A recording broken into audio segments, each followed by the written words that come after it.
By the way, I should tell you, I've never seen an episode of this show. I've seen one clip. You're missing out. You're missing out big time. Things escalated from there when Elon called to kill. Okay, she doesn't know shit about politics if she thinks that him saying it's pork filled was anything other than a reference to the fact that like they call the excess, the like unnecessary shit included in a bill pork. She doesn't. I think that's completely lost on her. Because if we're already spending more on servicing our debt than we do on our— How far she's fallen. Anna, a few years ago, would never have let this conversation advance to the point where she was complaining about what the unelected billionaire didn't say. And so I think you're actually right on both counts. Look, People want this war to go on. it. They love the forever war. What? Well, Lindy's a moron and she's going there, sure. Right. I agree with you. The Supreme Court has decided on this, even if you want to go out and burn the flag, whatever, if you're an American citizen. But Secretary Rubio's point that I think has been well made is, listen, if you are a foreign national, you are— Oh, well, if Secretary Rubio said it, who cares about the Constitution or Supreme Courts? Hey, folks, please like, comment, and subscribe. And make sure to check out my newsletter. Information is in the description. Okay, sorry. I'll keep that in mind. So I don't understand how he went from being deported for no fucking reason now there's charges against him when, like, it's funny, in the last episode of Her Take with white nationalist Jack Posobiec, he was like, this guy's a human trafficker. And the evidence for him being a human trafficker was that he was driving across the state with multiple people in a car while being Mexican. Or, sorry, El Salvadoran. Yeah. That's the charges. They say they have more evidence in some of their filings, but just keep in mind if all he's doing he speaks Spanish too. That's the other thing. Yeah. Did you just interrupt me? Yeah. This is off to a horrible start. You realize that, right?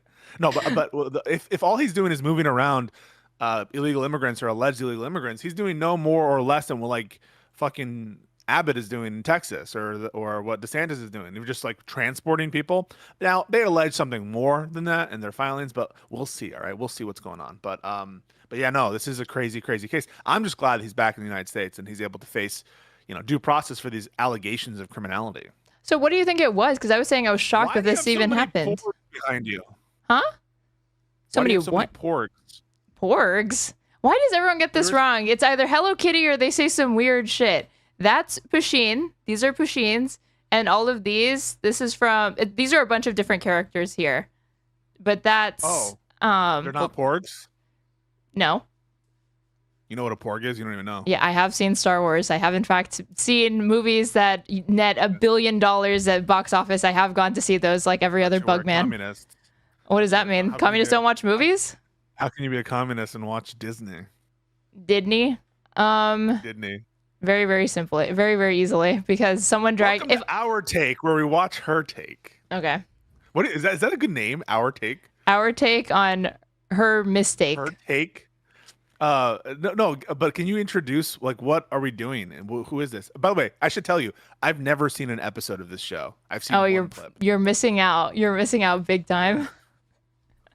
What is the show about? And can you tell me who the characters are on the show? Who are the regulars? Who's the guest? Okay, so this show is a show commissioned by Valuetainment, which is none other than the company founded by PBD. And Valuetainment is a portmanteau of 3 words called it's Value Entertainment Movement. So you thought it was just value movement? Shit. It's Value Entertainment Movement. You bring the research. This is why we love you. You bring the research. And so you said PVT. Did you mean PBD? Patrick Bet David. Patrick Bet David. Yeah. And he's what we might call in the industry a scammer or he's a bit of a memer. He had this kind of scheme where it was multi-level marketing type thing. You say scammer, he says the art of the deal, businessman, tomato. It's the same shit, but I did not know that Valuetainment was a portmanteau. Can you describe what a portmanteau is to the audience who may or may not know what a portmanteau is? It is the conjunction or like a word smash and marrying and union of multiple words. And my understanding is that it's usually supposed to be the combination of 2 words, but they have decided that it's 3 words, even though if it were really that, it would be Val-Move-tainment, not Valuetainment, which honestly, Valuetainment to me screams like dollar store. It sounds like it would be like a low-cost thing. It's supposed to be like a high-end thing. Yeah, Valuetainment sounds like you're about to buy like, milk for $1. In Trump's America, it would be 30 per gallon. Hell yeah. It's kind of a shitty branding, but it's kind of on brand with shit branding. Her Take.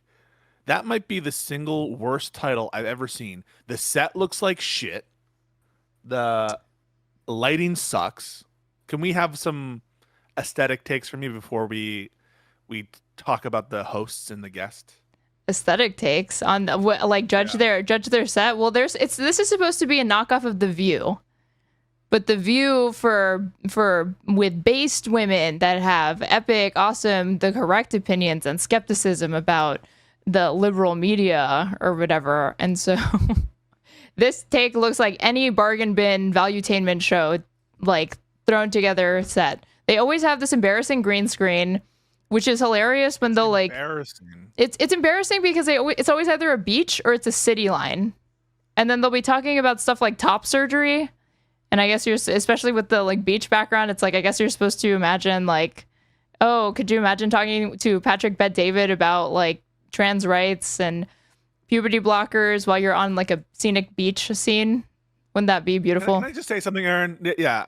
I'll allow it. All that. Everything you're saying right there, all that. I totally agree with all that. But can we have it with the laptops? I don't need the laptop on set. You don't need to show the laptop. You don't need the laptop. What do you need the laptop for? Have your producer run the show. You don't need it. If you need something, have a prompter or two. But it is aesthetically distracting, I think, to have the laptops there. Do you see the View people have their fucking MacBooks in full view? They're with their like personal computers. I don't know. What do you think about that? I mean, yeah, I do, because Tim Pool, who is obviously the king of aesthetics, he has his like screens in front of him, his iPads. So why shouldn't they? Is it just because they're women? You don't think that they should be able to have access to technology? Okay. I think all women's streams should have like 1,000 porgs behind them as part of their set, just like you do. I'm in agreement, obviously. So who are these hosts? I know some of them. I don't know all of them. So from right to left, starting on the right, we have Miss Amy Dangerfield, Australian Amy Dangerfield, who is, I think, now a naturalized U.S. citizen, gave up that delicious free Australian healthcare for the lovely for-profit healthcare market, or at least she's trying to. Then we have Lindy Lee, known grifter, former Democratic fundraiser / operative / Biden simp turned. What? Oh yeah, she was operative. Yeah, she was. She was, and so now. And the funny thing is that she didn't even get. She was like, "This is my job." She did an interview with this woman named something Palmieri or something like that, because she's coming out with a book soon, talking about how she knew what everyone didn't. And when I say what everyone didn't, I mean that she knew that Biden was old, but she didn't actually say anything. And then even after he dropped out, she continued to fundraise for Kamala Harris. And then it was only after Kamala lost that she really made this pivot. So reminds me of someone I know. His name is Bazaya from Bondering Politics. Okay. You're not going to talk shit about Bazaya? He's a grifter? Was he MAGA, diehard shit. MAGA, and then he went from being MAGA to Democrat? What are you implying here? My bad. I just heard the cognitive decline bit. My mind kind of went off. Okay, so what's her name? Lucy? Lindy Lee. Lindy. So she's born. She was born in China. Was that racist? What I just did? What did you say? Did you say Rindy Ree? Lucy. Oh, no, I said Lucy because I was thinking of Lucy Liu. Is Lucy Liu Chinese? Because she's I didn't Chinese. say she was Chinese. I just wondering if I. Oh, so that's even worse then, because you're just associating her with the first Asian woman that pops into your head. Got it. No, because it's L. Because they're 4-letter words. It starts with L. I just wanted to make sure that I had. Are you Asian? Is that okay to ask? Are you part Asian? No, I'm Mexican. Okay, completely. Yes. All right. What does that mean? Who's the next person? We can move on now. Well, I guess it's not. I don't know. I'm like 1/4 Czech. It's like Czech and Mexican. Yeah, Asian. Wait, the Czech Republic is Europe. Are you done embarrassing yourself over geography? Yeah. Or okay. Moving on. But I bring up that she's Chinese because she loves to act like she fled communism or something, which she didn't. She moved. She was there for 3 years, and then she moved to England, and then she moved to the United States, and she was never poor. She tries to LARP like she was poor. She was not. She went to really good universities and like private schools growing up. She's not poor. So in the middle, we have Jillian Michaels, former host of The Biggest Loser, fitness guru. I don't want to say influencer, turned political commentator because she started talking about that in the last 6 months, and Valuetainment was like, want a whole show to host because of that. And I've also noticed she's a huge critic of Ozempic, even though she literally has like fat burning pills and supplements that she's sold, but whatever. That's And competition. she's also a lesbian, and I can tell that she doesn't really like trans people despite that. So that's her contribution to the show. She is gay, confirmed gay. Yeah, she has a wife and a child. Well, okay, yes, move on. Sorry, find a hair to split. How does that mean she's not really gay, even though she's married to a woman?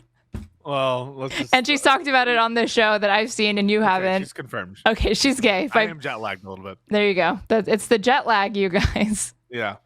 And then we have the lovely Tomi Lahren. I believe she was a former Blaze correspondent turned Fox News host. And then She's a host on Fox. she had a show at some point, but I swear she said that she was pro-choice for like 2 seconds and then they fired her. I could be wrong that she was fired. And I also remember her getting shit because she supported Kyle Rittenhouse in the sense that she thought he had a legal defense, but she said he was not somebody to be lionized because ultimately he still did kill people, even if he had a legal justification for it. So there are times where even though Tomi Lahren obviously toes the line when it comes to MAGA and probably literally everything else, every now and then she has these 1 or 2 opinions that she's willing to throw out there. So I'm like, maybe she really is in it for the love of the game. And she gets paid to do what she loves, which is repeat right-wing disinfo. When Tomi Lahren is the least grifter person on the panel, you know you're having issues. But it is what you're suggesting is that she's a true believer. Yes. I think she's one of these people that she genuinely believes these things and she gets paid. It's like Ann Coulter. Like, there's no part of me that think Ann Coulter isn't actually as racist as she presents herself. I genuinely think she just happens to really, really align with MAGA, and she's paid really well for it. That apparently Ann Coulter, this is totally unconfirmed, uncorroborated. I saw one tweet about this, and so this is my sourcing. But maybe Ann Coulter and Dinesh D'Souza had a thing. Oh, yeah, they dated. They dated when they were in college. That was confirmed. Do you think that has anything to do with her bringing on Vivek? And then being like, I wouldn't vote for you because you're an Indian. Yeah. Yeah. Do you think those things are related? This is, You never know. I mean, like, do you think related in some like weird psychosexual dynamic going on or what? Yeah. Oh, Yeah, 100%. I mean, I always think that these sorts of politics always do tie back to something strange. I mean, I also think that the right's weird fascination / opposition to trans people really comes down to a discomfort with their attraction to trans people and not being able to rectify that with the fact that they're straight, even though it's sexually attracted. It's like entirely compatible. We have a couple instances of this. Alex Jones with trans porn found. I thought that was Nick Fuentes. Did Alex Jones? Nick Fuentes next. I think it's both. Fuentes just likes cat boys, no? Yeah, I think it's cat boys for her. Well, no, hang on. I don't know. I'm not keeping track of all this. Sure you're not. What your favorite her taker is and why. We're not done with all the her takers, and so we were doing a little interlude there about pornography. But why don't you go ahead and finish it up? And then we have Miss Anna Kasparian, Armenian correspondent, current host still of different TYT shows. But what I would like to note is that I have gone through her Twitter, and she, despite being on the show for several weeks now, because we're on episode 5, and the first episode premiered. When did it come out? A month ago. She has never promoted this on her own on TYT, nor has she ever promoted it on Twitter, as far as I know. Well, it would be a conflict of interest to promote a Patrick Bet David show on TYT, wouldn't it? Why? But not on her personal Twitter. Well, I think, why... Cenk ran for president and then talked about it on the show. I don't understand. You know what? Good point. So I think that... What are you doing there? I don't know. And then her feed, she doesn't talk about it at all. So I don't understand why would you take this deal to do this show? It's clearly they're not just piloting it. They are on episode 5. It wasn't just a test run. You're going to... They're based in Fort Lauderdale, and she lives in LA. So she's either flying back and forth or... She's flying to do these. Can you imagine flying to do these? Just showing up. Who wouldn't? Like, hi, Amy Dangerfield. You would fly to do this. Don't lie. You would. Yeah, I would. Yeah, okay, I would. well. You know what? All right, I would. Fuck. You got me. That's your first W of the day. It won't be the last. It's also not. It's not my first. You think you beat me in a debate before? I already did, but I was pointing out that you compared Lindy Lee to Lucy Liu because she's Asian, and for wasn't no a other debate. reason. And you're insisting that it has to do with the fact that their names sound similar. Sure. Yeah. Okay. Well, 2 big debate wins. Before we get started, though, who's the best dressed here? Best dressed. I gotta give it to Jillian. It's boring. No. I'm not gonna count the guest because I would say it's Tomi, but for the host, I'll say it's Jillian because I think she fits the vibe. She fits the mood. Like Lindy Lee consistently overdresses for the show. There was a point where she did like an off the shoulder, like this. Hold on. This is important to show you guys. Hold on. This is good. This is the content. This is very important to show that why would you wear this my God. a formal dress You're for going to a this? gala? It's because she's used to going to Democratic fundraisers. Completely for free because she didn't actually get paid to do that. So she really just did it for the love of the game. Because she wants to dress up like she's going to a gala every day. But this is inappropriate. It's not becoming of someone going on a valuetainment show. It doesn't even fit. I have to be honest with you. For whatever reason, it doesn't fit for me, the background here. That's like for a ballroom. Well, it's weird that they're in the same room because she has this like the green screen Look and at then how horrible it looks. and then Anna's looks like she's in a completely It's separate. white. It's like in a fucking hotel lobby. It's like a waiting room. This is shit. All right. The good stuff. Okay, so there for Her Take episode 5, this premiered 2 days ago, has 63,000 views. So 63,000 people have seen this geniusness before us.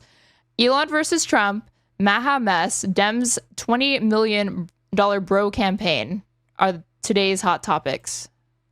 Okay, and can you give us the top comment and can you just tell us a little bit about what they're saying? Robbie D 6066 2 days ago said this was so refreshing. No yelling or insults. You women rock.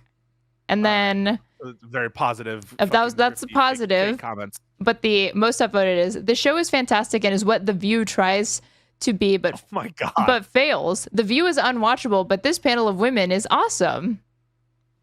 These sound like the fakest fucking comments I've ever seen. It's very real. This doesn't look like a bot account. And like subscribers aren't going to tell me anything. So most people who have a YouTube page don't have subscribers. This pod has moved into my top 5. I think they are great. Mark Halprin and Her Take are by far the best new podcast. Okay, maybe now you're making me think that they are.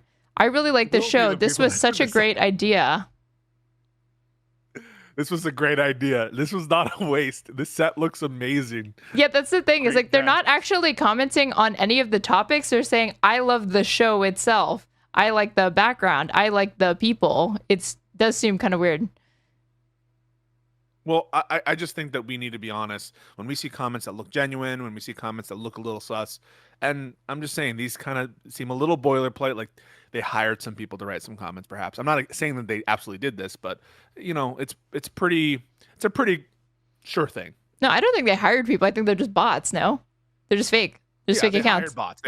They probably don't- hired AI bots. You pay AI bots to populate comment sections artificially. It's a service. It's a service. that you No, pay they for. pay some valuetainment wage slave to create bots and then make it do that. No? You think someone who has a 401k is making these comments? You think people have valuetainment at 401ks? That's cute. No, well, I think they're hiring someone out of Asia. I'm not going to say which country. And they're No, getting do this it. person Say to make the bots. Asian country on AI your mind bots. that you think they're hiring from. Mongolia. Okay. So is that so hard? Yeah. Are we in such a PC woke era that you can't just say that you think they're specifically Shout out outsourcing, Mongolia. No, jobs to Mongolia? Is that what we've come I want to? to go to Mongolia. I want to go to Mongolia. I hear I can't pronounce the name of their capital. Can you? You don't even know what the capital's I don't know what the capital of Mongolia is. It's none of my business. It's none of your business what the world capitals are? No, absolutely none. No. Okay. All right. Do they Let's have get like into sex it. tourism there, or like why are you interested? Excuse you. Excuse you. What's the reason? Why do you want to go there so are. badly? It's a wonderful culture with amazing food. And a red light district. I bet, right? That's who's saying that? You're saying that. You're laughing, you're None of my- defensive, none you're of my turning business. red. I think I'm onto I'm something. not turning red. You're turning red. No. You're turning red. Okay, you can press play now. Okay, let's do this. All right, Be guys, value-tained. welcome to Her Take. We are live for the first time. Yeah. Anybody nervous? A little bit. A little bit. Excited. A little Awkward. bit. So the first thing I'm going to do is ask you to comment, like, and subscribe. It helps us a ton with the algorithm. We've got a lot to cover today.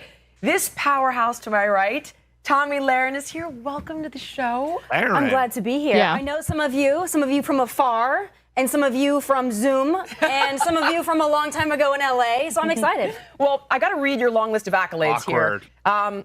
My God. Okay. Best-selling author, Fox News contributor, host of Tomi Lahren is Fearless on Outkick. Outkick. One of the most recognizable conservative voices in America. Not shabby. Well, thank you. I appreciate the introduction. It's a better introduction than I got on the Breakfast Club a couple weeks ago. Can you Right out pause? the gate, it was like, "Are you racist?" Okay, these people seem like fucking robots. Thank you so much for saying my thing. Like, you're overhamming it. It feels like an awkward introduction. What do you mean? Did someone pay you to say that? Did you read a super chat? Okay, well, I can't see your super chat, so that did not sound like an organic comment that you no. just made. I just made that comment. No one paid me to say it, Aaron. Are you saying that that's a shit comment? I'm trying to react to the content. I'm just saying, Shot like, on what I said. it You're just like, sounded "It's so like a stupid." Mongolian It's so AI bot comment. That's all I'm saying. All right, press play. So that one was better. Are you racist? Okay, wait, what? Right out the gate, it was like, "Are you racist?" Oh, yeah. So that one was better. No way. A podcast that's hosted by Black Americans asked you, Tomi Lahren, if you're racist. Like, I'm shocked to hear this. Racist. I think that's Can you funny guys that just know people are racist. Can I just say, like, so do you know who Ziwe is? No. Oh, wait, Z-Way? Yes, I do. Yeah, I love her. Yeah, she pretty much just like asks people, you know, who's your favorite Black abolitionist? Who's your favorite Black abolitionist, by the way? I guess Harriet Tubman, It's a standard one. but it's my favorite. It's a classic. Okay. Frederick Douglass, pretty cool. Yeah, I guess. But Who's yeah, yours? I think that there's so many of No, them. who's yours? So I'm just asking for one. There's just so many that I. Then it should be really- easy to name one. I know, but like I wouldn't want to pick one over any other one. Really? Yeah, because I think they're all equal. I think everyone's equal, really. Okay, I see. Well, don't worry. Luckily, if you pick one, I won't be assuming that there's a hierarchy going on. Not especially not like a racial one. So just name one Oh. that inspires you or something. Yeah. Well, in these days of insurrection, I think John Brown really inspires me. He's brown, right? He's a brown. Moving on. Joking. He's white. Moving on. But, I think it's funny to ask if people are racist. I think that's a cool way to start. I think it's totally fine, and so I have no problem with Tomi, being asked this question at every podcast. Okay. Are you racist? No, never have been. Are you sure? You sound defensive. No, I sound defensive because you're trying to make me sound defensive. But Yeah, it's very nothing you sus say- that you wouldn't just cop to being racist. I mean, we live in a racist society. We live in a white supremacist patriarchal structure. So is it really inconceivable that you would have absorbed think some I'm of those tendencies? You think I'm white? So you think black people are racist? No, you're not white. I know you're not white. Are you white? Are Mexicans white? Yes. Our ethnicity is my ethnicity is that I'm Mexican, but I'm technically Hawaii. Yeah. You're Hawaiian? Hawaii. Oh. You ever seen South Park? You're killing me. Yeah. I have Okay. My bad. Yeah. No, Maybe you're I not think that- racist. You've never seen South Park, so I love South Park. You kidding me? I think it's possible that a societal racist society imposes on society a societal form of racism, and I probably have internalized some of that, and maybe that's what I need to sort of think and internalize about myself and be more introspective about. So thank you for bringing that to my attention. you're welcome. Anytime. Let's continue. By I the was way, going to say, like, yeah. I am, in fact. Yes. Wow. All right. Well, we're off. We've got a lot to cover today, guys. Black pills, bitch slaps, brawls, and bros. So here are the stories we're covering. Operation Spiderweb seems to have turned the Russia-Ukraine peace talks completely upside down. Then Trump's escalating war on the Ivies. The desperate Dems bet on beards and bros with Operation Sam. Speaking with American men, this is my favorite part, a strategic plan. You need a plan to talk to men. Pathetic. All right, is Trump selling get out of jail free She's describing market research. But cards? Brigitte Claude Macron, and yes, I know you think. Call out. This is for the chat. Thank you, Robert, for your super chat. I really appreciate it. Sorry. I love you, Robert. We thank you so much for the money that you're giving to our boy Pisco. He needs it because he just quit his job or something. He said that today, so he's officially without a job. Please send in money to this man. I don't need your. You're in New York, right? Aren't you in New York? Listen, the rent is steep, from what I'm hearing. Pisco needs it. Okay. None of this is necessary, but I do appreciate your super chat, and sorry to interrupt. I think you've seen it, but we've got a lot more to say about what we all really think is going on behind the scenes there. The Maha mess, I'm super pissed about this one. Mistakes in the report. But on the other hand, you did have the head of the FDA just remove COVID shots from the schedule for kids. So that's Thank God. The mistake was that we accidentally left the COVID vaccine requirement. Thank God. Thank God that's been addressed. This is some fucking dystopia shit. They're celebrating the fact that a provenly safe vaccine, although they do say that it has more side effects for children. Have you heard that? No. And that COVID, doesn't really cause mortality that often in children. So maybe this is based. What do you think? No, because the guy who's running the show is an anti-vaxxer, so it's not an issue with this particular vaccine, which I'd be open to hearing. It's a general skepticism about vaccines in general. Good point. I think I agree with you. Exciting. And yes, I did bury the lead. Here we go, guys. One big, beautiful breakup.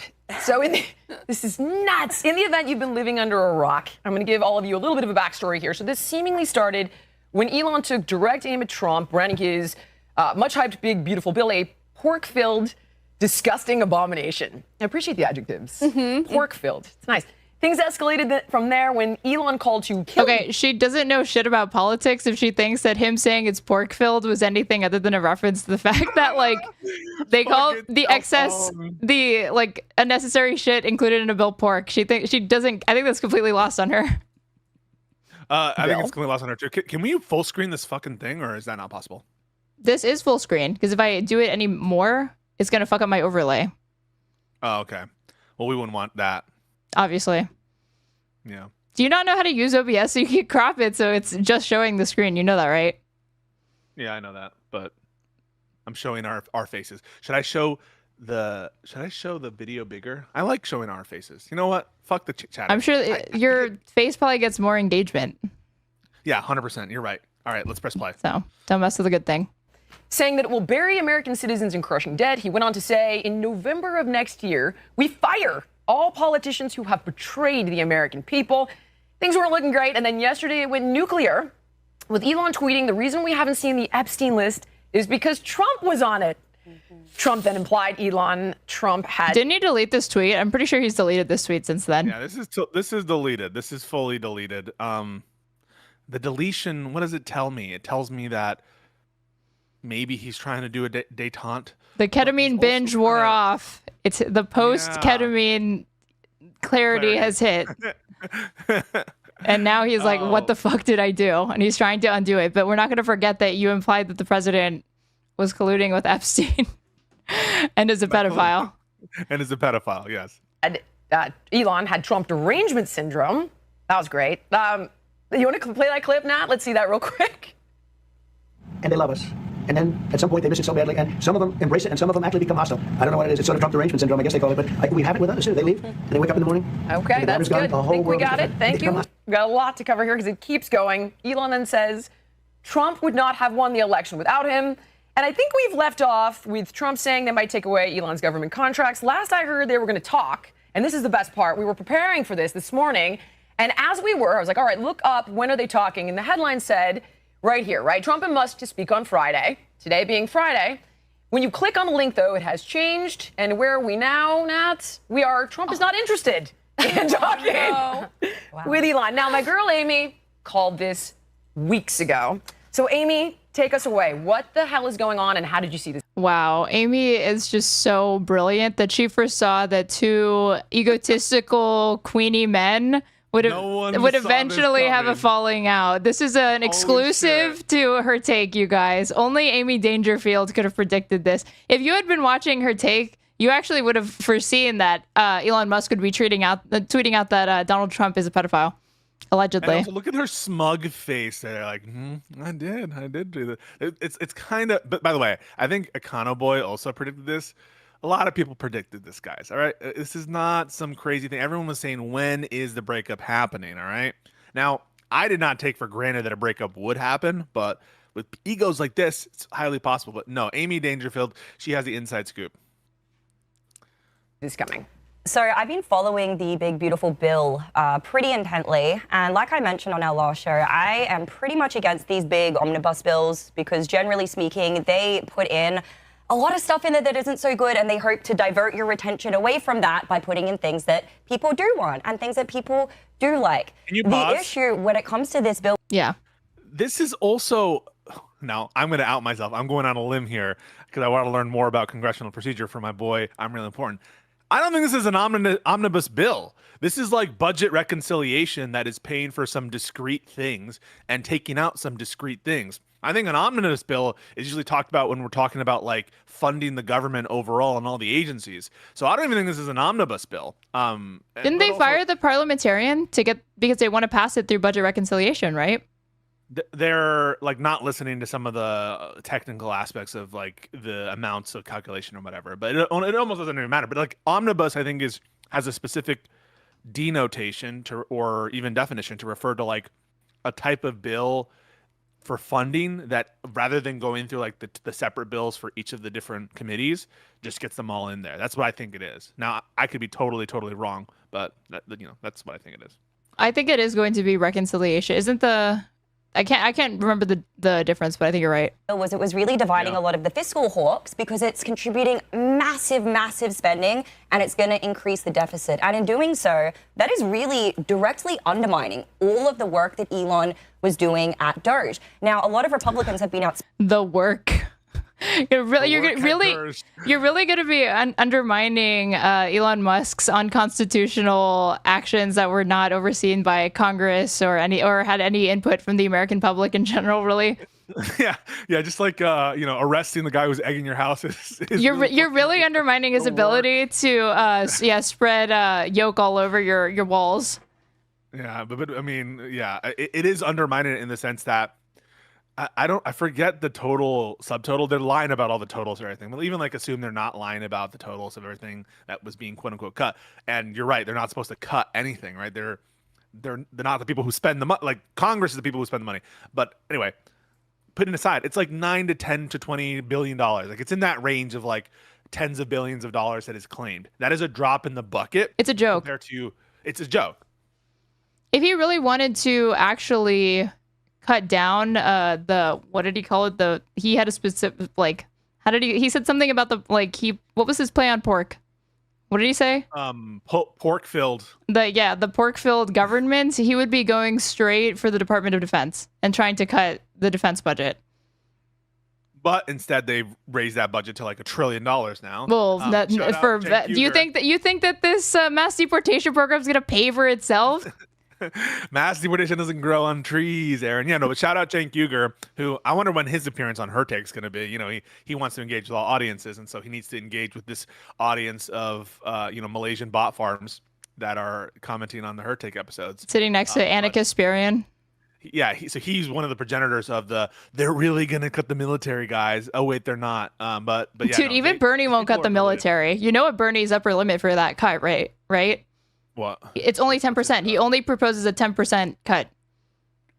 All right, I'm going to say something controversial for you. It's probably not going to be, but go ahead.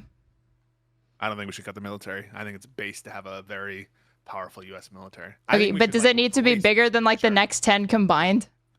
Yeah, I think it does. It does? Do you think that it's cool that the Pentagon fails every audit? That if you ask them, how many bases do we have globally, they literally can't give you an answer? I think that I want there to be so many bases that we forget about the bases. That is actually how many bases I want. That's how many we have because the Pentagon doesn't know the answer either. See, that's a talking point. Can we all agree that's a talking point? I know it's a talking point. It's an effective one. Tell me why it's wrong or what the issue is when we bring it up. I think failing audit is doing a lot of work for you. You don't even know what does it mean to fail an audit? Who knows? It means that they are not keeping it close track of the money that's coming in versus going out to be able to actually give that to any sort of oversight committee or itemized list to explain how they are allocating resources within this department that they should be able to, but given the manpower that exists. But have we had a second 9/11? No, and I'm sure that's due to TSA, which is highly, highly effective. So effective that you had 2 Republicans try to abolish it earlier this year. They proposed to abolish TSA? I missed that. They proposed a bill to abolish it, but by abolish they meant privatize.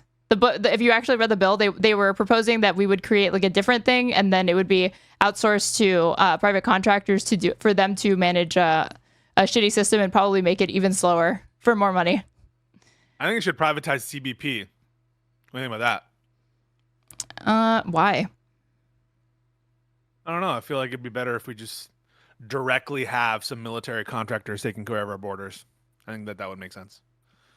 I'm joking about that, but I do think that it's pretty ridiculous that the Republicans' goal to everything apparently is just privatizing it, except when it comes to like the universities. Now they want to like have government takeover of Harvard and shit like that. Well, that's stupid to me because that restriction on Harvard, if you're not going to do that universally for every single public institution in this country, like public university, you're just kicking the can down the road and you're forcing these students to move from one school to the next. You're not really cutting down on it. Spoken about this. Thomas Massey is one. Rand Paul is also one. And Rand Paul came out recently and he literally Mr. No. We cannot codify these DOGE cuts unless the president puts through a rescission bill. The Republicans already tried to push it through. 26 Republicans voted against it, so it is now in the hands of the president, and he doesn't seem to be acting. So when I saw these 2 things playing out simultaneously, I was like, okay, something is going to go down here soon. This is definitely going to be the end of the bromance. But I guess Thomas Massey and Rand Paul are supposed to be there. Kristen Sinema and who is the other guy? Fuck, I can't think of his name. From Virginia, their mansion. What's interesting to me, and this is purely speculative. I'm not saying anything definitively, but when you look at the timeline, it's interesting because before Elon said it was pork-filled, prior to that, what he actually said, I believe it was May 27th, he said, "I believe a bill could be big or it could be beautiful, but it could not be both." 3 days later is when he was. I bet a lot of people were really touched when he said that. In the Oval Office, Trump giving him his goodbye speech. Elon's in there with a black eye, and then a couple of days. I'm not saying anything. And looking a little twitchy, to be honest. And then a couple of days later, now he's coming. And Trump offered to give him a little makeup, and he said no. Out and he's going. So weird. That Trump dropped that, or that Musk didn't accept it and then just went into the Oval Office with the black eye. The whole thing just gives me the fucking willies. He shows up to the Oval Office looking like he's in a fight, and now there's been reporting that he literally was having a physical altercation with our Treasury Secretary. I thought it was going to tie into Stephen Miller because I've been hearing that Elon Musk is fucking Stephen Miller's wife. I'm hearing that too. A lot of people are saying it. Many people are saying this. A lot of people are hearing it, and I'm certainly one of the people who's hearing it. I'm not saying it, though I am hearing it. I guess 14 kids and 4 baby mamas isn't enough. We need a 5th baby mama and more children. Have you seen that movie We Are the Millers? Doesn't this have Jennifer Aniston in it? I think so. Yeah, I think I've seen it. A sequel, but have it be Steve Miller. We Are the Millers. I think that would be good. Someone should. Hey. Yeah, when Republicans make movies, have you ever seen Lady Ballers? It's like it's awesome stuff. What's Lady Ballers? It's the Daily Wire Plus's movie that is literally just. Like the whole thing is supposed to be like, oh, this is what happens when you let trans women in sports, but it's just men cross-dressing in like pink uniforms playing basketball. That's the whole thing. So it's literally like softcore trans bait for their audience. It's like if a Steven Crowder bit were like a whole hour and a half. It may even be longer. Didn't Steven Crowder come out as bi? He's like, I've suffered with bisexuality. No, he definitely did. Really? No, I just know that he said the N-word on Piers Morgan, and Piers Morgan was like, please don't say the N-word on my show again, please. I'm going to get the wait, no, stop everything. I'm going to get the quote. Steven Crowder, bisexual. Have you ever struggled with bisexuality? Always, every day, I struggle with it. All right, this is the clip. He says,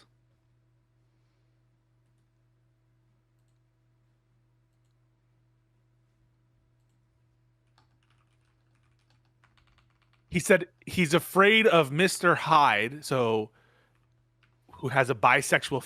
Hang on, I don't even know what he said. I'm gonna do it one more time. Right. I'm afraid of Mr. Hyde rearing his ugly bisexual head. That was a short phase. I'm afraid. So he's literally admitting that he had a bisexual phase. And he was afraid of it, apparently. And he was afraid of it. So he did come out as being a closeted bisexual. I guess so. And then he's divorced his wife. Well, I think she divorced him, or like she left him. What did she do? She yelled at him? Or No, he yelled at her. There's like there's CCTV footage of it's like ring camera footage, and she's like heavily pregnant, and he's like acting like a bitch and won't help her with like groceries or whatever, and she just said like your abuse is stick, and he's like, watch it. We got any men in the audience? Hey, men in the audience right now. Yeah, any alphas that relate to this behavior? If you have a pregnant wife, it's your job to support her, all right? Unconditionally. And that means taking an Uber. And that means rubbing her feet. Why do they have one car? He's a multimillionaire. Is he? Yes. He really spends it on his, bisexual things. Or spends it on, like, projects that don't matter. Didn't he... Care to define what a bisexual thing might be? The thing that he could purchase? Make some recommendations. I am jet lagged, and it's making me say things that are not things that make any sense. Okay, yeah, that's why. And also, wigs are expensive. I've heard about it. I've heard that wigs are expensive. I have no personal knowledge. I've never purchased a wig, but I've heard that wigs are expensive. He apparently turned down a deal with Daily Wire for like tens of millions of dollars. Yes, which I think is a pretty classy thing to do. It's sort of like when someone offers you a gift to. Plane, the classy thing to do is to take it. He took that plane and it's like 20 years old, and it needs hundreds of millions of dollars in like retrofitting and to sweep for bugs and improvements, and it's been used before. I thought it was brand new. It's like, okay, like the allure of like a new plane, I get it. No, it's literally sitting in San Antonio right now. No. Yeah, something like that. Oh, by the way, guys, quick announcement. I'm a real gamer. Pretty cool, right? Anyway, it's got the new Switch smell. This is new. I bought it new, not used. Haters in the chat say that, it's fake, but it's real. You can press play now. Did somebody pay you to show that? Nope. I just did you not disclose a Nintendo sponsorship or something that kind of just came out of nowhere? Yeah, we're going to be working closely with Nintendo to fund the Democrats. Are you a fan of the Luigi brothers? Or the what? Is it? They're two plumbers, right? Look at what she's doing, right? Mario and Luigi. Are you a fan of them? Are you a fan of Mario and Luigi? Luigi specifically. Are you a fan of Luigi specifically? Since you love Nintendo. Violence. I condemn this. I'm not talking about violence. I'm asking about the character. The funny thing is, I often did pick Luigi. So I picked Yoshi and Luigi, but often Yoshi was taken because my older brother. He would get to pick Yoshi. Because Yoshi was like his character, and so every time we played, he'd be like, "I call Yoshi," and I could never be Yoshi. And so, who would I pick? I'd pick Luigi. So it's actually, it's pretty sad, but yes, I do love Luigi, as in Luigi Mario. Luigi, and his last name is Mario because if you watch the Mario Brothers movie, right, their last name is Mario. Oh, the Mario Brothers. That's what it is, right? That's what I meant to ask. Yeah, the Mario Brothers. Canonically, Mario's name is Mario, and Luigi's name is Luigi Mario. So, have you ever felt like you've never felt like an affinity for Wario? Despite you guys like having like a similar appearance, you've never felt like I should probably feel an affinity to this character that I look like. Excuse you? This can't be the first time you've heard this, no? You can press play now. Nuclear. Sorry, it's just very interesting the timing of events and the way this has all unfolded. What do you guys think? Jump ball, who wants this one? I'm actually with Elon on the fact that this is absolutely unsustainable. We're spending $1 trillion on interest alone. Doesn't that make you cringe? What does that have to do with this bill? Because that's what he's saying. He's saying that this is jacking up our deficit. Okay, Anna doesn't like Lindy, and there will be times where she like calls her, and I can tell it's personally motivated. and I wish she would press her and be like, why don't you like this? What's the issue with the deficit? Can you please explain that to me in great detail so our viewers can know what you're why it's an issue that the deficit is going up? Fits is a ballooning No, I debt. think that sorry, I didn't know if you're talking still. I think that Anna takes these disagreements very personally, and so anytime she disagree, like she can't comfortably disagree. Like we can comfortably disagree, and it doesn't like affect anything, right? So Right. You just called me Wario. I don't agree that I look like I Wario. just made the observation that some people have said that you guys bear a resemblance. I wanted to draw attention to it, given that, you know, you brought up that Switch out of nowhere. So to my sponsor, Nintendo, I'm just joking. But no, I do agree that Anna can take things rather personally. Yeah. Get you. What are you saying? Not me. Not you? No. No, I'm not saying anything. I mean, wouldn't you take it personally if you were called a birthing person? I would take it personally if I was called If someone was Wario, like, not with get a Anna. load of this birthing person. Who does he think he is going on Tim Pool wearing a Carhartt jacket? You know? Oh yeah, people hated that. See, but the thing is, it was such a smart fashion choice because people remember it.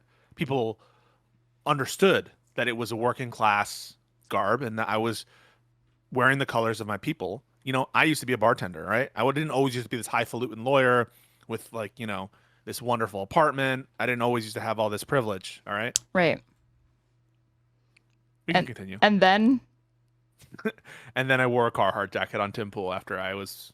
Well, I know MAGA is not a fan of rich people appropriating like working class culture or anything like that. Right, Definitely, they would never put up with Really that. bad. I don't think it is, though. That's his Wait, name. It does. The big- It Okay, does. but I thought the only way it does is by offering back the 2017 tax cuts, which they have to do that. Well, it Spending. depends They have because to. They have They to. Do they that. have to do that. There's no They choice. have to spend trillions of dollars on tax cuts that disproportionately help the wealthy and corporations. They have to. Do Remember when Biden said he was going to reverse those and then he never did? That was really cool. Yeah, basically it's the kinda tax cuts, I think, on working class people are important to keep. I Right. wish that they would make those permanent because working class people, I think, help stimulate the economy way more than the rich who also get Okay, a I have a massive hot tax take. break. What? the working class of this country matter. The fetishization of this term, working class and working poor and all this shit, rubs me the wrong way. Because it's being used and abused by people who don't give a fuck about the working class. And now it means whatever you want it to mean. Working class is literally anyone who is not an owner, I guess. Well, in a they're traditional defining sense, it. yeah.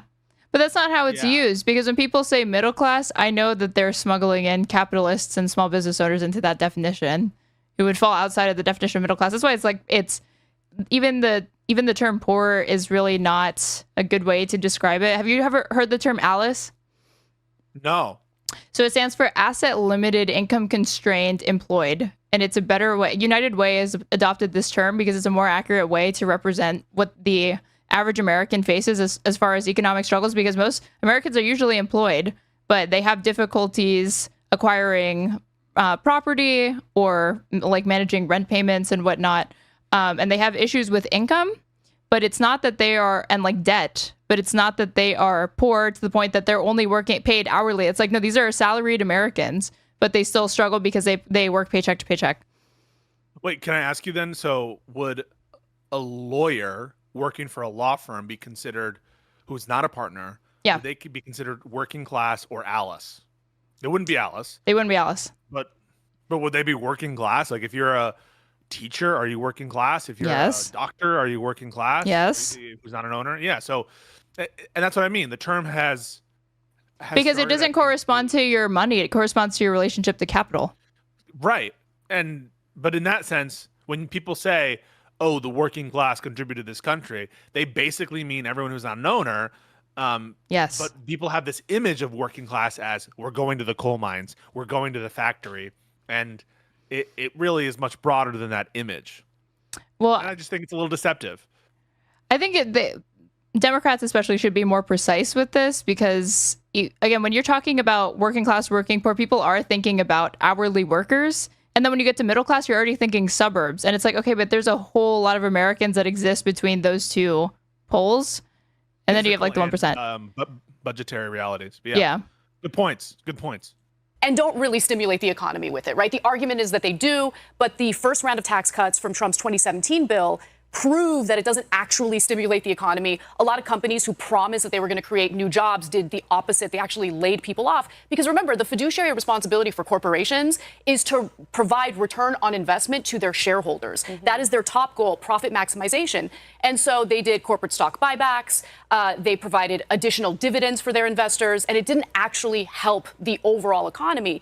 So I actually agree with Elon Musk in what he's saying in regard to our deficit. It is a problem. The Congressional Budget Office, which is nonpartisan, has done analysis on this, and they show that this is actually going to create $3 trillion in additional debt over the next decade. So it is a problem. However, at the same time, I do think that Elon Musk is motivated by something other than what he's saying out front. Agree. Tomi, I can see you've been ready to go on this one. Yeah. Hey, So can we again, pause and nobody give her likes. due where it's due? I thought that was a sick take by Anna. I don't have any notes. I think it's a good take. Anna will consistently stand out in this crowd because we're grading her on a curve right now. Aaron, are you okay? Wait, okay, hold on. I don't think you can hear me. Hold on. Uh-oh. I think I have you from like 10 minutes ago. Uh-oh. Hello? Hello? It's me. Can you hear me? Yes. Okay. We lost you completely For a since second there. Oh, okay. Well, I don't know. I've heard you this entire time and everything's fine. So it's an issue on your end. Oh my God. No, it's not on my end. It must be on yours. I don't think so. Maybe I don't You know. hear me that whole time? Yes. Even when I was being silly? Yes. Okay. Her stream died? Did your stream die? My stream died? Maybe. It was like it wouldn't be the first time it happened because earlier today it croaked. Let's just check your stream. How do you not have it at hand? Oh, it just restarted. I don't know. All right, so you did fuck up. I guess something, but I could hear you the whole time, so not that bad, I guess. It'll restart. It's fine. Must have My been your stream OBS. died? Okay. Maybe. All Oh, right. now I'm hearing myself. No, it was me. Sorry. I refreshed my YouTube Okay.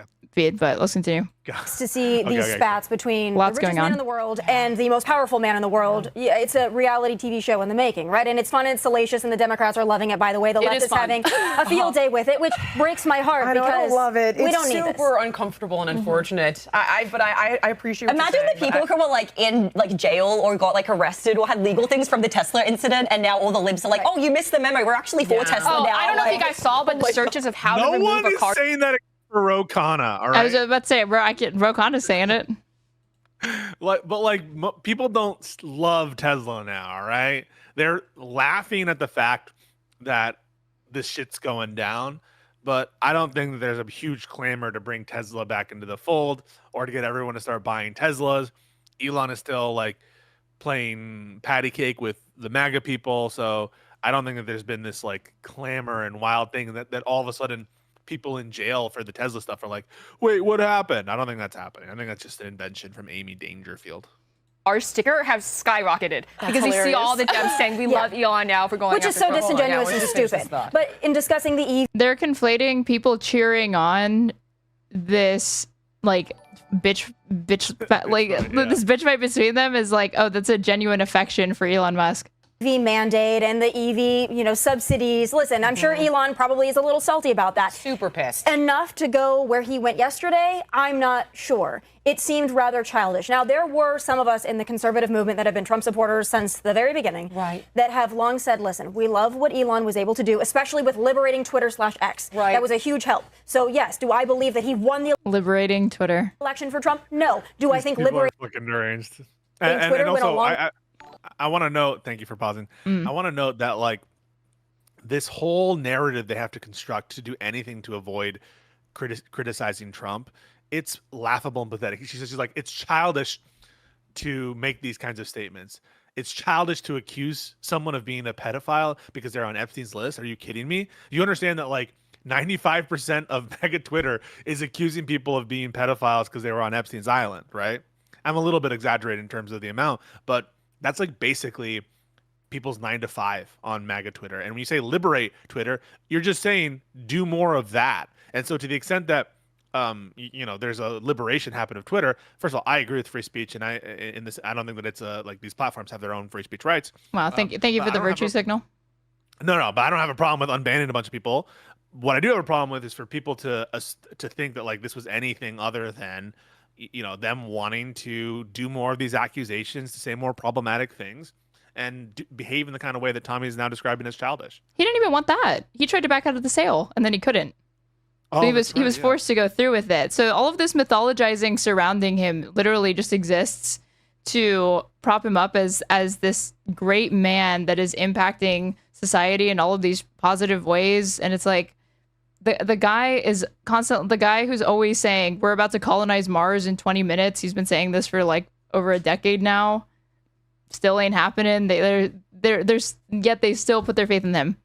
Never gonna happen, by the way. The Mars stuff, it's not gonna happen. It's too hard right now in the moment. We don't have the means to terraform Mars currently.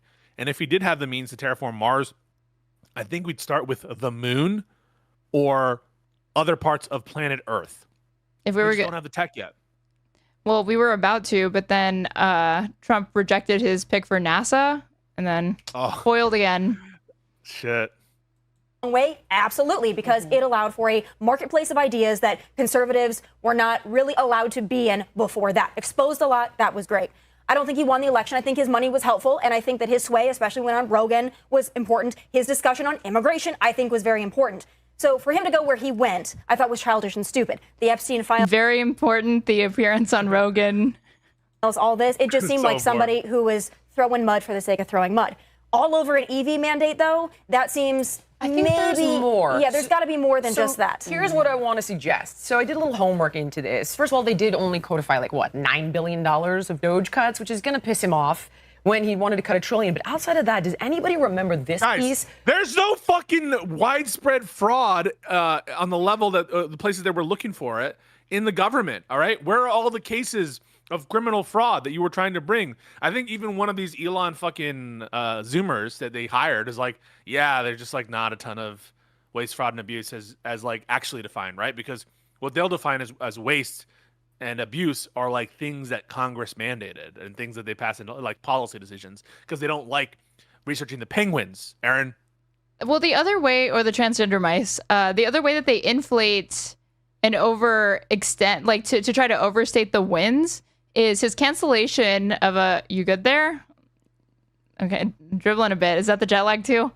Right. Yeah, jet lag. He canceled a bunch of contracts, but what he left out is that most of them had already been paid out or the work had already been completed. So you're effectively just suspending it for no reason. Yeah. And the money has already been spent. It's already been allocated. You're not getting it back.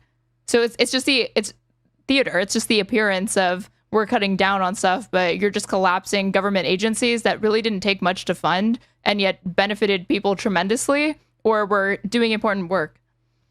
And basically he's just killing a bunch of people because what the effects of the USAID stuff is going to have is literally you're taking nourishment from starving children that was already allocated, sometimes wasting it on boats or having it being wasted on boats, this food and stuff. You're taking away medicine from kids who are like easily curable, but they just don't have the means to do it.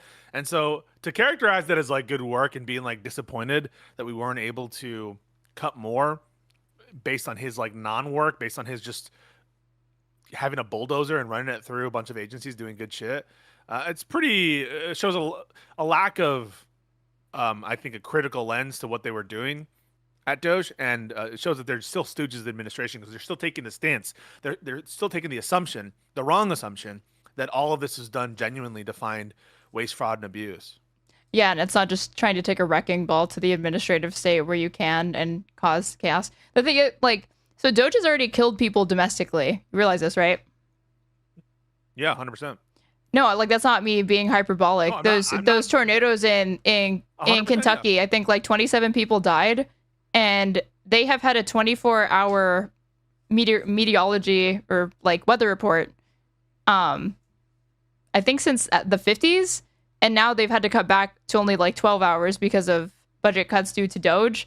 And so 27 people died in that, and it's not unclear that they wouldn't have if people had access to accurate weather reports throughout that entire thing. But now because of that they're already dead.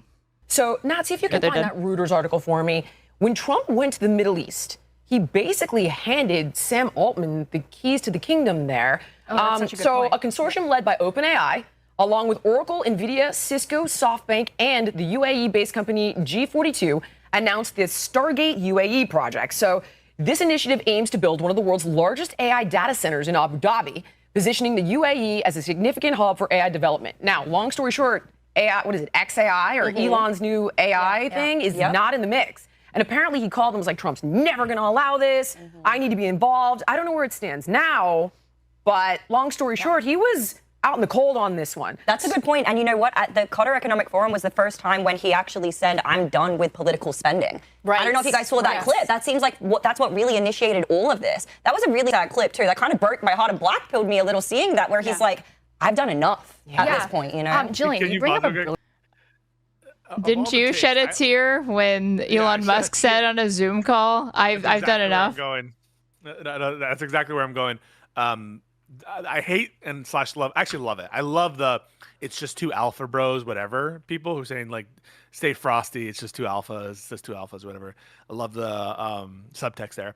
But the people who are legitimately shedding a tear over the broken relationship and saying like, it's sad to see this happen, it's like really sad.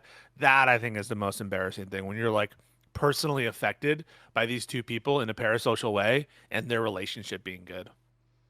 I mean, wouldn't you be sad if your parents got divorced? Yeah, You're telling me you wouldn't shed a tear? I would shed a tear if my two daddies broke up. I think you should be more sensitive to the fact that these are just kids going through a really rough time watching their parents separate like this. I think in terms of political spending, I'm going to do a lot less in the future. And why is that? I was too high. I've done enough. Is it because of blowback? Well, if I see a reason to do political spending in the future, I will do it. I do not currently see a reason. Okay. What about I think. And what if this has anything to do with the fact that he like dropped millions in Wisconsin and did not see a return on that whatsoever? Yeah, pretty shocking loss, or not shocking loss, but embarrassing loss for Elon in Wisconsin. Really quick before I continue, I have a chatter asking, "Sexy bear is Pisco." Care to respond? Care to confirm? I can neither confirm nor deny. Okay, there you go. There's your answer, chatter. Brilliant point. I actually hadn't thought about that, because we know there's a simmering feud between Sam Altman and Elon Musk. Exactly. They hate each other right now. And Elon was even threatening to sue OpenAI because OpenAI had promised everybody they would be a nonprofit, that they would put the interests of the world before their bottom line, which apparently it isn't the case. Right. So that actually your eyes just glaze over when people talk about AI and crypto. Like, it's so boring to talk about AI and crypto. Well, it's just completely unrelated to the feud. It started off with the feud, and now we're talking about the personal ventures, like the adventures of Sam Altman and AI somehow. And I don't know how we're going to get back to it. We want to talk about Epstein, guys. We want to talk about Epstein. And you guys are burying the lead again. I hadn't thought about that, and that's an angle that we should explore more, because there's a deep animosity between these two men who are vying for dominance in the tech industry. But that's stupid to me. That's selfish to me, because if you're Elon Musk and you're saying, I'm doing all this, I'm working as a public servant because I want to cut government spending and I want to get rid of waste, fraud, and abuse, and I did this because I have a duty to my country. That's what he said over and over again, right? So if you're salty because this big, beautiful bill doesn't cut enough, I get you. If you're salty because the president didn't give you preferential treatment and you thought that you were owed that, then I'm not with you anymore. Because the whole thing that President Trump said from the get-go is, Elon didn't ask me for anything. All right, well, maybe he started asking for things. You don't ask this president. You might be able to do that with other presidents. Oh, you thought you were actually going to be able to extract concessions from Donald J. Trump? Wow, that's wild. It's rude. Yeah, you don't make these kinds of requests. Only Trump can make requests, all right? Only he can ask for bribes from Qataris and shit. Not you fucking funders, all right? You guys are nobody. But it is funny because that is his MO, and it has been his MO for literally decades, to fuck over the people he works with. And I just find it funny that no one has realized this yet. He has absolutely no loyalty to anyone that helps him out. And there are so many cases of this. It actually defies belief how many cases there are of people who have worked with Trump either in a professional, political, or a personal capacity who have later gone on to say, yeah, he fucks us over. It's because he's not loyal, and it's not a surprise. And maybe actually that's not a good thing. Maybe now in this context, yeah, I agree. Elon should not be extracting concessions for his own private interests. But Trump is not doing it out of some principled stand that he won't like do a quid pro quo. He's doing it because it's just not convenient in this moment to give him any benefit. But at other moments, it's not like a principled stance against corruption. That's the difference, I think. And these people seem to be assuming that Trump is, denying Elon for like good public-facing interests when that's not at all going on in his mind. I think over 90% of his first cabinet from his first administration refused to endorse him for the presidency in 2024, right? So everybody gets close to him, clearly thinking they're going to personally benefit, and that all those times that all those other people had a falling out with him, it's going to be different when they do it, and then it just never is. They all eventually have a falling out with him. But then you have people like Steve Bannon immediately, like a rat trying to jump onto a sinking ship, tries to get in and say he should be deported and investigated for drug use, right? Because Steve Bannon was effectively had the same role that Elon Musk has had until recently in the first administration. Kind of like ministry without portfolio kind of shit, and apparently Elon was high for the last 10 months in this never-ending stupor of like a 20 drug rotation, including ketamine and some other shit. When I saw him jumping up and down behind Trump, I was like, this is a sane, sober man. I don't know who you were seeing. When he did the fucking jumping jack. The X. He was trying to do an X. No. Like like the everything app. Like X the everything app. Like such a dumb. Can we just bring Twitter back? Twitter made sense. You tweeted, right? It's like a bird tweets. Everything about that was perfect. It was perfect branding. You hearing this, folks? It sounds like a porn website. I know these are all takes from 12 months ago. Right. We need to bring back Twitter. President, you don't overstay your welcome, even if you're the richest man in the world. You're not going to bully Donald J. Trump. Well, I love how she said you might have been able to do that with other presidents, aka like have accountability or a reasonable discussion or disagreement, but not with this guy.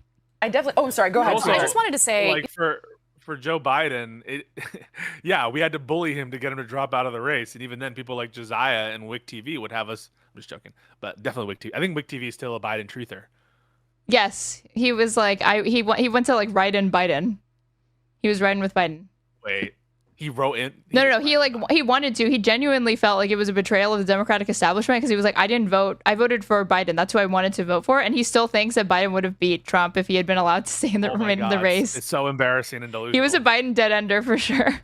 The thing that bothers me about this the most is while Elon Musk makes good points about this bill adding to the deficit, I do agree with Tomi in that it's not really the motivating factor in why he's speaking out. And it's frustrating because what he is speaking out about is a legitimate concern, right? So future generations are honestly screwed in this country because if we're already spending more on servicing our debt than we do on our... How far she's fallen. Anna, a few years ago, would never have let this conversation advance to the point where she was complaining about what the unelected billionaire didn't say. Instead, she would have been like, how the fuck are we not going to talk about the fact that without any congressional oversight or approval, he was cutting programs left and right in the name of like getting waste, fraud, and abuse when he was creating all of those things by doing that. She would never let this slide. She's taking a fiscal hawk stance here instead of an anti-corruption and like anti-billionaire stance. She's be like, yeah, we should be more like Paul Ryan. Right. Responsible. Worried about the purse. On the Pentagon, that's insane. $1 trillion a year already, and we're just adding more to the debt. So I'm worried about that, and it sucks that it's just used as like a talking point by people. Oh, look, that's what you said. A powerful billionaire or a politician, but you were agree. You said this earlier. You agree with Anna. Had some pretty good takes. Oh, cool. You agree with her take. You agree with her take. I agree with her take. Right. Not the other one's takes. I agree with her take. Mm-hmm. And you know what? Maybe this is maybe the kick in the ass I needed to finally accept that Anna is maybe not all that bad. Maybe this is what I needed to make and mend bridges with Anna Kasparian. So now that she said one thing you agree with, she's cool. Two things. I also they're never really with what she just said. Go ahead. Serious about doing something about the debt. You know what I'm saying? Yeah, everyone is operating under the philosophy of I'll be gone and you'll be gone. Like, we're not going to be around to face the consequences, but our generation will be. So I'm actually glad that this is back in the conversation. We absolutely must take it more seriously. But I do want to say, echoing your point, Tomi, this shows that Trump can't be bought. Okay, this guy who spent 200 happy about that. I'm not gonna lie. This really does show that Trump cannot be bribed, be bought, swayed by moneyed interests. This is the correct This is the natural conclusion to draw from what has just occurred. Unironically, Trump is taking a $400 million plane from Qatar, and I said that because somebody else on PBD or Ben Shapiro made this point a few nights ago when I was reacting to it, and there was a Republican in my chat or a conservative, and he said it was a gift. It was a gift. It was a gift. Presidents take gifts. What, he can't take a gift?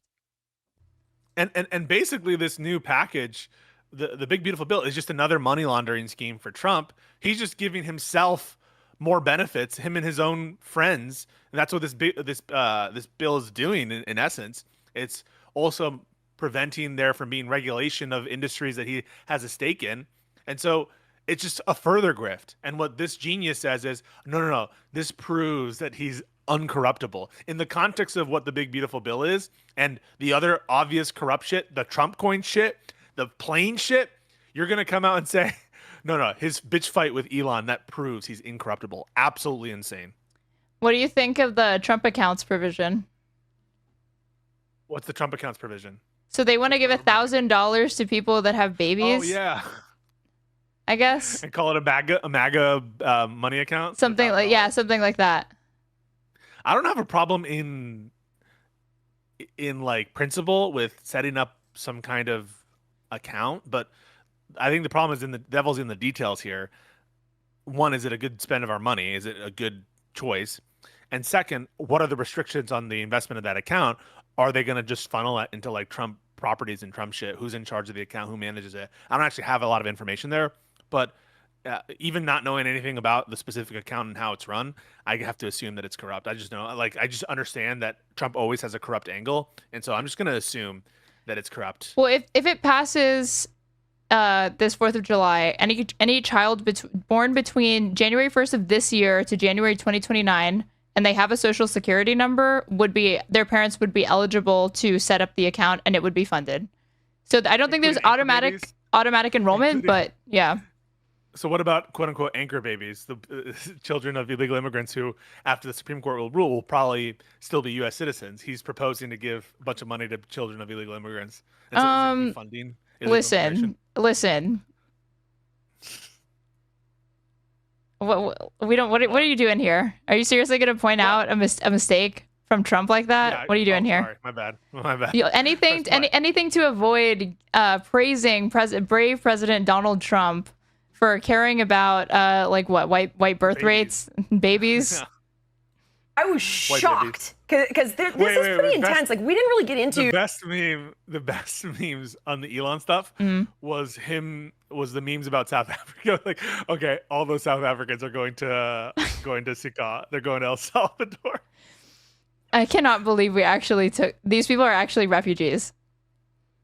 They are literally considered refugees. So Trump shut down all asylum from the southern border, and he shut down basically the entire refugee resettlement program, right? And carved out specifically these white people from South Africa who are, I'm not saying they're not necessarily political asylees. I don't really know much about it. They're not. But I just find it. They're not. They're not.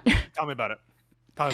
So he proposed this in his first administration. He was already tweeting about it, saying like very concerned looking into this, literally because of that Lauren Southern documentary called Farmlands. Lauren Southern. Where she created a propaganda documentary to give the impression that there was actual racial and political strife that white aristocrats and farmers were facing at the hands of black South Africans.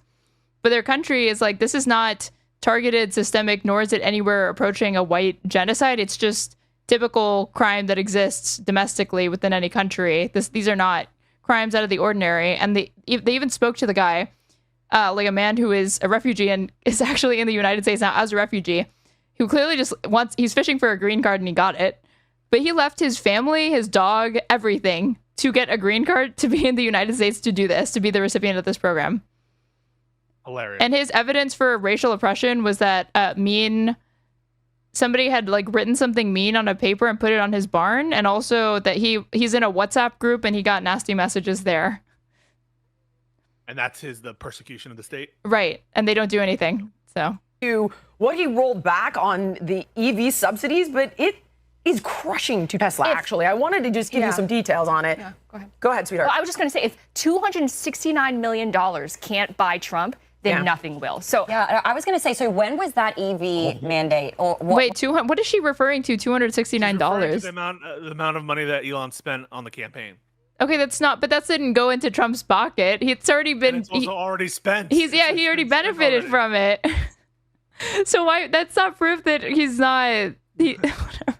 What Trump said. He's a taking away the funding. scammer. When was that announced? What's the timeline It's on in that the specific- bill. That's all I know for sure. And here's what it does. So basically, people who buy EVs get a tax credit of $7,500. That's a heck of a lot of money. I mean, a new one. Okay, then he repealed EV manufacturing incentives. So the long story short is it costs more for Elon to make a Tesla, and other countries like China heavily subsidize EVs, so it makes it more difficult for him to be competitive. It has cuts to green energy subsidies. So Solar City is part of Tesla, right? So they're going to get hammered as well. Wasn't this a hallmark of Biden's? Which Inflation Reduction Act. Yeah, the Inflation Reduction Act had this provision. Then there are regulatory rollbacks. So it essentially weakens the EPA's authority to set strict emission standards, which slows the push of EV vehicles. It essentially crushes Tesla. And oh well, because we were going listen, this country is not about Tesla. I agree. This country shouldn't be about fossil fuel companies either, and we subsidize them. Those subsidies are still included in that bill, and they should get rid of that. If they're going to, I think there is a lot of pork barrel spending in that bill. And all these different members of Congress, in order to get them to vote yes on the bill, they had to secure some sort of, pork barrel spending for their state. And that's how this sausage is made. That's where the waste comes Anna, in. you and I disagree on some things, but I gotta say, I applaud you on that. Thank you. Okay, Lindsay Lee, her whole thing is that on the environment, she's left. That's the one thing that she disagrees, but she always brings up that Nixon founded the EPA. So actually, there are Republicans out there somewhere, mythical Republicans, like unicorns that exist. Back in the day. Back in the day, sure. Nixon was very important to to a lot of these climate actions. Well, he was until the abundance people get rid of them all. But we'll have that conversation later, won't we, Aaron? Live and learn and be there. I feel deeply about this. I'm sorry. I have finally been free to vocalize my conservative views, but I am so strong. I will never budge on environment because we are suffocating ourselves to death. I'm sorry if that offends anybody. Well, but we need to stop subsidizing oil companies. It doesn't offend me, but here's the dirty little reality nobody wants to talk about, right? The Green New scam was it was a giveaway, and Trump says we're not doing giveaways anymore. And here's something that President Trump has said before. Listen, if you have an EV, everything that is even the Inflation Reduction Act. Oh, do they call that the Green New scam? No, I guess they see this as being too reminiscent of the Green New Deal because it adopted those provisions that it was recommending, which is just stupid because the Green New Deal is trying to trying to create new jobs in new private sectors and whatnot. Like the idea that it's China's doing. Yeah, like fucking China's doing which they just cited. She's trying to act like the Green New Deal is hostile to big business when it's not. It's at all. No, it's funneling it into the private market. It's no more no less than what China is doing to be competitive. And if we don't do it, we're gonna get fucked.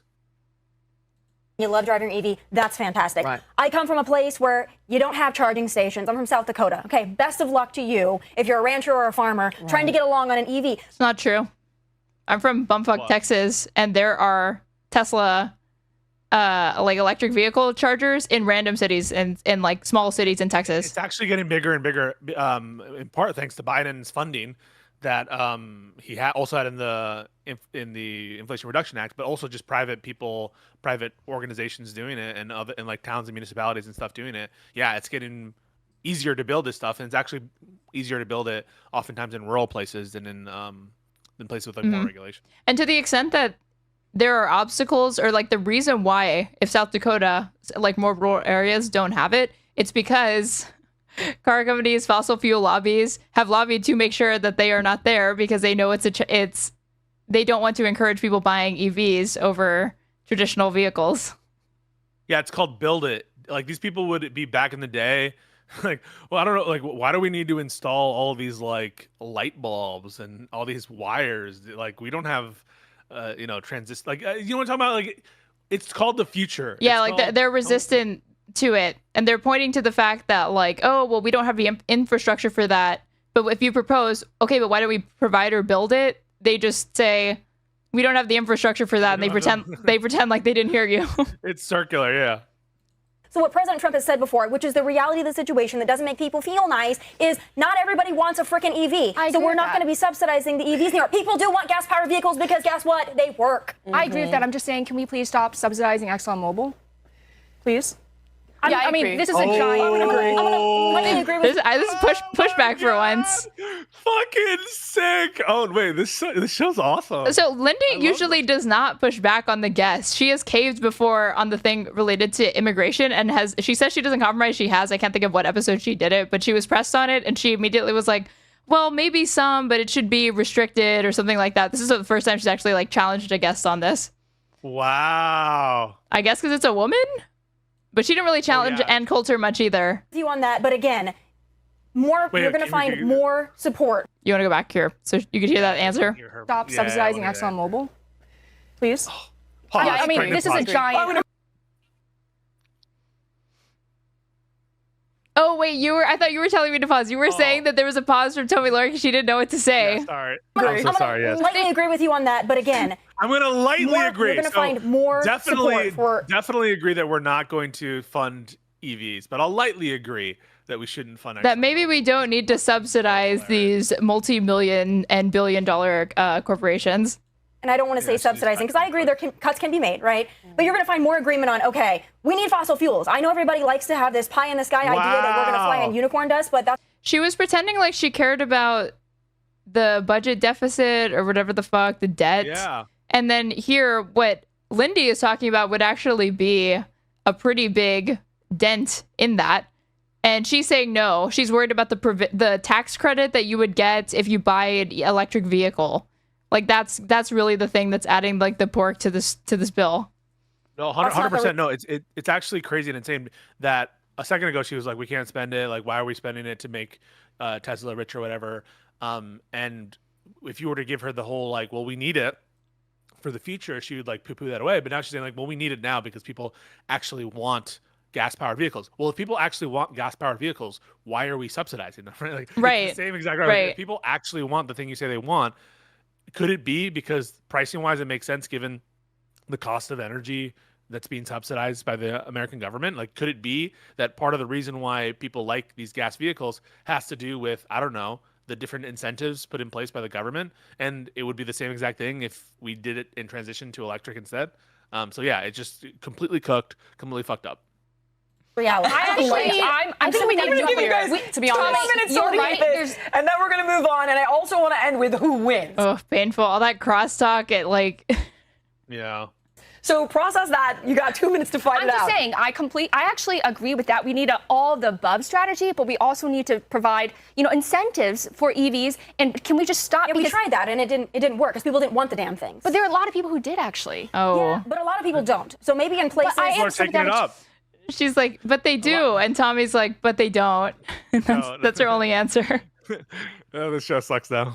Your view that in places like South Dakota where there aren't charging stations, we should allow people to have these, gas-powered. I'm just saying that we need to do everything we can to wean ourselves off of these planet-destroying fossil fuels. And though this is just something that I can't, because this is the truth. Yeah. In our generation, we are literally dying. I know this sounds drastic. I get it from a health perspective. Yeah. She's talking to mostly a panel full of people that are either genuine climate change deniers or have to pretend like they are.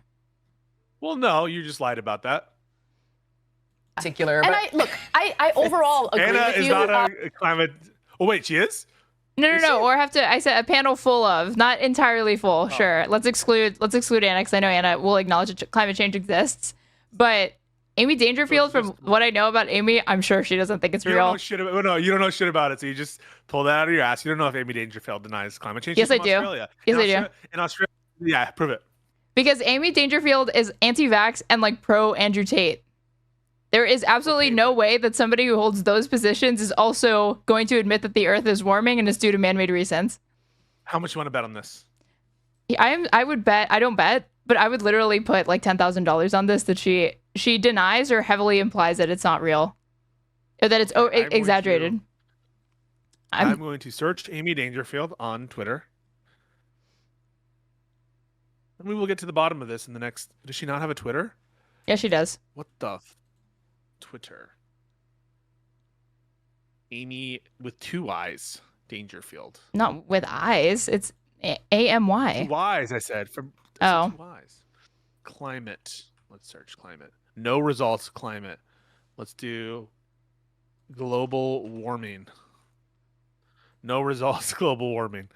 So we're going to have to tweet at her. Should we tweet at her? I mean, you tweet at Vance, so in between doing that, if you can find time to ask Amy about this, sure.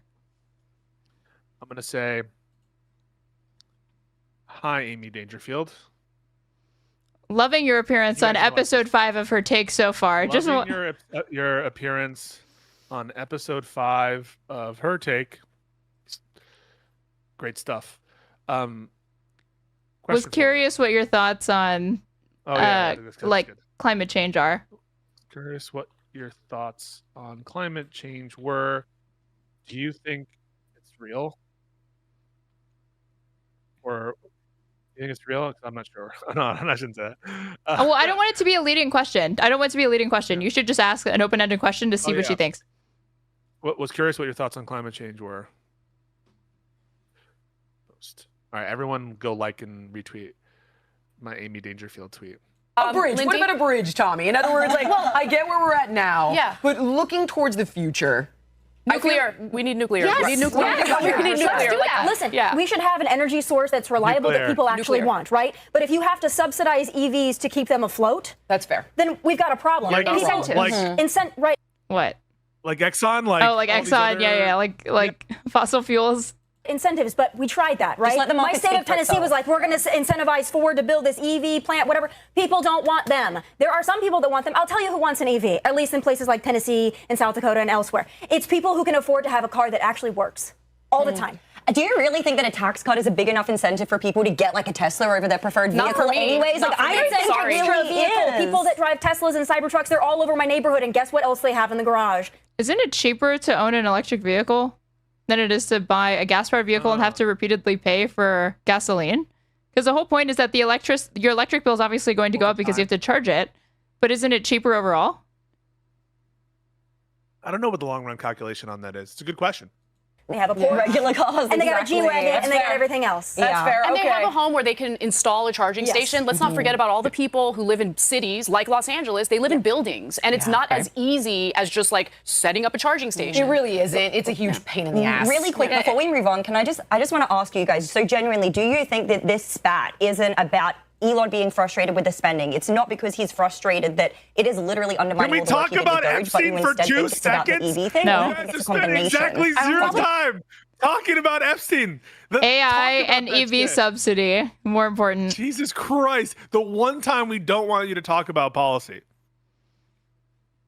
A combination, but more his self-interest, in my opinion. Also, if you got an issue, also go to Speaker Johnson. He's not taking any shots at him, right? He's going directly for Trump about the Epstein stuff, which tells me that this is petty. Yes, it's not just about spending. If it's just about spending, talk about the... Wait, we literally went over. He's like saying we're going to primary and attack every single congressperson who votes for this shit. He's absolutely taking shots at Mike Johnson. 100% he is. Well, because Mike Johnson said that he was personally motivated. What do you mean by that? Mike Johnson said that the reason why he has opposition to this bill is because it eliminates that EV tax credit and those mandates. Yeah, and then in response to that, he said that. Well, Thomas Massey also replied to it. He tagged Speaker Johnson saying that it was offensive for him to insinuate that, and that Elon Musk would never do such a thing. Wait, is Massey an Elon cuck? I mean, I'm pretty sure Elon quote tweeted him on that. Let me find it while I press play. The spending. If it's you being a child because you didn't get your way, then you're going to bring up the Epstein and the... Right. They should release the files, though, by the way, right? Blair White made an excellent point on X as well and actually said, like, well, then why did you... If you think that he's this... Yeah, okay, I found it. This was 3 days ago.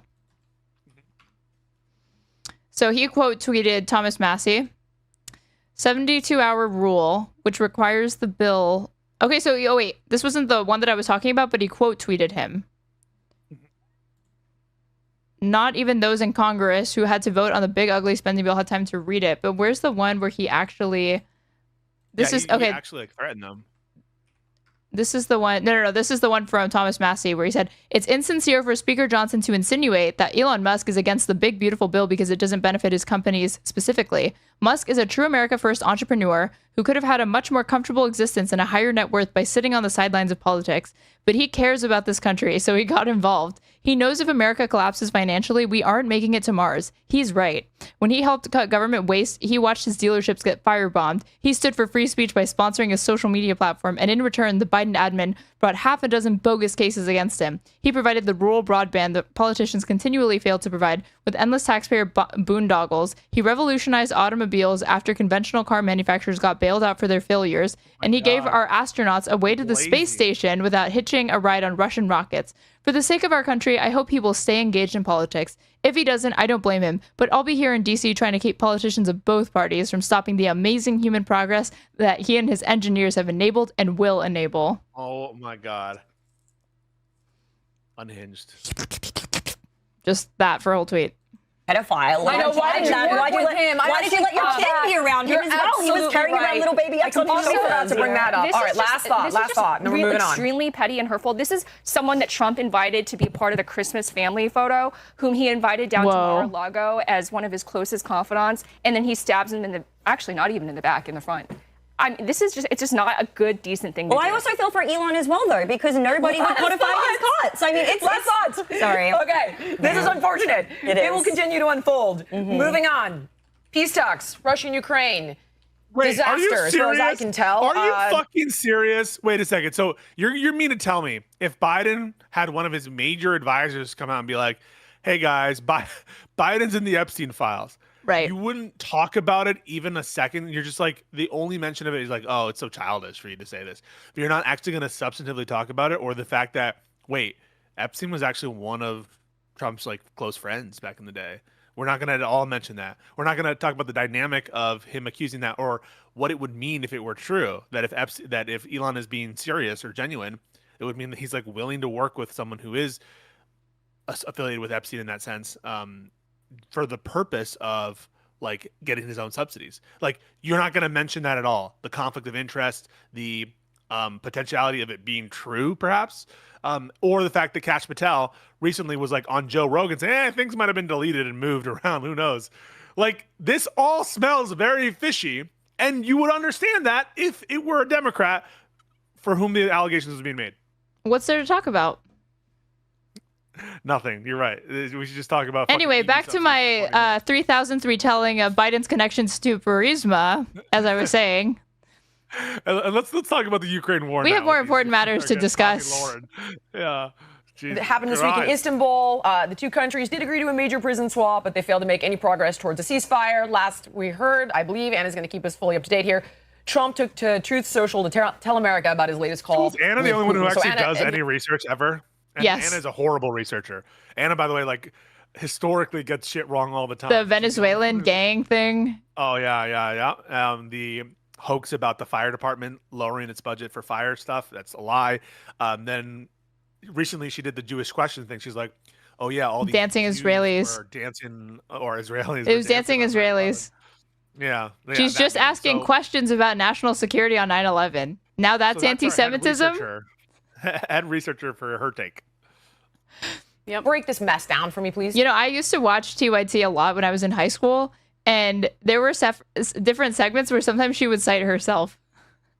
Because she would write, I can't remember what she would write for, but she would cite herself and then read off what she had written in her citations. But it wasn't lost on her that it was funny, because she would always laugh if she did it. So. Well, honestly, it really does appear as though President Donald Trump has kind of given up on securing a peace deal between Russia and Ukraine. So weird. And look, it's day one. He said it was going to be solved when he was campaigning. I know politicians promise the moon and the stars when they campaign, but he kept repeating something over and over again. If you don't remember what it was, take a look at this. If I were president, and I say this, I will end that war in one day. It'll take 24 hours. I know Zelensky well. I know Putin well. Right. I would get that ended in a period of... You can break that deal. 100%. It would be easy. That deal would be easy. A lot of it has to do with the money. A lot of it has to do with the military, that we're giving. But I would get that deal done with... So, he kept saying, it'll be easy, I can get that deal done. But it's not so easy because, quite frankly, Vladimir Putin and Russia is winning this war. They're taking hold of more and more Ukrainian territory. Trump did go in a completely different direction just recently when he was having this joint press conference with the German chancellor. I mean, they are technically winning, but Putin said 3 days. Didn't he literally say, I could do this in 3 days? So I don't think that anybody, least of all Putin, thought that it was going to last. They would actually still be putting up a front years later. I take victory to be according to some condition or to some end. And let's say that you have a race and your goal is to become in third place and you achieve that goal. I would say that you are victorious, you're successful, and you've achieved the goal, that is, of coming in third place. Now, according to other people's metrics, that is, winning the race entirely, you were not victorious. But so the concept of victory is pursuant to some end, is just to some goal. And I take the goal of the Russian Federation to have completely taken over and usurped the Ukrainian government and to basically delete Ukraine. That has not been achieved, and it's being stopped. And so I don't think that they're winning in that sense, and I don't think there's a danger of them breaking out. And I agree that they're taking more territory. But by the standards that he's laid out for what constitutes a victory, yes, he's fallen short of that. I think the bigger tell is that if he were actually ready to, if he really felt that an advantage was in his favor right now, he actually would sit down and try to negotiate with Zelensky to maintain and annex the territories that he's held. He's overplaying his hand because Trump was going to give him about as good a deal as he probably would have gotten. Yeah. And so, I think that they're overplaying. And here's what he had to say. It's getting a lot of negative attention. Take a look. Sometimes, and this is me speaking maybe in a negative sense, but sometimes you see two young children fighting like crazy. They hate each other and they're fighting in a park. And you try and pull them apart. They don't want to be pulled. Sometimes you're better off letting them fight for a while and then pulling them apart. And I gave that an So profound. They do plan on fighting more. In fact, Russia had announced that they intended to retaliate against Ukraine for something known as Operation Spider's Web. And honestly, this clandestine military attack by Ukraine was both genius, but also a little terrifying because they used, the supply chain, the commercial supply chain, in order to smuggle drones deep into Russia to attack their military assets specifically, including their, bomber planes. So we have some details on that. Let's take a quick look.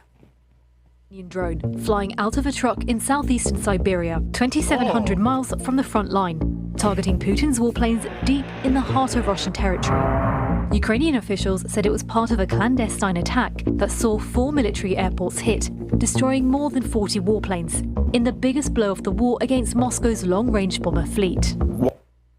Okay, so now Ukraine claims that this attack destroyed, they used these drones. They apparently destroyed these Russian warplanes, including the ones that deliver nuclear weapons.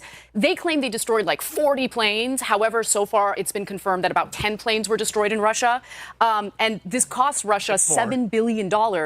And Ukraine also claimed, by the way, that their operation, which they've dubbed Spider's Web, destroyed 34% of Russia's strategic cruise missile carriers. As you can imagine, Vladimir Putin not happy about that. And if you do this in the middle of a peace deal, or peace negotiations, I should say, it's going to serve as a disincentive for Putin. And he's already begun the retaliation. Take a look at this.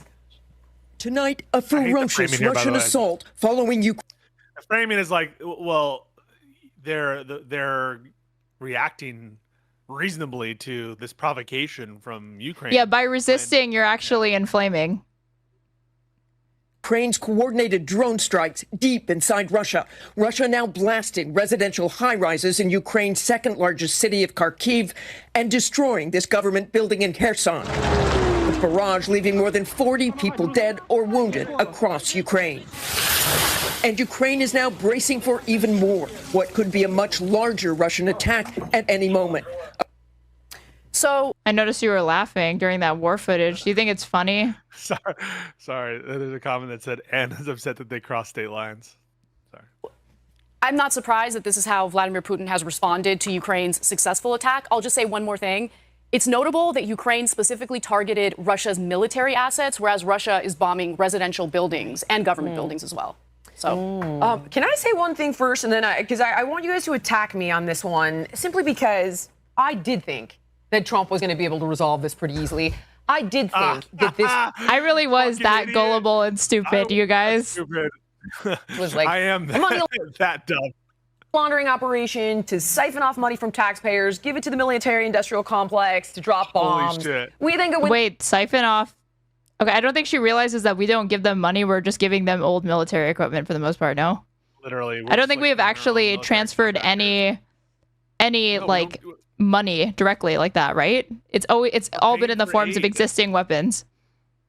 Maybe there were some financial guarantees. Maybe there's some money. I'm not going to sit here and say that absolutely none, but the vast majority of it is in the form of like us giving them stuff, right? That was going to expire and unused things. Yeah, I mean, and they're like, it's just so funny. Like this woman's the host of the show, and she's like, "Yeah, basically, I'm like a humongous idiot." Fucking. She's learning live on air and forming her opinion as she speaks. So I actually am the most gullible person on this panel. Like heroes, take their minerals. You know, they have to. The World Bank is forcing them to lease out their farmland, the breadbasket, which is like the most valuable farmland in the world outside of Iowa. And all of a sudden, you've got like Cargill and Monsanto in there farming their geo crops. Oh my! And I just I don't know. I don't. Globalist plan. There were off ramps. We didn't take them. And corrupt globalist plan. Who does she think is behind this? These people are just fucking flat earthers. They there's the same speaking patterns, the same kind of shit. This is no, I don't think so. I don't think so. I think that flat earthers are genuinely committed to exposing the fact that the Earth is supposedly flat. But Jillian Michael is clearly somebody who has ambiently consumed talking points from different right-wing influencers that she follows, and it's just a mixed bag of her trying to remember what the last thing the guest that Joe Rogan had on who rambled about this said and repeat it. Okay, I see that point, and I think I agree. I'll take that back. It sounds like a flat earther in that when she says the Monsanto stuff. Yeah. But she is not like a flat earther in that sense, in that she's not. She's done her own research. I really think she's just regurgitating others because she seems. I don't think she knows anything about this, and not that I know much about this one either. But I know enough to know she's wrong. Oh my god, I was so wrong. Putin is absolutely as crazy as it gets. He is fully a vile monster. Are we going to need to arm Ukraine to hold this guy at bay? Like I've now gotten all the way back to where she's finally starting to consider that we might need to start arming Ukraine to stave off Russian aggression. I'm starting to think that the Ukrainians might need some assistance holding off Russia.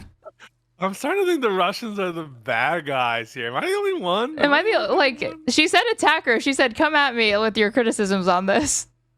We started. Okay, wait, can I just take a second to go get some water? Sure. Just 1 sec. I'll allow it. You can talk.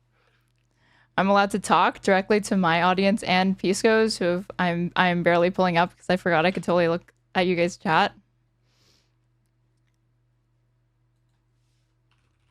Pisco's hour.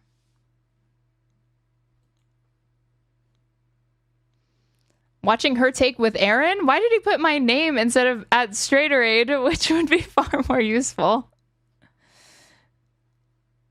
But sure, I'm on a first name basis here with Pisco, so it's completely fine. She is a fitness influencer. She was a fitness influencer, and I guess now she went from fitness influencer to like centrist grifter in the last few years.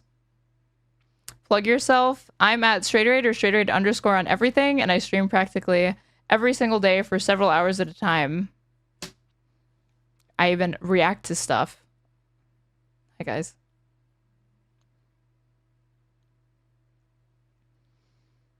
This has been the Russian talking point all war. Russia was constantly launching shit at Kiev during the ceasefire. Oh, yeah. Well, never would have guessed they would bring this back to GMO somehow. People in your chat are barely realizing this is the biggest loser woman. Oh yeah, she is. She was big. Was like training. She was big. Well, she wasn't big. No, she was the trainer. But she was famous. Yeah. And that show sucked. Did you know that the majority of the contestants who lost weight on that show gained it all back and more after they were done? Really? Yeah. Because anybody can lose weight. The hard part is always keeping it off. And the things that they do for that show are completely unsustainable because they slash their calories and they make them work out. and they make them run, which is the last thing you should be making a person who is obese do, because that's really break their knees and it's bad for their bones and their ankles. Yeah. Wait. So two things. One is Common Cure says this could be the Sitchin Adam of the left, and then Trevor Wilkins. First of all, fuck Sitchin Adam. Sitchin Adam got so mad at me that they put me on their blacklist because I criticized them for, or at least I didn't even criticize Sitch that much. I just pretty much criticized Adam for being indifferent about Trump versus Biden. And then the second thing is Trevor Wilkins asks, "What is your lipstick?" My lipstick, it is a combination of a NYX one and a MAC liquid lipstick, but I can't remember the name. I should have looked at the bottom. But it's very dark and vampy. I do enjoy it. Right. So go. I'll just say this. Both things are true. Okay, so Russia is in the wrong. They invaded a sovereign country. Right. But, you know, the military-industrial complex would never miss an opportunity to make money. You know what I'm saying? But he's not stopping. Well, especially my as God. Afghanistan is. I mean, I don't think that's entirely wrong to say that. Those things can be true at once, no? Both be true at once? They're both true. Yeah, a corporation will want to make money, and they'll never miss an opportunity to make money. But you know what okay. Steel man her argument. Because if you don't, I will. All right, I'll still man the argument. Corporations like to make money, and Russia's evil. Both things are independently true. Right, but okay, what is the connection between those two things? What do you think the point she was making? The point she's making is perhaps these military contractors are trying to prolong the conflict at the expense of Ukrainian civilians, which is, I think, valid criticism to make. And I don't think it negates or is her trying to obfuscate like accountability for Russia or that Russia's in the wrong. No, hang on. So Russia's in the wrong. We know that. Right. And she's saying corporations want to make money. And so she's implying that the corporations are responsible for prolonging the conflict when there's no evidence of that. I think she's saying there's an incentive. Wants to fund. There's an incentive. That the existence of the incentive. Right. All right. I guess there's an existence of an incentive to maintain warlike situation because it pays military contractors, I guess. But if that were a reason to, if the mere existence of a potential interest were enough to imply something nefarious, and I think she is making an implication there, then I guess all the shit with Elon, everything else, I mean, all that is de facto problematic too. I mean, yeah, but she's talking about just the influence of money in politics, and that's not something that can really be divorced meaningfully from the way politicians act and behave and the policy recommendations they make. That doesn't just apply to the military-industrial complex. That also applies to the domestic agenda and domestic spending. Yeah, I guess that it also applies to when we were trying to make the vaccine and shit, and when we were trying to Operation Warp Speed, and when we were trying to do anything. When we use the private sector in any capacity, there's a potential influence to prolong the condition that requires the capacity. But look, lo and behold, we had a vaccine from COVID. So I mean, did Pfizer want to prolong the pandemic? The anti-vax conspiracy with that is entirely incoherent. I don't think this one is nearly as incoherent as that. Because if you think pharmaceutical companies actually have a bigger interest for you to not be able to get access to a vaccine and for you to get COVID and be reliant upon pain management medications of some sort because it's viral. So it can't actually be, you can't cure it with antibiotics. So you can only ever manage pain and whatnot. You could make an argument like that, no? But with this, I feel like this is not an incorrect observation to make. That there's an incentive. Yeah, but then that's just true but it's useless. You could say that about any private-public partnership, I think. That, yeah, there could be an incentive for some nefarious activity or some reason to prolong something. So you think if you don't have absolute certainty that it's irresponsible to bring it up and akin to conspiracy theory? Almost. No, you have some rational basis to suggest. You can say it, but at least caveat and say, we have no information. This is what's prolonging the conflict or causing America to support it is the weapons industry or anything like that. You can say that. And then say, but let's all be conscious of the fact that this exists and this incentive exists. That's fine to bring it up. But she's kind of letting it linger in a way. And she does this also in other contexts with money in politics generally and other takes she has about kind of corporate interests where it's just lazy. It's not actually, I think, tailored to what's going on. And it's missing in this particular case the massive public support that there has been for arming Ukraine and supporting Ukraine. And obviously the fact that like Russia is continuing their assault into Ukraine, they're not stopping, and Ukraine has offered an unconditional pause and Russia hasn't. And so, yeah, I just don't think that it's clear that what's wagging the dog is Russia's tail, Russia trying to push, and not like the weapon contractors. Weapon contractors are just fulfilling orders that are, supported by most Ukrainians and most Americans. It is, but it's not overwhelming. Like, okay, Gallup, as of March 18th of this year, support for greater U.S. role in Ukraine climbs to 46% high, and 53% want the U.S. to help Ukraine reclaim territory, even if it prolongs conflict. 63% of Americans think neither side is winning. More concerned that Russia than Ukraine would violate peace deal, 79 versus 26%. So I would say, like, you have a simple majority, but that's it's for not more support. Yeah. That's for like additional support. That's true. That is the wording. But I think your criticism is valid. That she should be probably more precise. And not yes. Essentially over. They need a new cash cow. Right. And that's why you have all these defense contractors hovering around Congress like a pack of vultures, trying to keep this war going. And so I think you're actually right on both counts. Look, People want this war to go on. that. They love the forever war. What? Well, Lindy's a moron and she's going there, sure. But Anna might push back. Let's see. And so I think you're actually right on both counts. People want this war to go on. They love the forever wars. She's interpreted that way, right? So she's interpreting that from what Anna's saying, which I think is what Anna meant. And that's not even yes, there's mostly consensus on this issue across party lines, but less Republicans support it than Democrats, and Republicans actually have greater incentives from those industries than Democrats do. So that undermines Lindy's point. If it were the case that there was a heavy arms deal or arms industries influencing this particular conflict, but actually, I still have a very jaundiced view of Zelensky because I still think that he is not administrating the funds that we so generously gave him. We need somebody to measure the okay, look, the funds. I think they're under the impression that, again, there is a significant amount of money being transferred from our country to theirs without a bunch of restrictions, even though that was what Biden was criticized for, that he was putting way too many conditions. Too many conditions on the aid that he was granting to or sending to Ukraine. I watched him say to Lex Fridman, "You guys didn't give me money. You gave me weapons." Right. Okay, I can feel the both. I'm going to go Tomi, then I'm going to. Because that's true. It's not money. It's weapons. We're also propping up their government and their civil servants. So he might have said, "You didn't give me money." What? We're propping up their government and their civil servants? Does she think that Ukraine would fall if we weren't doing this or something? And it's like that Ukraine. What does she think? Ukraine has been independent. Didn't they declare independence in the 90s? Yeah, so Ukraine is its own country. And if her point is we're propping them up in that we're giving them arms and money is fungible in the sense that money that we're able to, or resources we're able to provide to them is money they don't have to spend on other things. I guess we are helping fund their civil whatever, just in the nature of money, in that it's fungible. But I just don't understand the point here. Is the point that America should not be doing this? If so, just come out and say it. Personally, okay, I still disagree with that. I would love to see the DOGE audit of Ukraine, right? But yes, we're propping up their civil servants and their programs in Ukraine, which a lot of people have had enough with.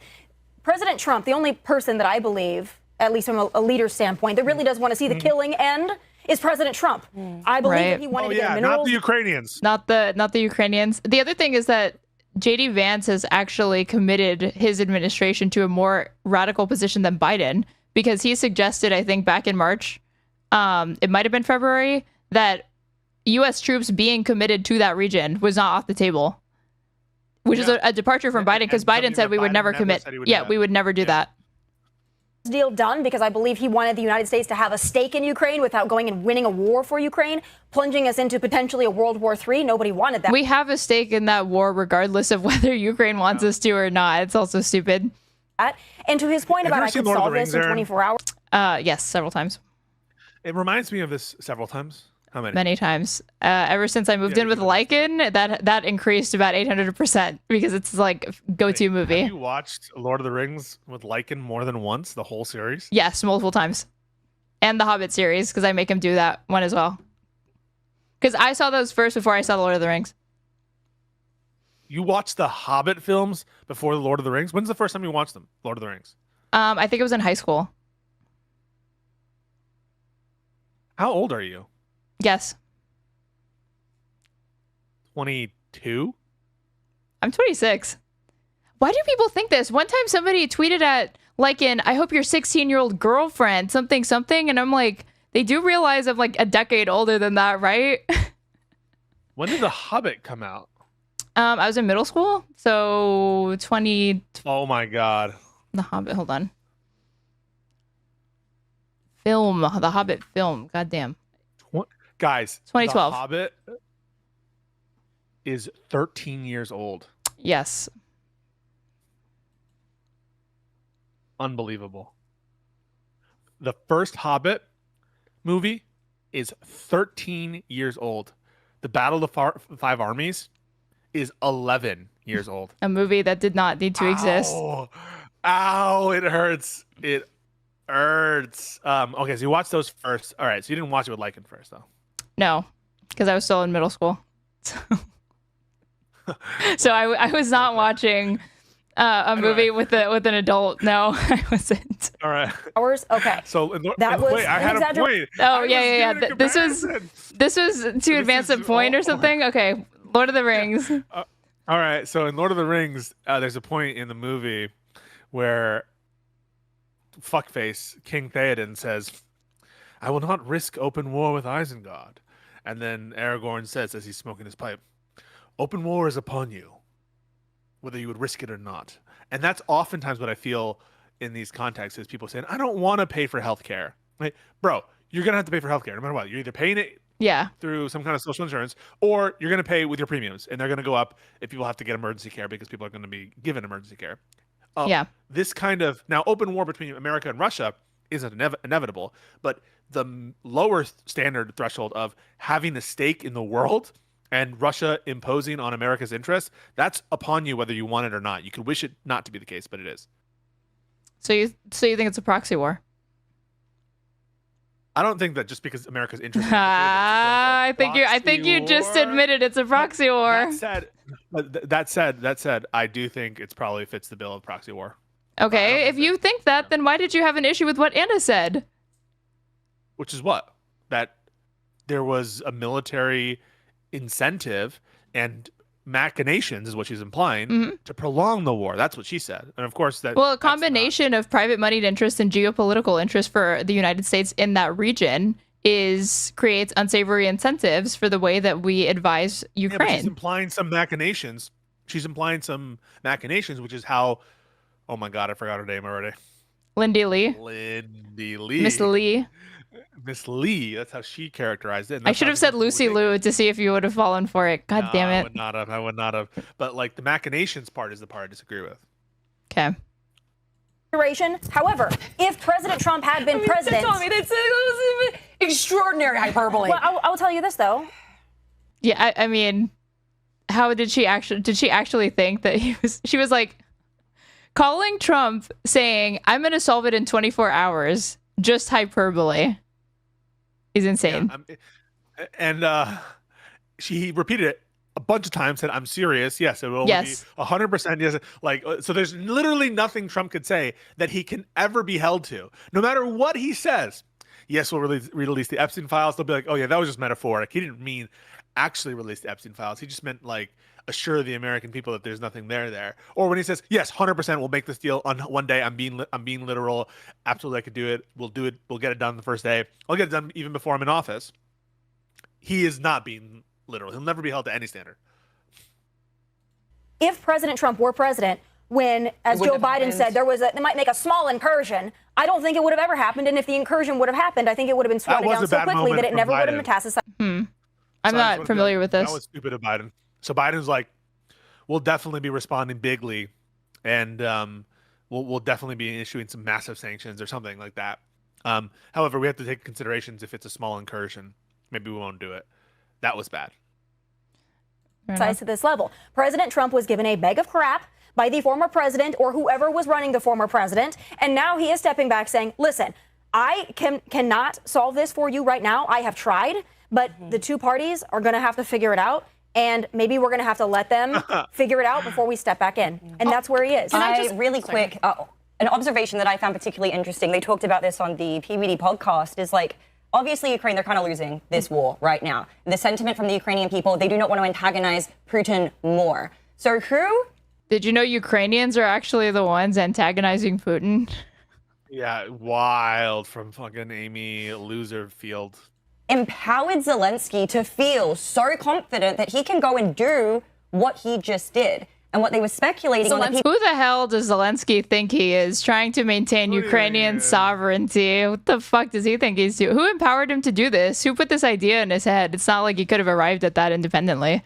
Podcast. Could there be somebody at home? Could there be somebody in the U.S. who's saying, if you go and do that, then we'll have your back? Let me make the argument for it real quick. Yeah, the argument that I've heard is deterrent. So it's like, and Russia, by the way, don't think you're immune. You better show up to these negotiations because look how we can hit you. That was the excuse. So Ukraine is arguing we didn't use American weapons. We used these little drones. And as a result, we didn't need to consult with the United States. The United States says they weren't consulted with. I don't know if I believe that because, to be quite frank, the U.S. government has an interest in denying their involvement, specifically because you're kind of playing with fire. You're using commercial supply chains to smuggle like drones into a country. That's terrifying because that could happen anywhere in the world. Right. And on top of that, we can't forget about the fact that we're dealing with a nuclear power. Is this really an extraordinary military circumstance, this use of the smuggling commercial whatever the fuck? She's making it sound like this is not something that's... She's trying to make the comparison perhaps to... Well, this is what my mind immediately went to, was the pager attack in Lebanon. Yeah. Or I don't know if she's making that directly, but that's what I thought of. That certain things are like crossing lines of combat. I don't know why this would be. Yeah, but they got those pagers from a Taiwanese company, and the Taiwanese company was like, we didn't know anything about it. So they say. Wait, what? Well, what do you like? How do you think they got those pagers? Talk about Israel right now. What, you brought it up. Give it a break, all right? You brought it up. Israel. You brought it up. You constantly want to debate Israel-Palestine with people. No, I'm sure. I don't know anything about the specifics of that outsourcing or whatever happened there. Oh, so you were talking about something that you didn't really know much about, but you were speaking authoritatively and confidently on it? Okay. I'm just comparing it because like there are some ways that a war can be conducted that are subject to criticism because of the nature of the attack. I don't think this is one of them, especially if it's like going after specific military targets. It's being done in a way that would be like no different than a human being going and placing a bomb at these various different locations and targeting like legit military planes. And so I don't really see what the concern is. I got a chatter saying they did a shit ton of damage with using basically commercial drones. It's pretty unprecedented. What do you have to say to that? I think it's unprecedented for sure, yeah. Okay. But that doesn't mean that it's well, that was my only question, is that I was like, is this not common or is this unprecedented? So power, and that's this Russia. kind of thing seems at the same time, though, no, you're good. I think that attacking Russia's military assets as effectively as Ukraine did sent a message to Russia that, hey, you winning this war isn't necessarily inevitable. The other thing that I'll just quickly say is, look, I don't know whether or not Russia would have invaded Ukraine if Trump were president as opposed to Biden, but I will say this. I will say this. Why? Why that? Wow. Fucking more. She's playing into that narrative. He's like, oh yeah, they definitely wouldn't have attacked if Trump were president. She's literally, even though she's not directly saying it, she's playing into it, in my opinion.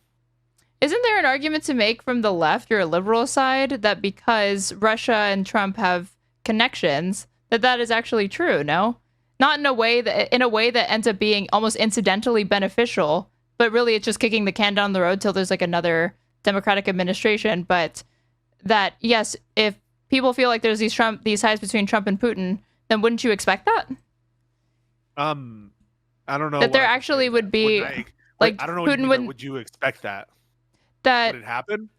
That Putin would be less likely to start a war under Trump because he's more amenable to him and they have ties. No, I have no.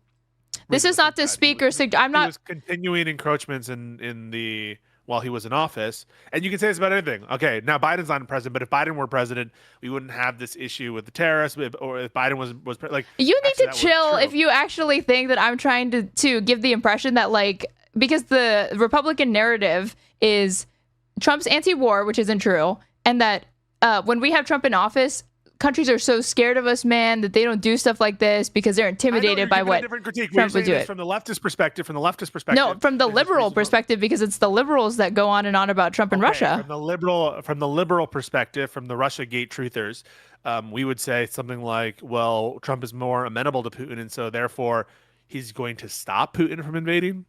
I don't understand that. No, not that he would stop him, but that Putin would be less likely to do it while he is president. Because that causes issues for Trump. Because he likes Trump, or yeah, because he likes Trump. The argument from liberals is that Putin is. Well, I'm not a liberal, so you have to enlighten me on this. I just know that they go on about Russiagate. Oh, I'm about to own you. So the argument from liberals isn't that like Putin thinks Trump is a good guy and wants to make him happy. It's that Putin is able to exert influence and control Trump for Putin's interests. Not that Putin like really cares about pleasing Trump or making Trump comfortable. Okay, well, that wasn't my understanding of it, although I do disagree with you that liberals don't say that because they are basically like they're each other's bitch. There's love letters going on between the two of them or whatever. They like, but they view Putin as running the show. They view Putin as being the dominant one in that relationship. Okay, that part I didn't entirely get. I thought it was more there was like mutual beneficial relationship going on. So you think that Putin wants to help Trump because he just cares about what Trump? Not because he cares, but because he feels that if he scratches his back, he'll scratch his, or like that. Okay, but I think this is an important enough interest that Putin isn't going to concede on Ukraine just because he likes Russia. If that were the case, he would just stop the war right now, but he hasn't. I guess so. In the beginning of this war, Russia was backed into a corner. Russia was losing. Oh my God. However, the United States and UK discouraged Zelensky from entering peace negotiations because the US and the UK had an interest in essentially depleting Russia's military capability. That was a big mistake. And I bought that entirely. I was the whole, like, we provoked it. I bought into it. But Putin doesn't care. He doesn't care about being isolated. He doesn't care about sanctions. He doesn't even care about secondary sanctions and tariffs, going after the countries that do business with them.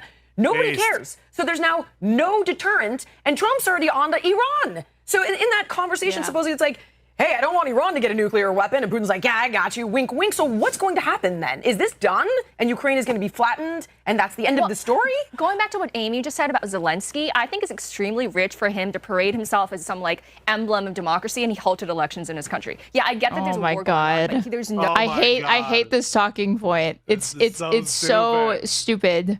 Wait till I tell her who helped to develop the Ukrainian constitution. Wait, who did? I don't know. The U.S. Oh yeah, but it's part of their constitution, and they should follow it. I know that we have an aversion on the right. They have an aversion. Wow, on the right. Freudian slip. Oops. That's my big announcement. So when you say blue MAGA, what you really mean? Okay. Blue MAGA's in the chat. Yo, if you're a real one, you'll put a blue MAGA in the chat. That's a thing, though. Many of you are not real.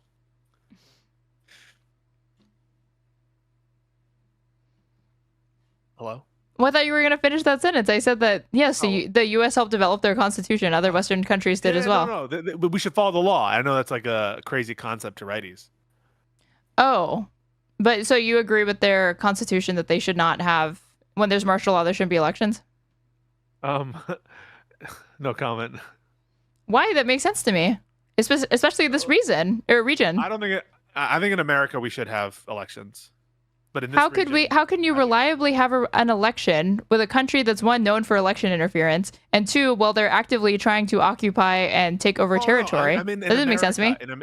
In America, in most contexts in America, I think there's no provision for postponing elections. There's not, but there would absolutely be a case if we were being invaded by a foreign power that it would literally not be a reliable or safe election to do that during an ongoing.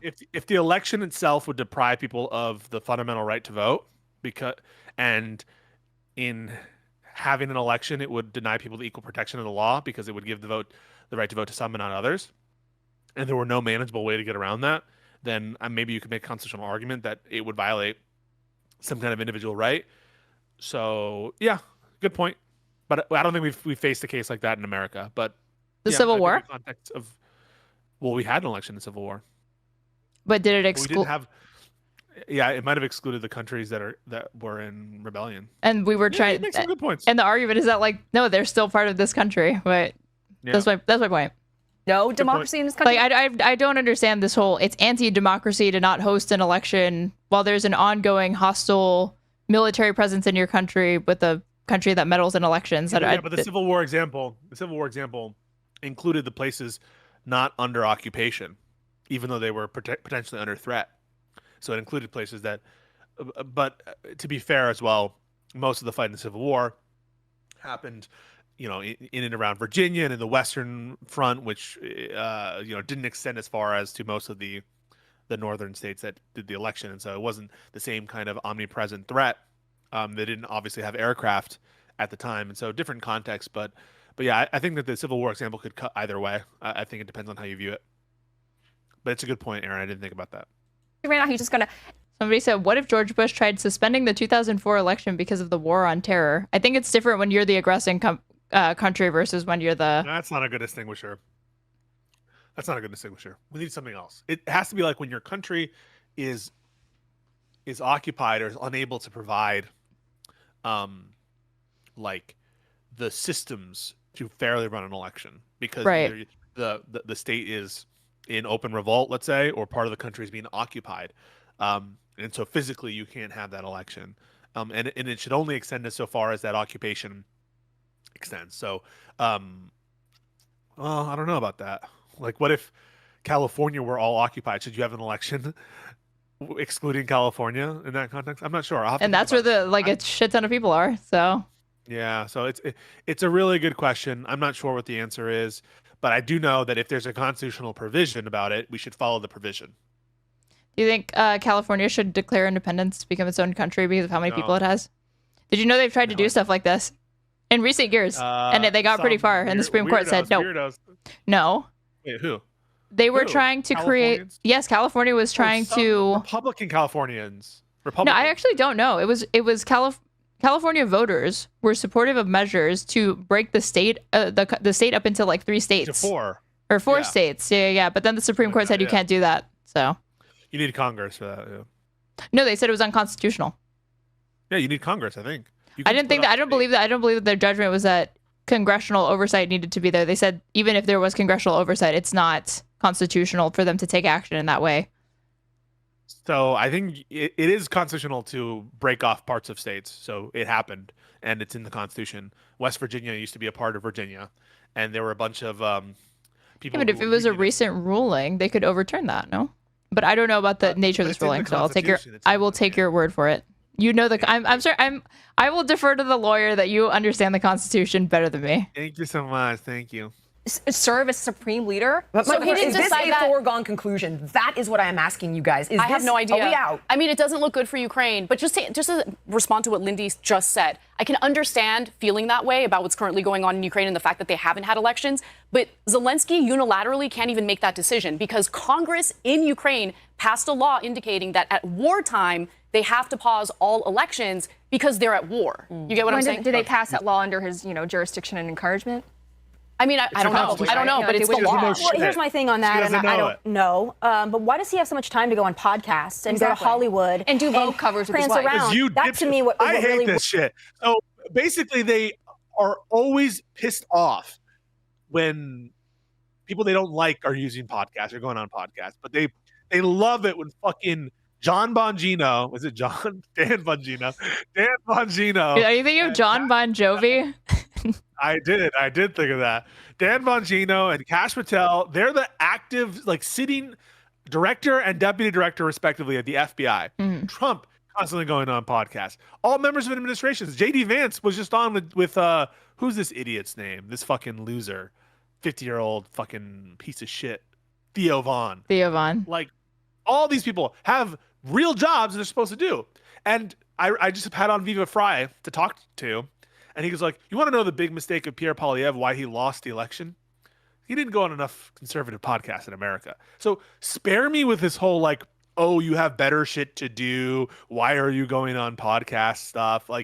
The most busy, supposedly people in the country who are at the highest degrees of leadership in the most important agencies, or indeed the White House, are constantly wasting their time. The Attorney General is on Fox News like almost daily, talking shit in the most inappropriate ways possible.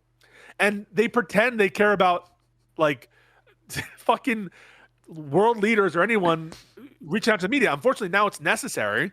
It's a literal war effort where rallying the international community is his basically most important job. Oh, so you're admitting that he's doing propaganda in a foreign country to influence this country? Yes. It is important. Yes, I am. The funny thing, this is reminding me of how in 2016, Trump's admin kept having to come up with different ways to not make it seem like he was watching TV, specifically Fox and Friends, all the time and letting it influence his policy and decisions. Like, Trump came across a news item that disturbed him greatly and reversed course on this thing. Like, it would be stuff like that because he was he was basically listening to like fucking, Jesse Waters on Fox and Fox and Friends and stuff. The other thing so it matters is the To golf. be available to people, the golfing. The golf. No, like how much he golfs. Like literally how much he golfs at Mar-a-Lago. I also remember looking at an article. It was an article interviewing the villagers, people that live at this huge retirement community in Florida, suburban voters. This is like Trump's bread and butter base because they're wealthy retirees and suburbanites that they play golf all day. They do this kind of shit. And they complained that Obama was like lazy or he took too many vacations. And they asked like, okay, but Trump golfs a lot. And without missing a beat, the woman that they were interviewing said, okay, but then he gets to work. He gets right to work, so that's how they justify it. Oh my God. Rubs me and a lot of the American people the wrong way. That's what's keeping a lot of people like myself, who maybe are more isolationist, America First people, when you see this little clown traipsing all over, doing Vogue cover shoots, you see him going on podcasts, but you're like, but he said on the podcast. Listen. Okay, but Putin did some podcasts too. He did Tucker. Listen. Okay, all right. Touche. Zelensky walking around wanting to be hailed at the Academy Awards, and then all this stuff. He wants to be. He is a celebrity. That's how he started. He wants to continue to be a celebrity. So it's very hard for Americans who are struggling to be like, let's give more to Ukraine. Let's win this war for them. When you have a leader that looks like that and acts like that. So is that the answer then? Is we just back out and we don't support Ukraine anymore, because that will be the end of Ukraine at this point. There's no peace deal to be had if we don't give weapons. We know where it's going. End of story. I mean, and then on to Iran. The way that the European allies are still going to support Ukraine. Obviously, if the U.S. decides to drop out of supporting Ukraine, I don't know if Ukraine's going to be able to make it. But who is their biggest supporter? Is it Germany? France, Germany, country, Poland, and then the U.S.? I believe Poland is Poland really did ramp up their military spending, especially for NATO, in order to be able to defend themselves, of course. But they also want to support Ukraine because it's not just about Ukraine. If Putin is emboldened after taking complete control of Ukraine, he's probably going to move on to the next country. Well, it's not just Putin, though. You know what other decision you're making to let it go? You know what other country is watching this with like eyes of the eagle? It's China, because they are going to decide what they're going to do with Taiwan. They're going to based on America's reaction towards Ukraine. 100%. And based on Trump's rhetoric on Taiwan, he doesn't seem like he's going to intervene either. So China. Wait, but. She thinks, okay, wait, let her make this point. All sanctions. Let her cut. He's decided not to, arguably because he's trying to get a grip on Iran, which is a whole separate. That's not even true, because the Trump administration, Biden did this and then reversed it. And then earlier, I think this year in February, they had edited the U.S. Like a .gov website to change they removed the statement, "We do not support Taiwanese independence." That was removed. China noticed, and then I don't want to say retaliated, but like that did not go unnoticed, is my point. There was some wording change or something. Yeah, Biden had done the same thing, and then he changed it like back a month later or something like that. Now Trump's doing it again. I think it still says it says they removed that and he didn't change it. So for show unto itself, but personally, I would let Israel go in and deal with them. There's chanting death to America. They're not going to enter into some cute little agreement, in my opinion. But as long as the U.S. stays out of it, fine. Wait, can we pause say that? But So this woman, let's just give you guys some fucking context here. This is what we're here for. What we're here for, to give you some context. This woman just said, yeah, I really believe Trump could get a peace deal in one day. Yeah. And now she's like, Israel should start a regional war with Iran, and we should just go in there and start another. This is what we're getting. Someone who is so naive that they thought that Trump would be able to end the Ukraine-Russia war in a day is now telling you that what we should do, that she has enough information and she has come to the determination that it would be in the interest of the world that Israel start a regional war with Iran. A war that no one wants but Israel. When we're, especially like in the last few weeks, Trump has been trying to like remove U.S. presence somewhat from that conflict entirely. Like, and not including Israel. Arguably. Like the thing with the Houthis and whatnot. I think that there is an incentive. I think that some parts of the administration are trying to avoid outright war with Iran, and they're trying to push for this deal. I do think they're trying to push for a deal. So at a time when Trump is doing that, you're undercutting it by saying, yeah, we should just fuck with Iran. We should just like literally go to war with them.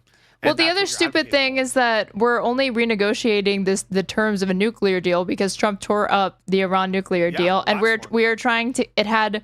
We're not getting that deal back, and the idea that we're not only going to get pretty much the same deal but a better version, you're not getting them to agree to stop enriching uranium when uranium has domestic uses. They're not going to agree to that. It was insane that they agreed to that in 2017. And what's more is like they can't accept the old deal, so they need to make it arbitrarily different enough. And so now they're trying to find a way to make it arbitrarily and materially different than the Obama deal. When really, I think if they had come up with the Obama deal right now, they would hail it as the greatest deal of all time and implement it. It was. It was like it was insane. And then he ripped it up. So yeah. And assassinated Soleimani. So then what happens? No comment? That is a comment. That is a comment. What do you mean by that? As a terrorist. Why wouldn't they accept it? I think Iran might accept it. I don't agree with Aaron that it's inconceivable or wrong for them to accept it. I think Iran should not be. No. I'm not saying it's. I'm not saying it's wrong. I'm saying it was insane that we even got them to agree to the terms of the 2017 deal, and now we're talking about terms that are even more intense. And I think it's far less likely to be able to extract those terms once again. Agreed. Yeah, the deal they want is the deal they made, right? Right. Obama was. They negotiated that deal, I think, over the course of at least 3 years. These deals, these are complicated deals. All right, these are complicated things. And yeah, we got a deal, and at the time it looked like all indications were they were following through on the deal. And so yeah, you rip it up, and now you want to come back and say, actually, we want a more punitive deal. Well, no one trusts America's word. No one trusts Trump's word. And you're trying to impose greater amounts of punishment on Iran, greater amounts of sanctions on Iran. And so if all your point is that the deal is more unlikely given those circumstances, I definitely agree with that. It like someone said, you tear up a deal and then you get a worse deal. This is the art of the deal. I mean, it really is. It really is. Yeah, like it's really frustrating. All right. Question really quick. Has anybody checked? But it's good to know that you're in favor of assassinations if they're terrorists. No matter how much regional instability it might bring, no matter the fact that we had previously worked with them. I say nothing. All right, I have made no comments whatsoever. I just said, some people are terrorists, some people are. Speaking of, that's the other thing, is the Iran nuclear deal passed despite AIPAC pouring $22 million into a domestic campaign to try to get it to not pass, and Bibi addressing Congress, even though I don't think Obama wanted him to. Because there's something that I guess Bibi knows about Iran that Obama doesn't know. Check to see if there's any more like covert, sneaky funding stacked into the big, beautiful bill. Because remember, they tried to put that into the bipartisan border bill. Oh, girl, there is some additional money for defense, right? So hundreds of billions of additional dollars, and that's going to be on top of the national defense. The faux little girl. Yes, there is pork in the bill. I don't know. I don't like that. Maybe I'm sexist. What do you think? Definitely, for sure. But so am I, so it's okay. Authorization Act, which they pass every year with no debate. Right. And it's quickly approaching $1 trillion a year. And you know what Department of Government fails their audit every single year? Every single year without fail. It's the Pentagon. Aaron, talk your point. All right. Well, we're not solving this one today, but much more to come on it, I'm sure. She got it from me, obviously. Trump's war on the Ivies. Not only is he proposing to strip their billions in federal funding, slash their tax rates. It is sped up. It's at 1.25. Oh wait, no. It's at 1.15. I'll put it at 1.25. There you go. schools. Sorry, you have somewhere to be? This is your full-time job now. Hey, shut up.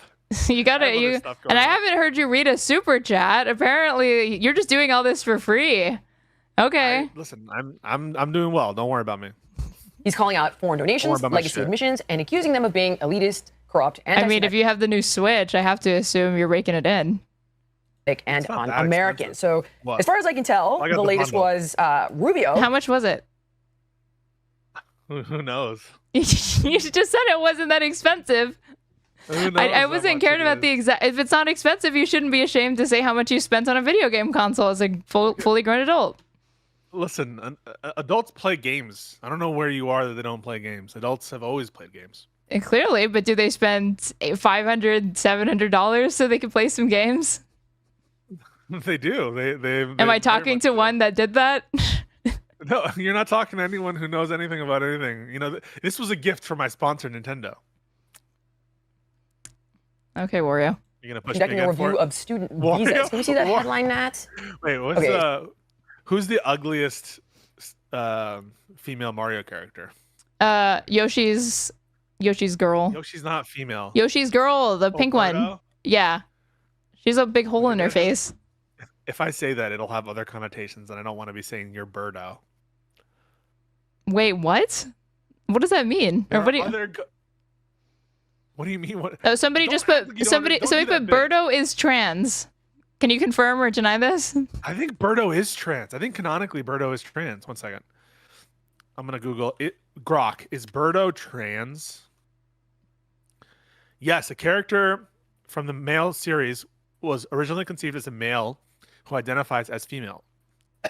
That's what AI says.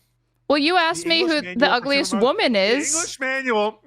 And I said her. This is trans inclusive. Trans women are women. Wait, trans women are women. This is trans inclusive misogyny that I'm doing here. I'm trying to read. The English manual for Super Mario Bros. 2 describes Birdo as a character who thinks he is a girl and would prefer to be called Birdetta. Wait. So you were dead naming because I didn't know her name. Birdetta. Wait a second. I've been dead naming Birdetta this entire time.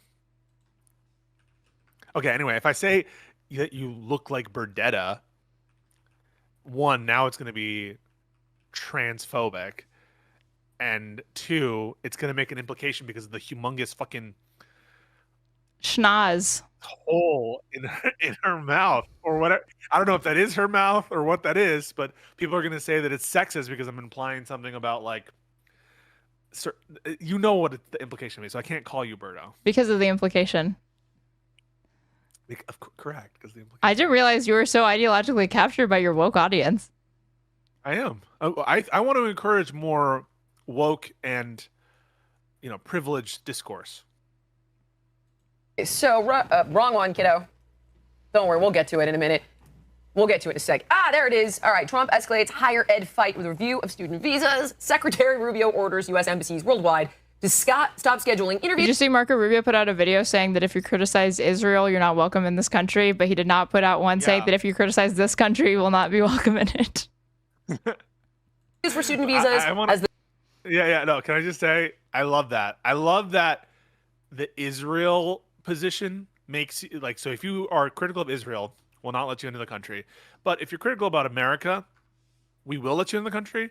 But Correct. If you're critical of Trump, we probably won't let you into the country. So very much love that. I don't think there's a First Amendment issue at all. I think Hassan was stopped just because they randomly. Why are we talking about Hassan? Why are we talking about Hassan? No, this is why we're talking about Hassan, because we must talk about Hassan. Mm-hmm. Because Hassan was stopped at the border because they give these interviews to Global Entry. Every time it's your first time using Global Entry, they give you an interview. Except for me, they didn't do that when I was coming back from the country for my first time since my Global Entry, because they were purposely misleading me because they know that I'm a commentator, and so they know that I would spread this essentially fake news that it isn't the policy. Right. It actually is. They're Pisco's hour enjoyers. Okay, so I'm gonna make you watch this. Just, did you ever notice how large his ears are? Under President Trump, the United States will stand with the Jewish people. We have implemented a vigorous new visa policy that will prevent foreign nationals from coming to the United States to foment hatred against our Jewish community. We are holding international organizations and nations accountable for rhetoric against Israel that resurfaces in the manifesto of monsters, like Iran and Sarah's killer. But we do see an eventual light at the end of this long tunnel of suffering. One can imagine a Middle East in which the Abraham Accords eventually reign. So thank you for the opportunity to address you. That was inspiring. How do you feel witnessing a true American patriot stand up for? I love that our country is being cut into giving away, First Amendment rights, which are afforded, admittedly not at the point of entry into the country, but to other people in this country who aren't citizens. I love that we're just taking these policies that are just blatantly favoring viewpoint discrimination, like favoring Israel right now, which is slaughtering Palestinians and starving them. And so, yeah, I just think that this is just not anything wrong with it. Slaughtering and starving. So it's a genocide? So like you say, it's genocide? I think it's genocide, yeah. I think so. The Trump administration weighs stricter vetting of applicants via social media profile. So this is getting kind of intense. Social media profile? I know, but I'm going to let Lindy has a lot to say here, and we'll get into that. Actually, one quick thing about the social media thing. I'm with Marco Rubio on this. If you got a visa under the false premise that you were just going to study and contribute to our economy. I literally had no idea she was about to bring it up. And then suddenly you participate in these. She's praising him. Pro-Palestine or pro-Hamas protests, then you definitely got that. She almost said it. Pro-Palestine. Pro-Hamas. Falsely. I don't think you should be here. So, yeah, I'm with Marco Rubio on that. But going back to our main event, which is the war. So these students that have probably been here since before October 7th surreptitiously entered the country under the guise that they just wanted to study here, but really they were waiting to spread pro-Hamas propaganda because they knew October 7th was going to happen. War against Ivies that Trump is engaged in right now, 25% of Harvard student body is foreign. And I have a problem with that. This is the nation's most, actually, I'm very disgruntled to say, it is the nation's most prestigious university. What you'll see from my abundance take is what they have to say. One of the things I think is best about the book is calling out how beneficial foreign inventors have been to America's history with respect to some of the most critical inventions that relate to American national security, like the nuclear bomb, that relate to the invention of like the mRNA vaccines, right? That's arguably saved tens of millions of people across the world. With respect to America's invention of like major things have been because of immigrants who have come to this country to the best top universities and in collaboration with American institutions and structures and American scientists have created amazing fucking things. And we stupidly put these caps on H-1B visas, back in the 90s or 80s or something. And it has absolutely given away a lot of our leverage and power in terms of invention stuff. So just to be clear about something, where I stand, I think that's a base take in abundance. I agree with that when they say it in abundance. And I also agree with that I don't have a problem with 25% of the Harvard population being foreigners. I don't have a problem. Why? Because disproportionately they spend money, so they're actually paying students and they're contributing in ways that, and we can give like certain tuition benefits to actual citizens. So that's one benefit. And second, a lot of these foreigners will go on to contribute to the country and to increase all of our prestige by inventing shit here. And that's just been the history over a course of time. And so I think you're a fucking idiot to have this take where like you're just against anyone, 25% in Harvard just because you're against foreigners. I think it's stupid. We should be funneling our resources towards Americans instead of funding these students who then go home to their home countries and never to be seen again. That's the lie. The whole criticism of this is that we encourage brain drain of these other countries because they come and they stay and they're productive in this country and they want to be in this country. They don't go back. Doing that. That's what we want. However, I do have a nuanced perspective on this because I know. Oh my gosh. Yeah. Okay. But this is it. I don't think we should be cutting funding for cancer research. I hate this. It's so performative. This both sides, and I think there's a good point here, a bad point there. It's just so this like they need to have the optics of we're reasonable, we're nuanced, and so every time they say it, it's like wow, crazy that we have a nuanced take. And when people do that, it gives me the ick. Well, nuance is simultaneously used to explain when they're being entirely black and white and not thinking critically, but also when they diverge from the party line and they try to justify it under the guise of like, it's nuance or whatever. or multiple sclerosis, or these really innovative projects. A lot of these universities, these elite universities, actually yielded some of the most extraordinary innovations we've seen today, like GPS, like radar. All of these things came out of just like ordinary general scientific research. Why are we cutting that? Let's cut the stupid gender ideology studies that we don't need. Let's cut that instead. The angle on that one, and I'm playing devil's advocate here because GPS is an irrefutable monster accomplishment. So I know she's just kind of saying it off the cuff, like let's cut gender ideology woke crap, but she really is saying that the government should be dictating like academic curriculum and departments just because we fund them.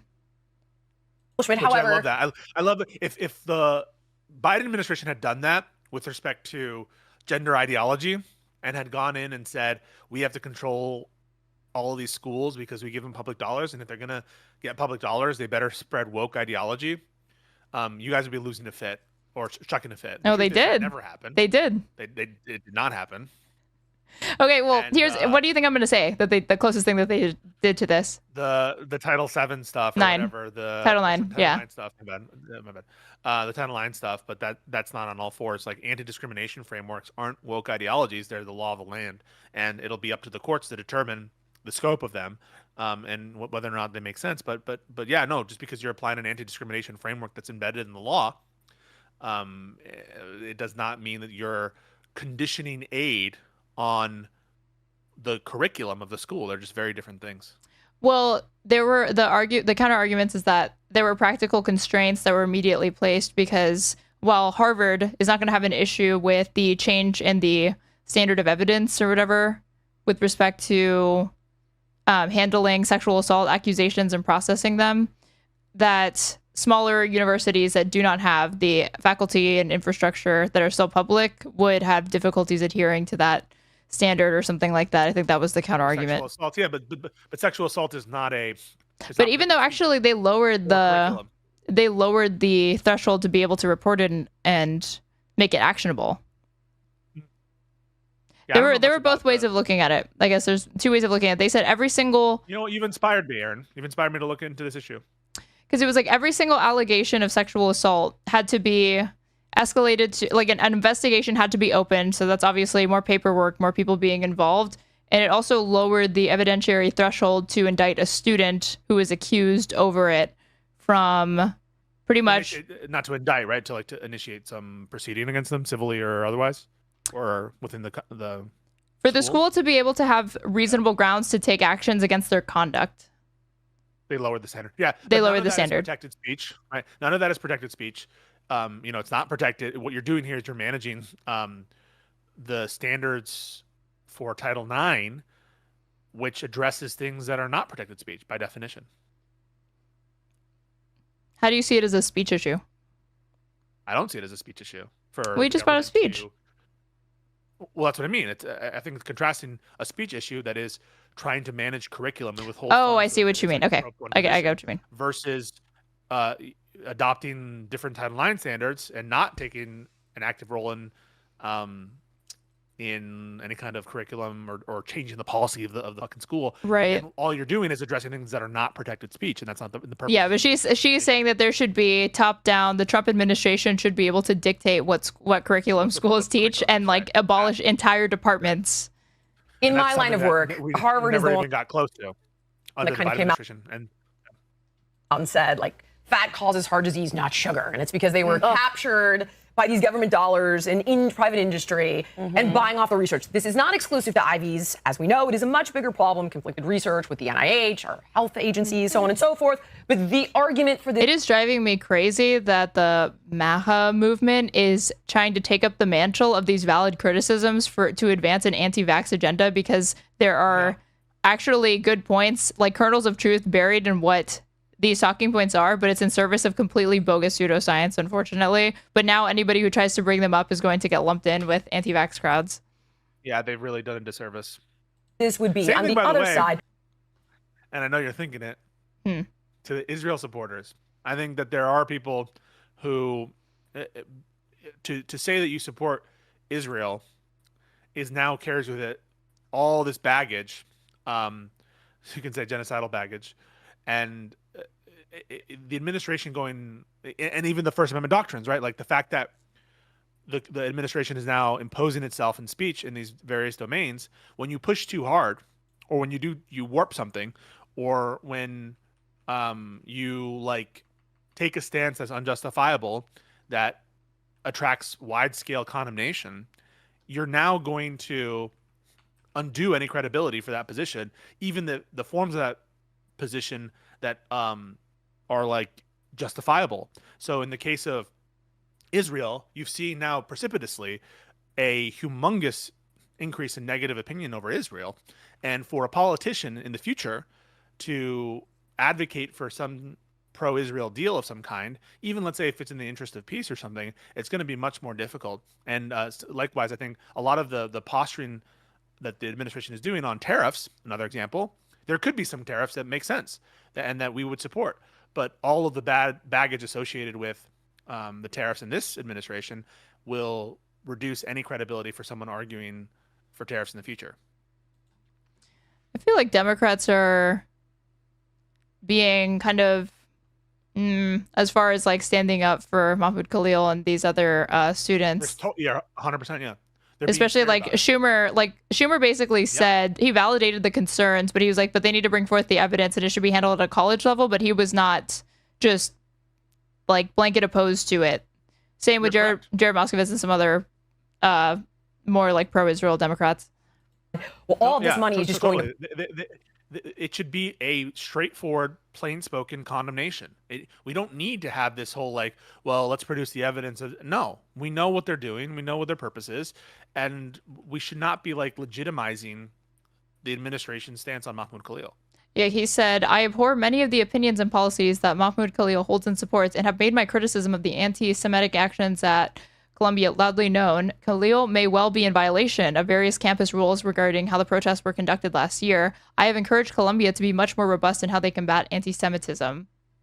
But if the administration cannot prove Khalil has violated any criminal law to justify taking the severe action and is doing it for the opinions he has expressed, then that is wrong. They're violating the First Amendment protections. And it's like, there's a whole lot of words for... You could like left out the first part. I think just so you can be unequivocal that this is not... It shouldn't be read as an endorsement of anyone's speech if you're protecting it. Yeah. That's what is 100%. Annoying to me. I hate that I oftentimes am forced to do... I shouldn't actually do it. I shouldn't... People will say, will like push you to condemn Hamas, and I do condemn Hamas, and I do condemn some of the protests that occurred. And I don't know a lot of Mahmoud Khalil's independent views. I know that he hasn't made... If we knew that he was making pro-Hamas statements, we would know about those statements because they've been looking for them. But I think I have to stop saying things like that. I have to stop being like, and by the way, I don't necessarily endorse what Mahmoud Khalil stands for. I just think that it's not needed. It's not an endorsement. All I'm doing is standing up for rights. And no more than the ACLU is standing up for the Nazis in Skokie, Illinois. It's like it was a principled argument. It was not about the speech itself. Private corporations, like pharmaceutical companies. Now, clearly, you've listed some examples that are not that. Yeah, well, I think the vast majority of this funding is actually going to just solitary scientists in the lab, toiling away day in, day night. I know because my father was one of them. He was at Harvard Medical School. He worked at Brigham Women's, and I know he worked in renal research. And he was. This is why she has nuance. Like he was making $70,000. Where this nuance is coming from. That's a good point. The GPS stuff, the actual advancements. To my knowledge, when asked, Harvard has really been unable to show hard, tangible things that they've done with government money that have been substantial. Oh, I have some interesting ones. Nat, do you have the lizard video? So I saw a video of this girl. She is studying medicine and also like something for NASA as well. And they took away her funding. She was devastated. I really felt for her. But when you look into the way they are mismanaging these funds, man, these higher level institutions need to also have a higher level of accountability. That is true. And there needs to be some type of deterrent from them doing this in the future. This is another great point from the abundance people, where part of the problem with what we're doing for research is we actually put too many bureaucratic checks on, and I believe this is true, by the way, for grant writing and shit, that the government should take more of, should make sure that researchers are not just spending 50% of their time writing grants and these progress reports. And by the way, that's something that China does. China like eats the cost sometimes of wasted time and people do. And sometimes in order to get shit done, you need to, I think, streamline. And so and sometimes science discovery, another, I think, great point from abundance, comes out of unexpected places, right? They bring up these examples of like random lizards or geysers where they found stuff from either, I don't know if it was penicillin or it was some other great inventions came from these like random little, it was Ozempic stuff. I think Ozempic stuff came from like a lizard something or some creature that you wouldn't think of. And so I just think this is the wrong attitude. This is a kind of attitude that we need to institute more bureaucrats, more people who are pencil pushers, that you have to check more boxes. And I think that's precisely what we don't need at this time. And so, I couldn't disagree more with Amy Loserfield. Speaking of abundance, did you like that the only mention of Elon Musk in that book is to praise him? I don't know if it was to praise him, to be honest. It was. It kind of. I'm reading this book. I know he did. It was a kind of jab. How do you mean? So let me get the actual quote. I'm already pulling it up. Let's see. And then Musk also retweeted him. That was a thing that happened. His appearance on, I think, Jon Stewart. Yeah, I don't like Elon Musk. What do you want to say? I just want to know your thoughts because you're enthused about abundance. I'm not enthused about it, but I just am able to recognize good points.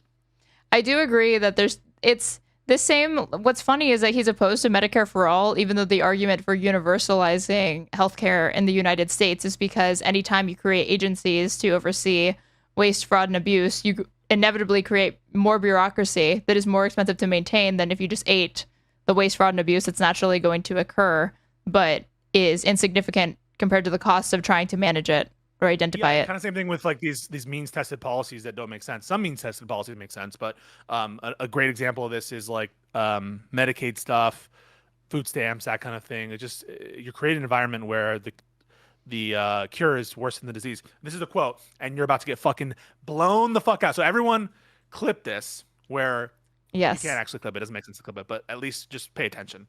Quote, Elon Musk has led some of the most innovative companies of the modern era, but according to the earliest reports of his role in Trump's government, he is focused on slashing what government does rather than reimagining what it can do.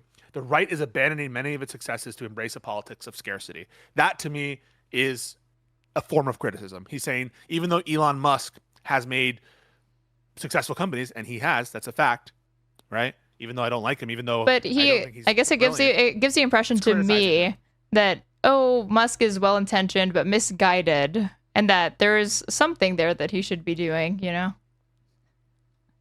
If only he had done it the right way. Well, I agree. It's a little, it's less scathing than I would want, but I don't think that that's glazing him. I think it is a criticism. It seems more of an indictment of the right and their embrace. Elon. Yes, than it is scarcity. Yeah, but it doesn't seem like it seems. So you agree it's a criticism, right? You agree of the right, but not of Elon.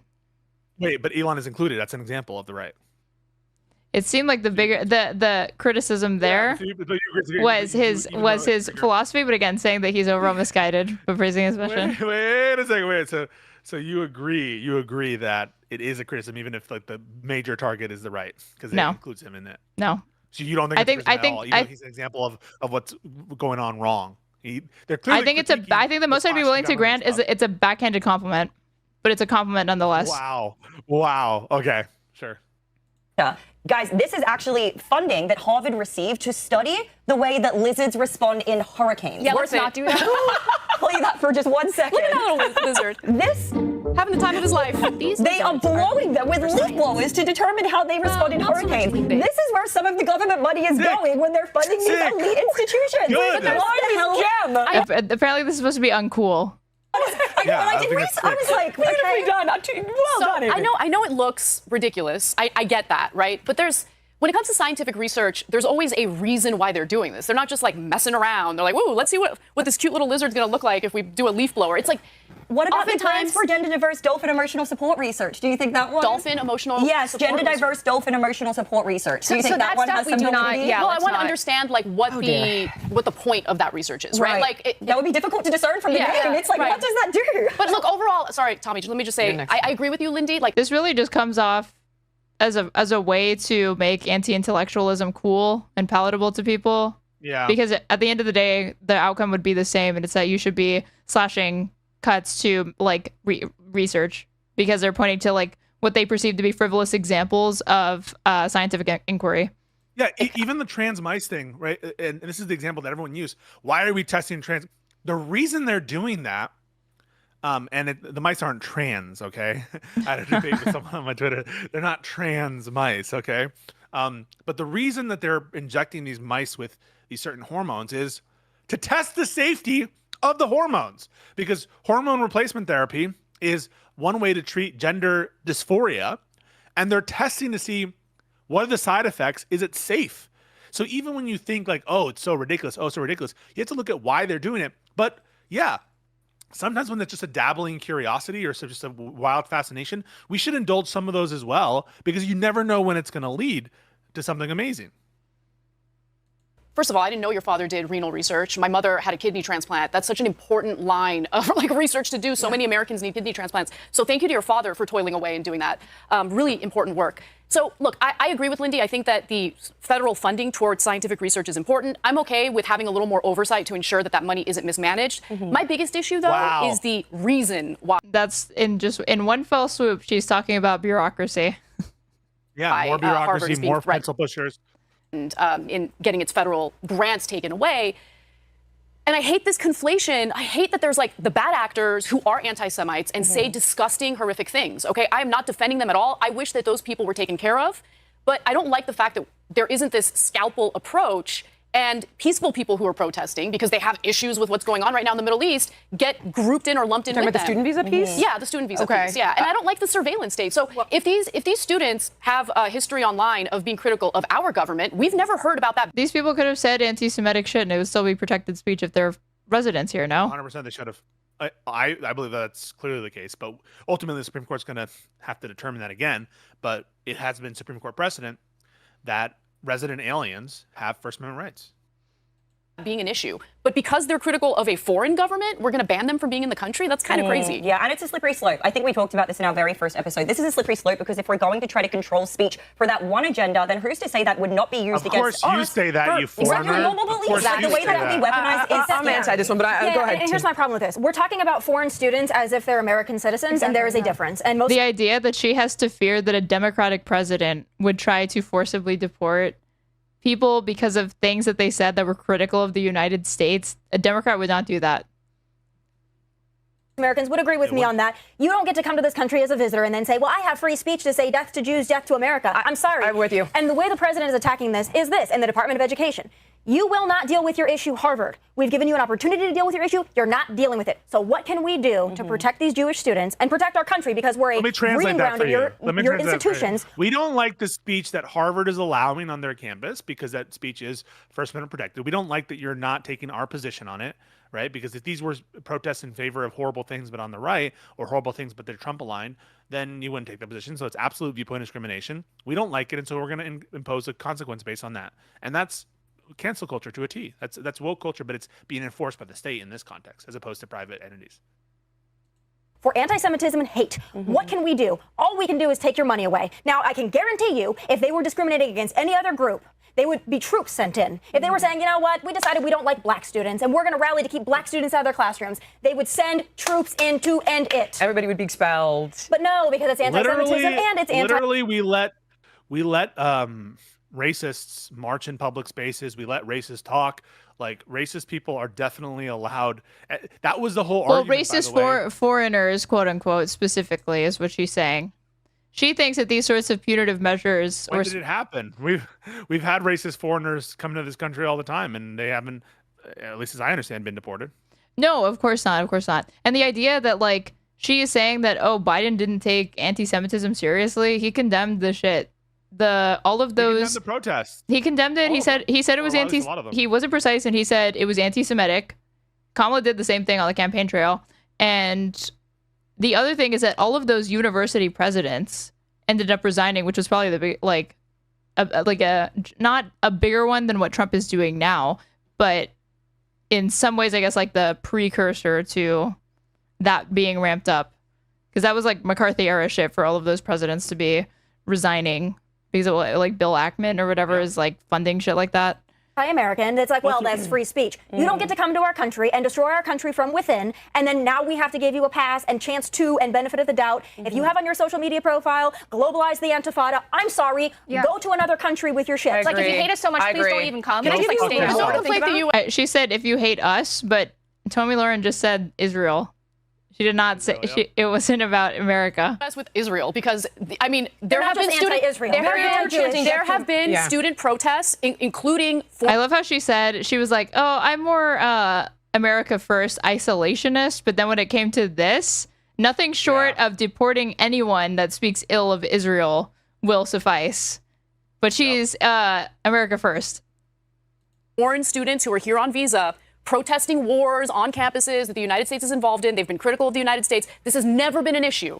By the way, Supreme Court has ruled on this over and over again. There's precedent for this. Anyone who's in the country, including green card holders, including visa holders. That glare from Tomi Lahren at Anna sticking up for free speech. Holders, they're all protected by our Constitution, including our First Amendment. If you don't like that, take it up with the Supreme Court. But this is different. They're saying now, though, fair enough. You got in here. You slipped in under the radar. By the way, Mahmoud Khalil did not disclose. These are not slipped in under the radar people. That was not an oversight. These are people who are here legally on student visas, or in Mahmoud Khalil's case, on a green card, which had been granted. Do you have to disclose any sort of political affiliations or allegiances when you apply to become a citizen? Some they ask you about. So they do ask if you're affiliated with like the Nazi Party, the Communist Party internationally. And they do ask you about your participation in certain groups. But your political leanings, they don't ask you about in that sense, but they do ask you about your affiliation with groups. Okay. Apparently, that he was associated with a pro-Hamas group. It ended up coming out, a group that the Biden administration had labeled pro-Hamas, and it came out that he never disclosed that. So clearly this guy does not have the best intentions, for everybody who thinks so. And I got... So now we trust what the Biden administration has to say with respect to this? Educated on that one by Batya Ungar Sargon, who ripped me a new one and was like, oh, but did you know? And I was like, I actually did not know. So thank you for that, Batya. So my point being, or Tommy's point, if I could elaborate on your point, is... who is that? Batya, she search her name right now, and when you see her face, I think you'll recognize her. Also, the idea that he would lose free speech protections because if he was, which there's no evidence that he is, but let me say that if he had been speaking favorably of Hamas, that would still be protected speech. I 100% agree with that. Yeah, I in all these conversations, I even just for the sake of argument, I'll assume that that he spoke good of Hamas. I often assume that just for the sake of it. Wait, Batya? How do you spell her name?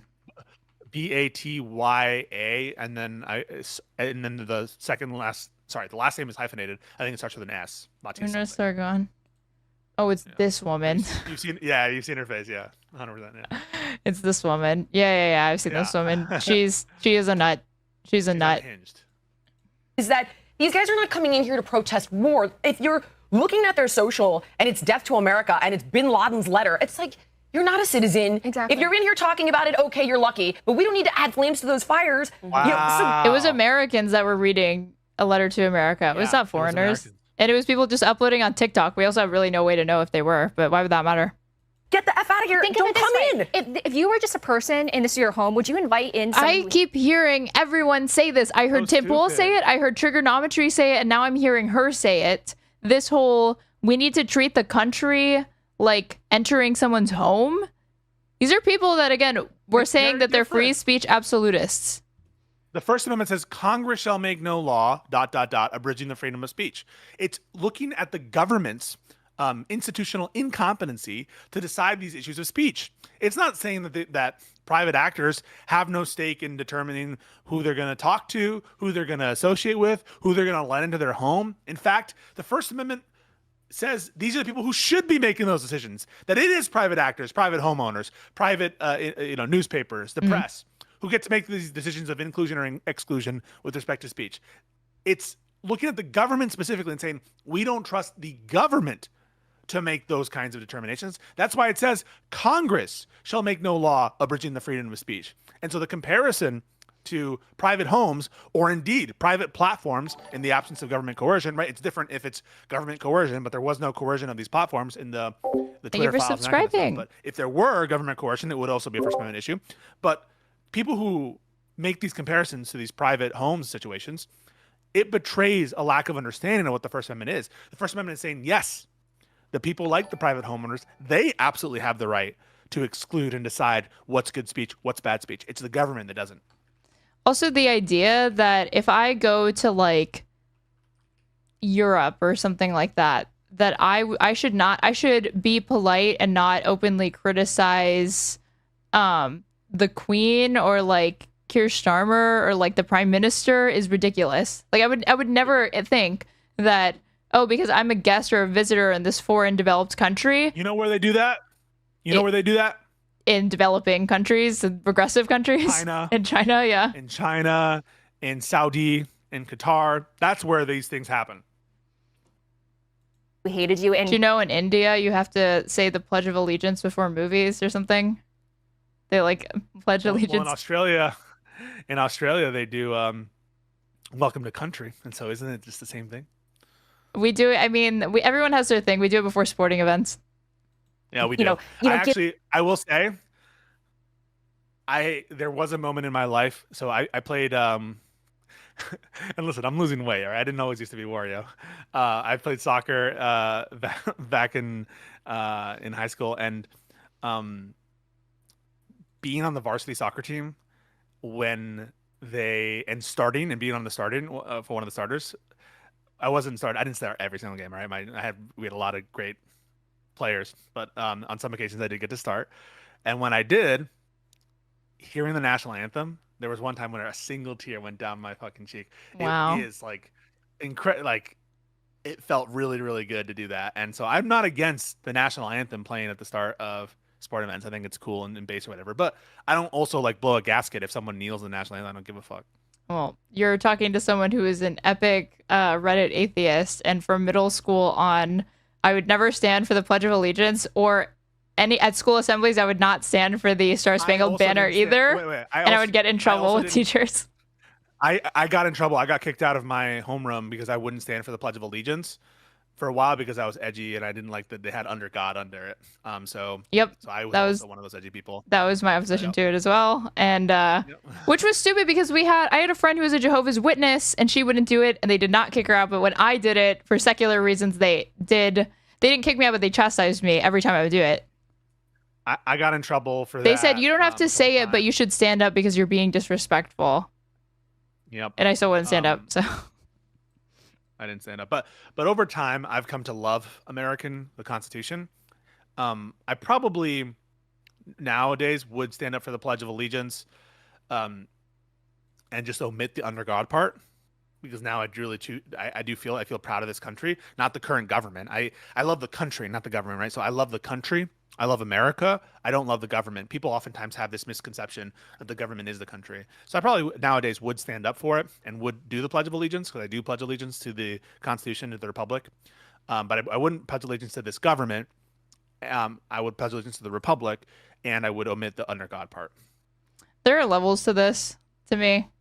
Like if I were, I guess, Russian right now, and even being an American with Trump, it's like, it's hard. You know, it does trying to reconcile like a love for your country with like the actions of it and how you disaggregate those two. But give them the best opportunities and treat them with tender love and care. Like, would you actually do that? I do want to mention, this is, you know why the foreign student issue is so deeply entrenched?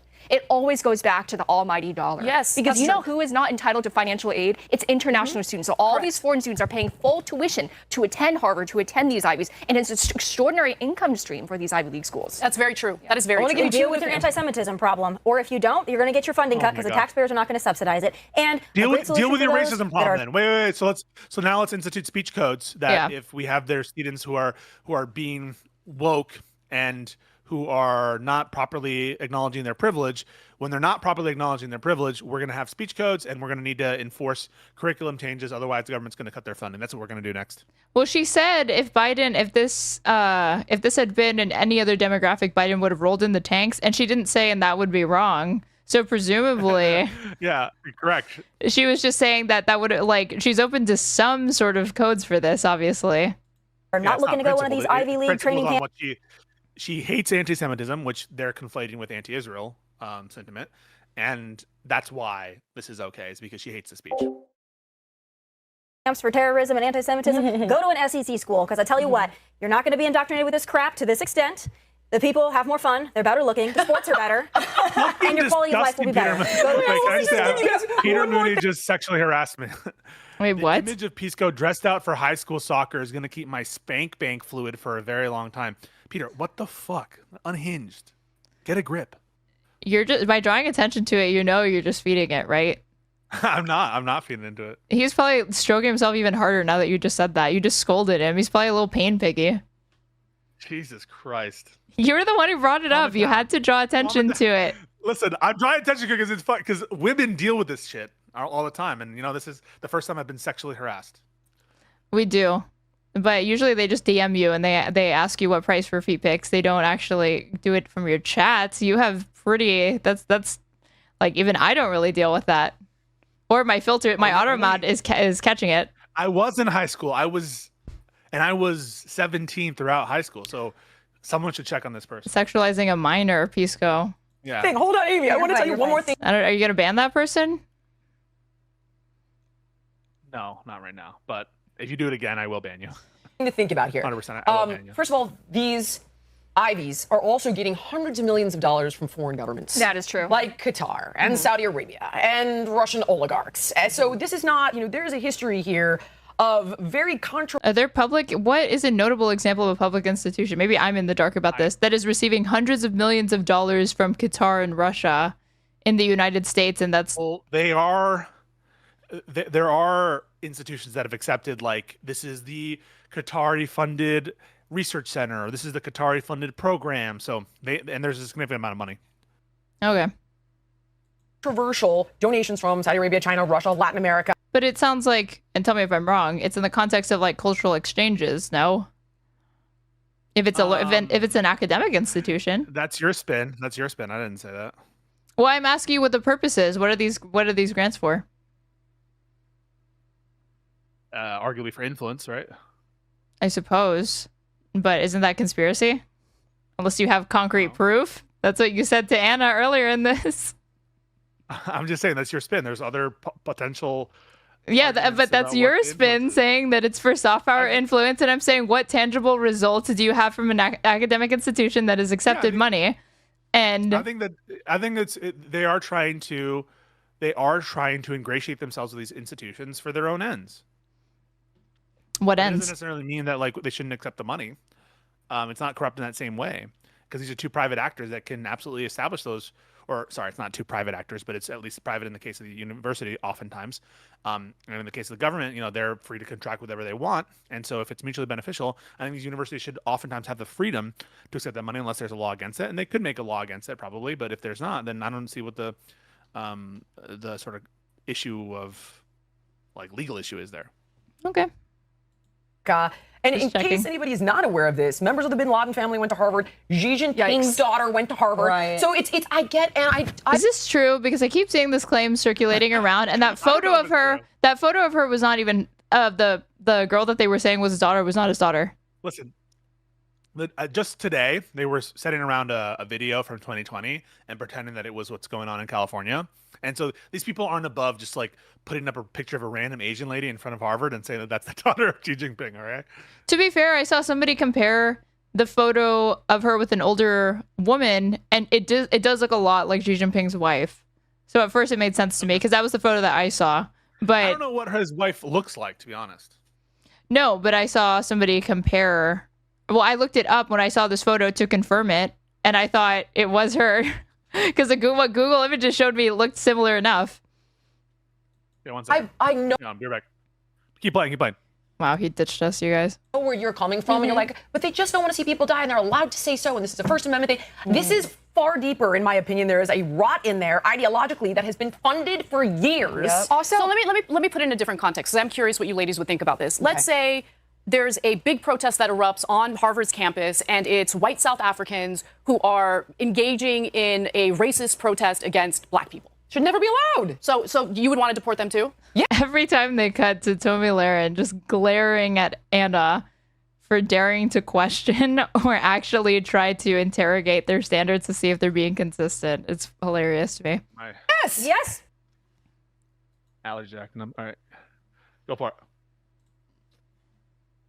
So Anna is trying to actually test their standards, and she's saying, "Oh, love it. If white South African students assemble, and there's like a protest erupts at Harvard, what would you say? Should they be deported too?" If you're not a citizen, absolutely. Yes. Okay. Absolutely. We don't see things on the conservative side through the lens of race or all. Well, it does feel like there's a bit of a double standard when it comes to the way conservatives 100%. have responded to, protests involving, let's say, white men who want to have like a white power group on campus. Like, I'm just making something up, but there isn't like this effort to like get rid of people. So here's my question: Are we talking about Americans? Or are we talking about foreign nationals? Because that's a distinction I would make. Right. I agree with you. The Supreme Court has decided on this. Even if you want to go out and burn the flag, whatever. If you're an American citizen, but Secretary Rubio's point that I think has been well made is: listen, if you are a foreign national, you are. Oh well, if Secretary Rubio said it, who fucking cares about the Constitution or Supreme Courts? Yes, in this country, and I have every right to look at your visa and revoke it. But they did squash pro-Palestinian protests overall, and the vast majority of students involved in that were American citizens. They squashed it, completely squashed it. When you start taking over buildings and you globalize well, the I don't agree. intifada- Look, I don't agree with that. I don't agree with making Jewish students uncomfortable or blocking them from being able to go to the library or to class. Those students who did that should be held accountable for it. Sorry. But the majority of students weren't doing that. And so, look, my big concern here, okay, is that there is a double standard, and because of the fact that these protests offended the sensitivities of Bibi Netanyahu and the Israeli government, in fact, he gave a speech about that and essentially condemned American citizens who were engaged in those protests. That's the reason why there's like this harsh response to these students, and I don't agree with that. I don't see that. I see this as a much bigger problem of a rot that is being funded by people or countries that are against us, seeding these ideologies that are anti. And Pelosi said this too.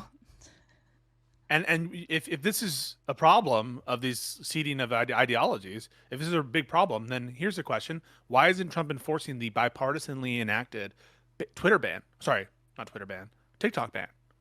Like, if this is something that's been upheld as constitutional by the Supreme Court, and if we really cared about foreign influence from a country that Trump has identified as being particularly harmful, given his trade war and all that shit, why aren't we enforcing that ban? The truth is, it's not about foreign influence for them. Arguably, a lot of the foreign influence is on the side of Israel influencing in America's internal affairs. At least Bibi taking the side of Trump during the election and doing all sorts of things. All that is to say is their concern isn't really foreign influence. Their concern is they want to have viewpoint discrimination and they want to dominate these universities, so they're less critical of the administration and the administration's position on Israel and the Israeli state. Well, it was Trump's idea, no? Yes, I know there's bipartisan consensus, but it was his administration that even brought this up and put it on the national agenda. They put it on the agenda for sure. They did in like Romney, I think, or I maybe think of something more recent, but I know it was other Republicans back in like as early, like as far as 2017, maybe. Yep. Anti-American. It does happen to be playing out in this particular instance with Jewish students. But if these kids are going to protest children dying in Gaza, I don't think anybody would be against that. It's like, I would be if they're doing They literally He's like, I would be against that. Most of them, that's what they're doing. Most of them. Question that I want to couldn't find us on a map. Most of these people are imbeciles. Yeah, from the river to the sea. Like, what do you think? Fuck.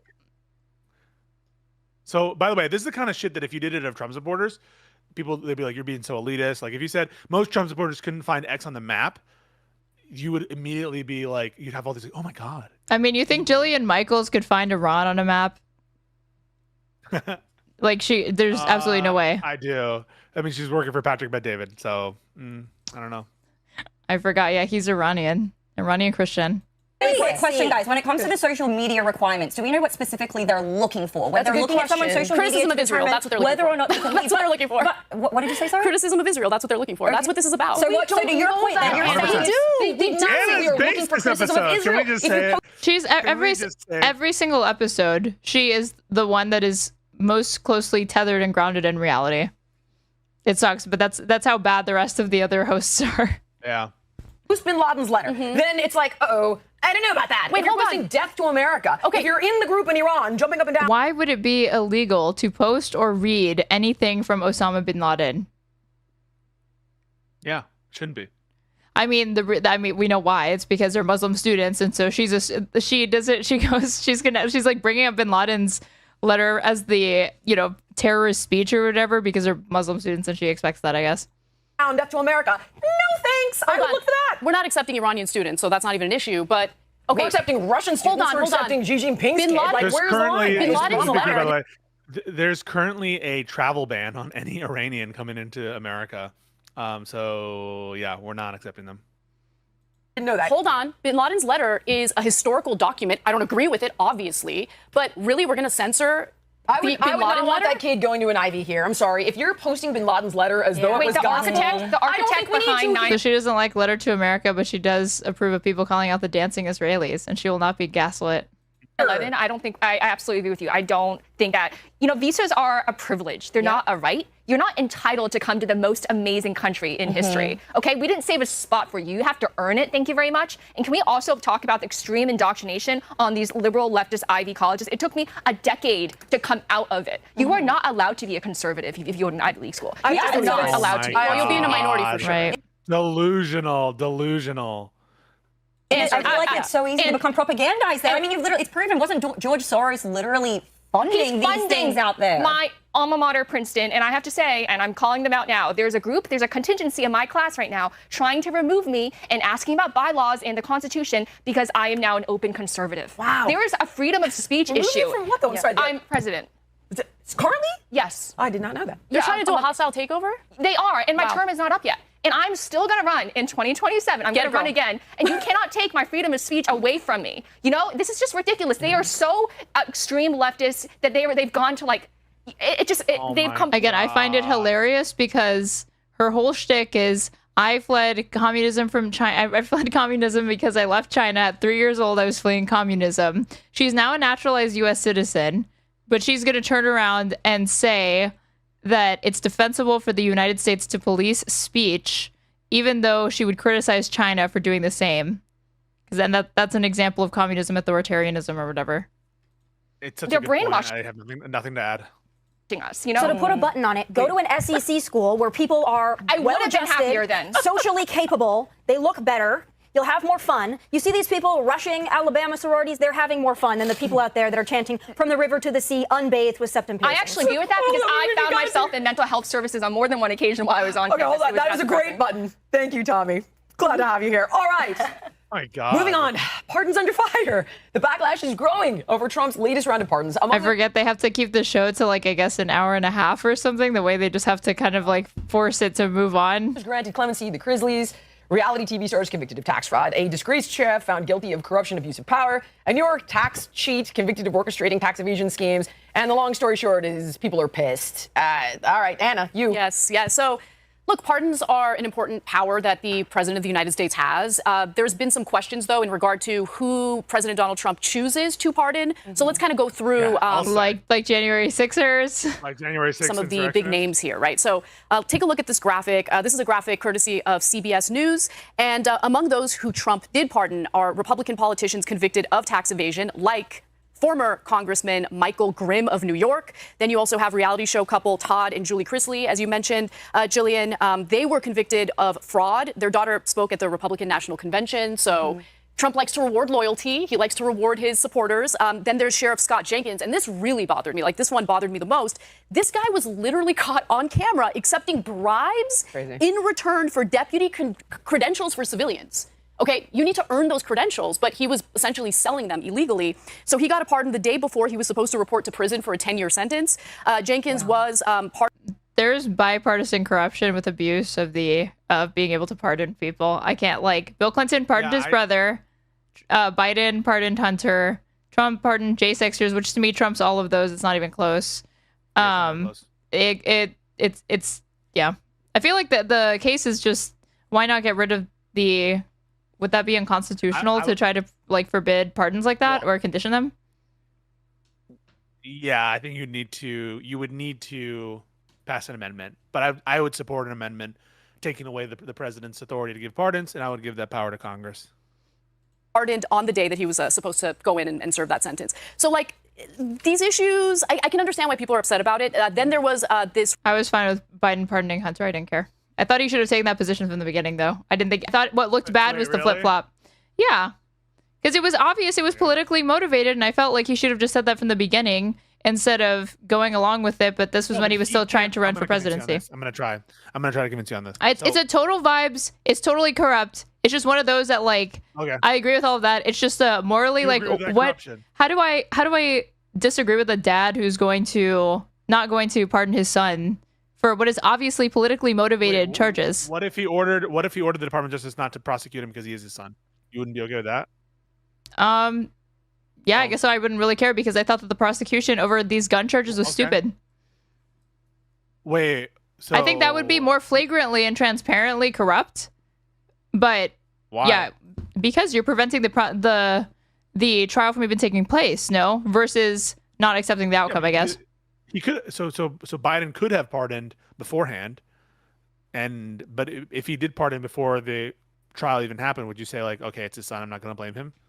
Yeah, pretty much, because I thought it was stupid. If he did anything else and it was something more serious, then I would reconsider. But given how low stakes it was, tax fraud. So part of it is tax, like literal tax evasions of millions of dollars, or at least hundreds of thousands of dollars. You think that that's like stupid to prosecute tax cheats?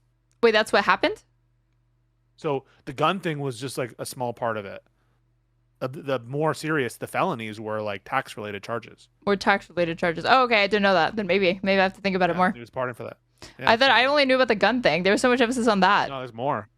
Yeah. Oh, okay. Then I have some things to think about then, maybe. Yeah.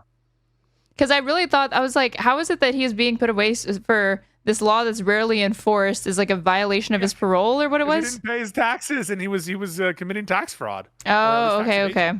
Dang, okay, so I was like, this was reminding me of like, again, Bill Clinton pardoning his brother who was like, what, cocaine? Was it cocaine that he had? I don't know. That was what he was convicted of, and that's what he pardoned him for. I was like, I don't think that people that have drug issues should be convicted, and I thought that the only thing related to it was that. So you probably would, if you had done your case, I probably would have been convinced that I didn't know about the taxes thing, so.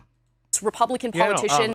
There's a comment that says he paid it back. Yeah, he did pay it back. That isn't a race that he tax evaded. It's like saying, okay, how can you charge me and prosecute me for like stealing this? I put it back. Set? I eventually gave it back. Yeah, I put it back. Like it's the intention there, not only the outcome. Yeah. Yep. Because he only paid it back. Why? Because he was caught. Yes, exactly. That's different. I think that should only influence maybe sentencing, not dismiss charges entirely. Fiore from Nevada, who was convicted of doing something pretty grotesque and should not have been let off easy. Here's what she did. Take a look. Wedding. Ahead of her sentencing, Fiore expressed gratitude to Trump and claimed a decade-long conspiracy against her. The White House confirmed Fiore had been pardoned, but did not comment on the president's decision. The pardon, issued after Fiore lost a bid for a new trial, follows an FBI investigation into her campaign spending. The Nevada Democratic Party condemned the pardon, describing it as reckless and a slap in the face to law enforcement. Interestingly, Fiore, who lacks a law degree, was appointed as a judge in Nye County in 2022. Okay.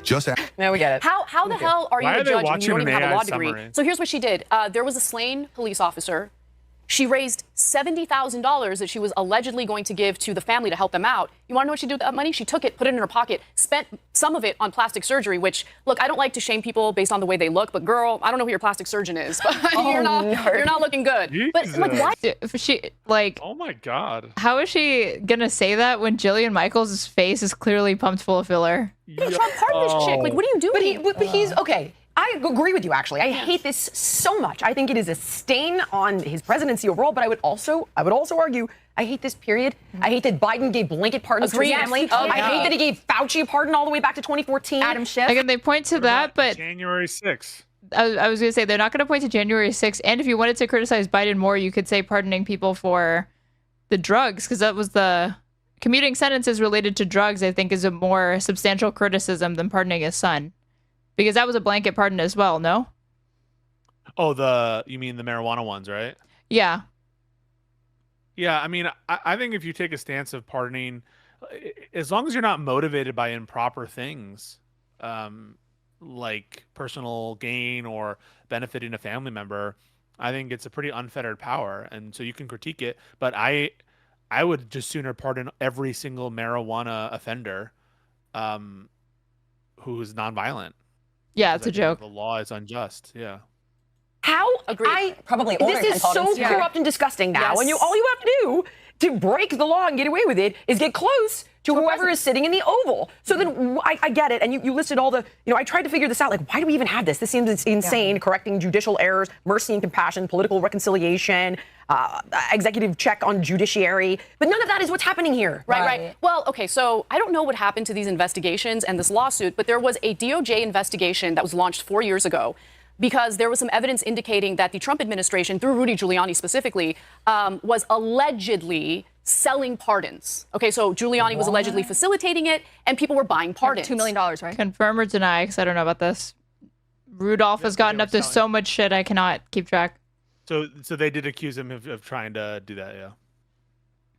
Right, yes. So that was one of the stories. And then there was a woman who worked closely with Rudy Giuliani who filed a lawsuit against him. I believe that lawsuit is ongoing. And she also accused him of facilitating this, this scheme to buy pardons from the Trump administration. And that's really the only thing that can explain it to me, that and the fact that Trump likes to reward people who are loyal to him. But I mean, you have to have some standards. And when you're talking about someone who raised charity money allegedly for an officer who was killed and then uses that money on her plastic surgery, it's gross, it's sick, and she should be held to account. That's insane. I just don't get the optics on it, though, right? Because it's terrible. Like, okay, so what, political capital, he wants to stay in favor of people who are... Because it stays in the news for 2 days and I don't think it's not enough of a thing to motivate somebody's vote either way, so it's consequence free. That's why they do it. Yeah. It's completely consequence free.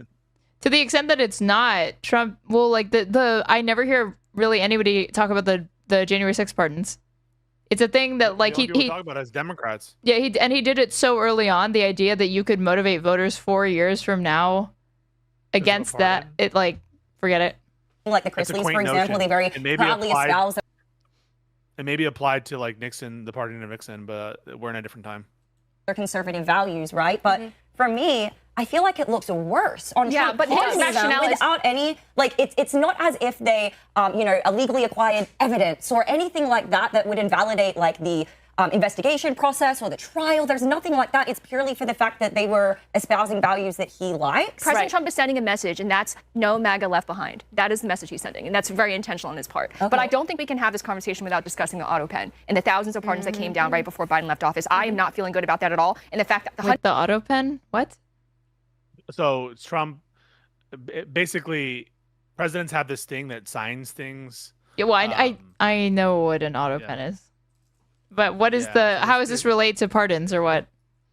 Because the pardons are signed with an auto pen, and as are a lot of the executive actions, as a lot of things are as president, as Trump did with his own auto pen, and so they're trying to tie that into the narrative that Biden wasn't really. He wasn't really aware of his faculties, and so these pardons have no legal effect. Oh, Hunter Biden pardon was for 10 years, extending back to 2014, and covered his Burisma years. How is that justifiable? How many of those thousands of people that Biden pardoned, how many of them was he aware of? I would wager to say maybe his 1, 2, 3. His family, the 5 family members. James Biden, who was involved in a very duplicitous hospital scheme down here in Florida. It was extremely shady, and no one knows exactly what went down. He was pardoned. Valerie Biden Owens, who was part of every Biden scheme going across the decades. His entire family, essentially, other than Ashley and Jill. Why were they pardoned? If they didn't do anything wrong, what is he so afraid of? Good point. I think that's a really good point. And you know what? I mean, this is what I mean when I say, if your preferred party is engaging in bad behavior and you defend them, you have to keep in mind your preferred party isn't going to be in power permanently. When the opposing political party is in charge, they're going to look at what the previous party or previous administration did. They're going to see. Anna said they're all. She's saying this to a room full of MAGA. Yep, and honestly, can I just say, every time that they bring up these individual cases, and it just to me is a demonstration of how much of a double standard that Democrats and left-wing people have to play in the MAGA frame and stuff. It's pretty disgusting. The precedent, and thirey're going to engage in the same behavior, but in a context that you're not going to like. And so that's why it's important that we, the people, hold power to account, even if it's our preferred party engaging in that abuse of power. And the Biden administration did engage in that abuse of power. And I can get behind. Isn't it by definition not an abuse of power? He has the right to do it. What do you mean? Because he's a constitutional right to do it. I think it's the opposite. I think it's the opposite. I think that in order to abuse power, you have to have the power. There's no such thing as an abuse of power if you don't have the power, right? In order to abuse the power, one needs to possess it. And someone doing something that's outside of their power is different. Someone using power they don't have is like an ultra virus act. It's something that's illegal, but it's not an abuse of power because that power doesn't reside with them. So I actually agree, and I do think that Biden abuses power with his pardons. That. I can. Yeah. I do want to one quick thing. Yeah. There's something to be said about the fact that Trump didn't pardon himself after January 6th. He just didn't. He didn't pardon himself or his family. However, Biden did. Oh my God. He pardoned his family. This is the same energy as when she's like, this shows that Trump is incorruptible. So the fact that he didn't like bait an indictment by pardoning himself, this is before he was actually indicted. Right. You're going to say that shows that he's like somehow a morally upstanding character because he didn't take the unprecedented act of pardoning oneself. That is almost certainly legally, invalid or dubious. We have to praise Trump for the things that he does do, but more importantly, the things that he didn't do that are obviously exemplary examples of just upstanding behavior. He knew the precedent that he would be setting by pardoning himself, and he didn't take it. I think that's actually something to be applauded. Yeah, that's fair. No, I do, and I'm very concerned about he cared about like the structural implications of pardoning oneself. Imagine that instead of just realizing there's no need to do it because there was no need to do that. I mean, even sooner, yeah. Biden pardons because Biden could not tell you why he did it. If he did it, we will never know. Probably, maybe his family members, but outside of that, we'll never probably get an answer on that one. But I agree with you. I'm not going to sit here and say, yeah, well, I can see why I can't. I don't like these pardons. I don't like any of them, including maybe the reality family. Now, there was some discussion, and maybe their sentencing was a little harsh. Now, that's a discussion worth having. But I don't like it, and I don't think anybody that's used it in recent history. Great point. Joe also didn't pardon himself. Why doesn't he get praise? Why doesn't George Bush get praise and Obama for not pardoning himself?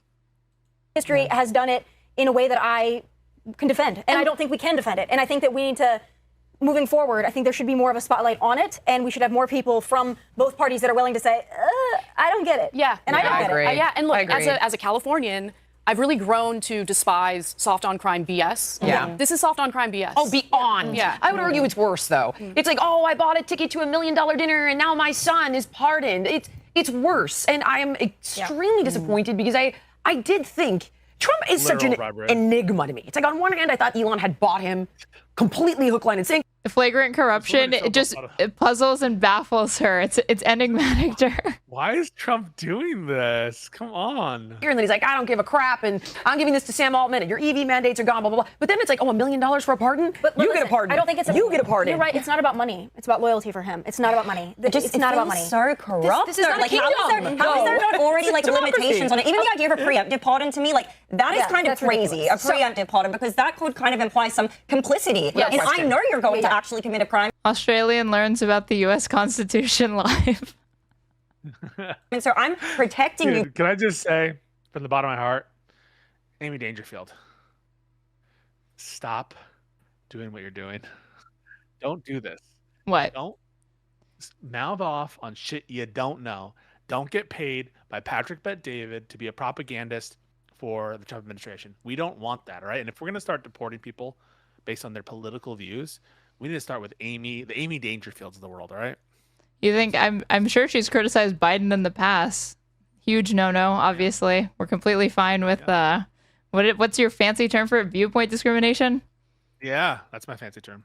Before the fact, to me that feels corrupt. I can see a few instances where maybe that's necessary, but no way. That's not necessary. Yeah, not even really. Preemptive pardon? Like for example, you could say, okay, well, when we switch power, I can see how the other side may weaponize this and try to use this legal loophole to get you, so I'm going to protect you. That's the only thing I can think of, right? But realistically, no, it feels corrupt, it feels wrong. Yeah. And why aren't there already some type of parameters around this in the first place? I agree. Well, hopefully more conversations like this one happen and people are more cognizant of the fact that they are being judged harshly for giving these pardons away or having them. Aaron, hopefully more conversations like the one you and I are having right now will happen. Yeah. Do you think? Hopefully more conversations, more yapping will definitely lead to Congress taking note and, and righting this wrong. Purchased. At least they're getting less throughout the years, right? I mean, compared to less expensive, compared to Harry Truman and Lyndon B. Johnson, past presidents. Well, this is like the Newtonian law of motion. Like for every action, there's an equal and opposite reaction. Yes. I think Trump feels so besieged by.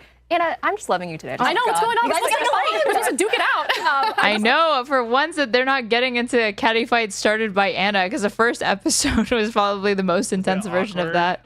Yes, it was. She was genuinely surprised that Anna was actually calling her out on her shit. Because Anna was like, she brought up something about when I was at the Biden White House, I saw this thing. And Anna was like, so why didn't you say something sooner?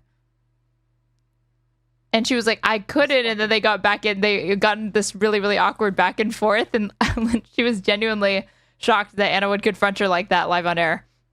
I just feel like there's got to be something in there. I'll find something to tease it out of you guys. I'm raising Tommy feels like anyway, a non-factor in this entire thing. Tommy feels like she's not getting enough screen time. The guests usually don't get much. Ann Coulter was probably the person who made her presence the most known on this. They usually do fall to the background. Was besieged by 94 felony counts, right? 94 criminal charges. Yeah. That is, Democrats wanted so badly to take him down with creatures. Well, I shouldn't say creatures. I'm going to be nice. With people like Fonnie Willis and Letitia James, like all of them. They tried so hard to take him down through lawfare. I think he has every right to feel like the criminal justice is somehow lawfare. Lawfare. You mean punishing him for shit he did? Legal accountability for his crimes and alleged wrongdoings. That's lawfare. Baloney. He had these friggin' purchased. Don't even try to justify this. I refuse to allow it. You make a good point. They did try to crucify him, but he sold these friggin' pardons, and it's not okay. Oh, no. Well, no, I'm just saying, in this regard, I actually don't think it's for money. I think it's the policy it's loyalty. You're not wrong. The people that Jillian immediately caved. Yeah, that's better. Exactly. To the Capitol on January 6th, he deeply cares about them. It doesn't matter. You're not allowed to have riots over BLM and rob a Target, and you are not allowed. Well, those people were never really held. Yeah, they go I agree. You are right, but I feel as though Does she actually think that there were zero convictions related to any BLM like riot activity? Of course there were. And a lot of that was opportunist. Now, a lot of it was genuine, like from the ideological BLM people, but there's a lot of the looting stuff was opportunist.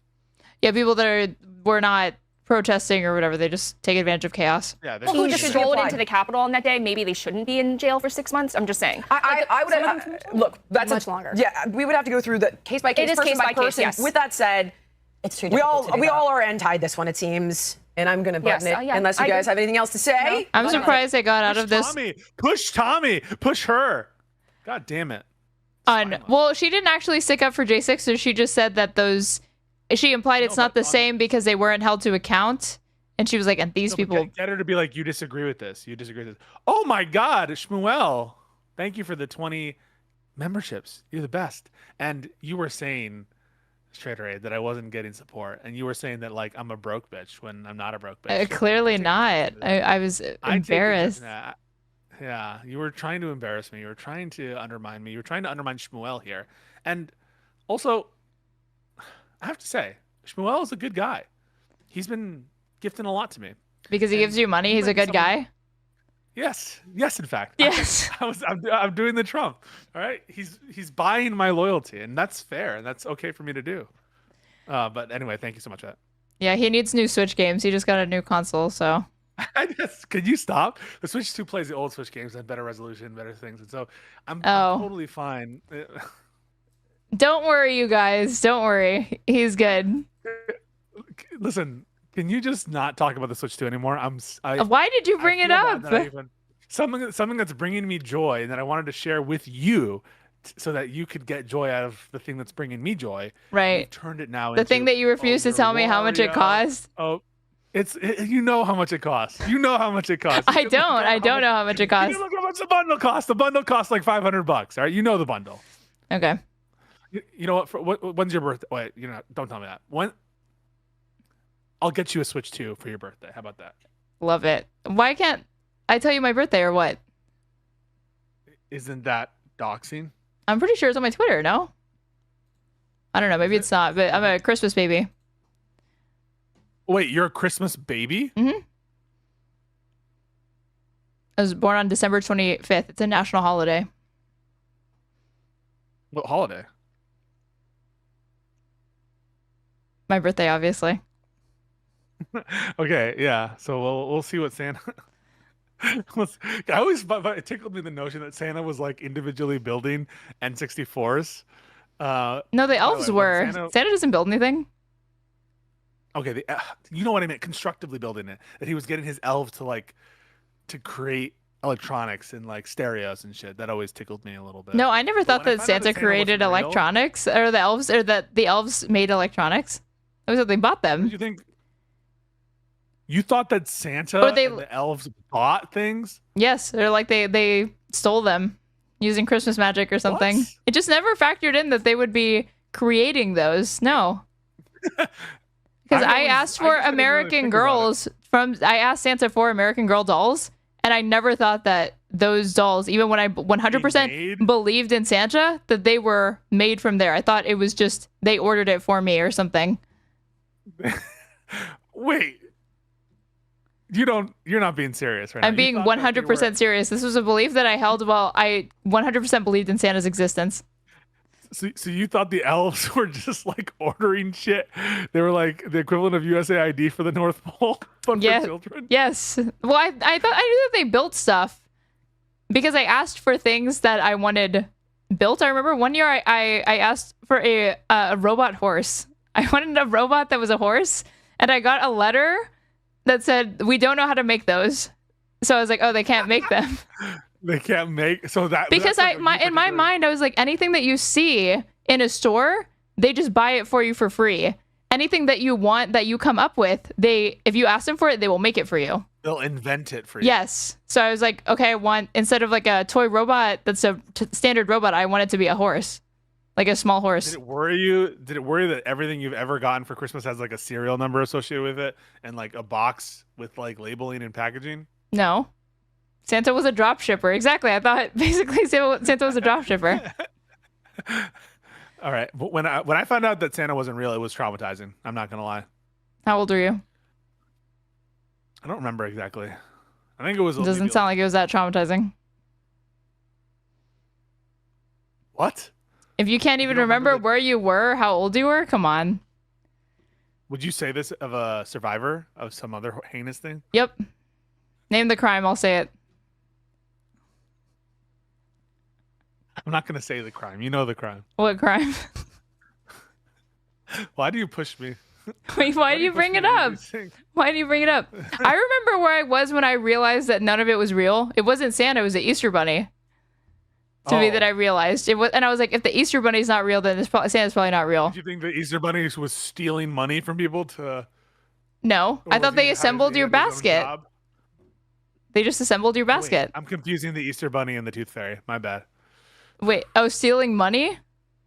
But the Tooth Fairy gives you money. And the Tooth Fairy. Yeah, how does the Tooth Fairy get money in your mind?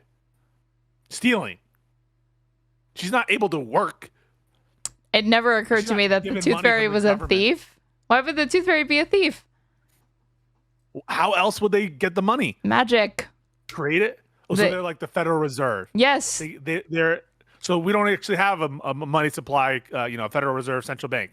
And I also believed in the Tooth Fairy because I was like, no, it couldn't possibly be my parents because they would never be able to get the money all the way under the middle of my pillow, which they did.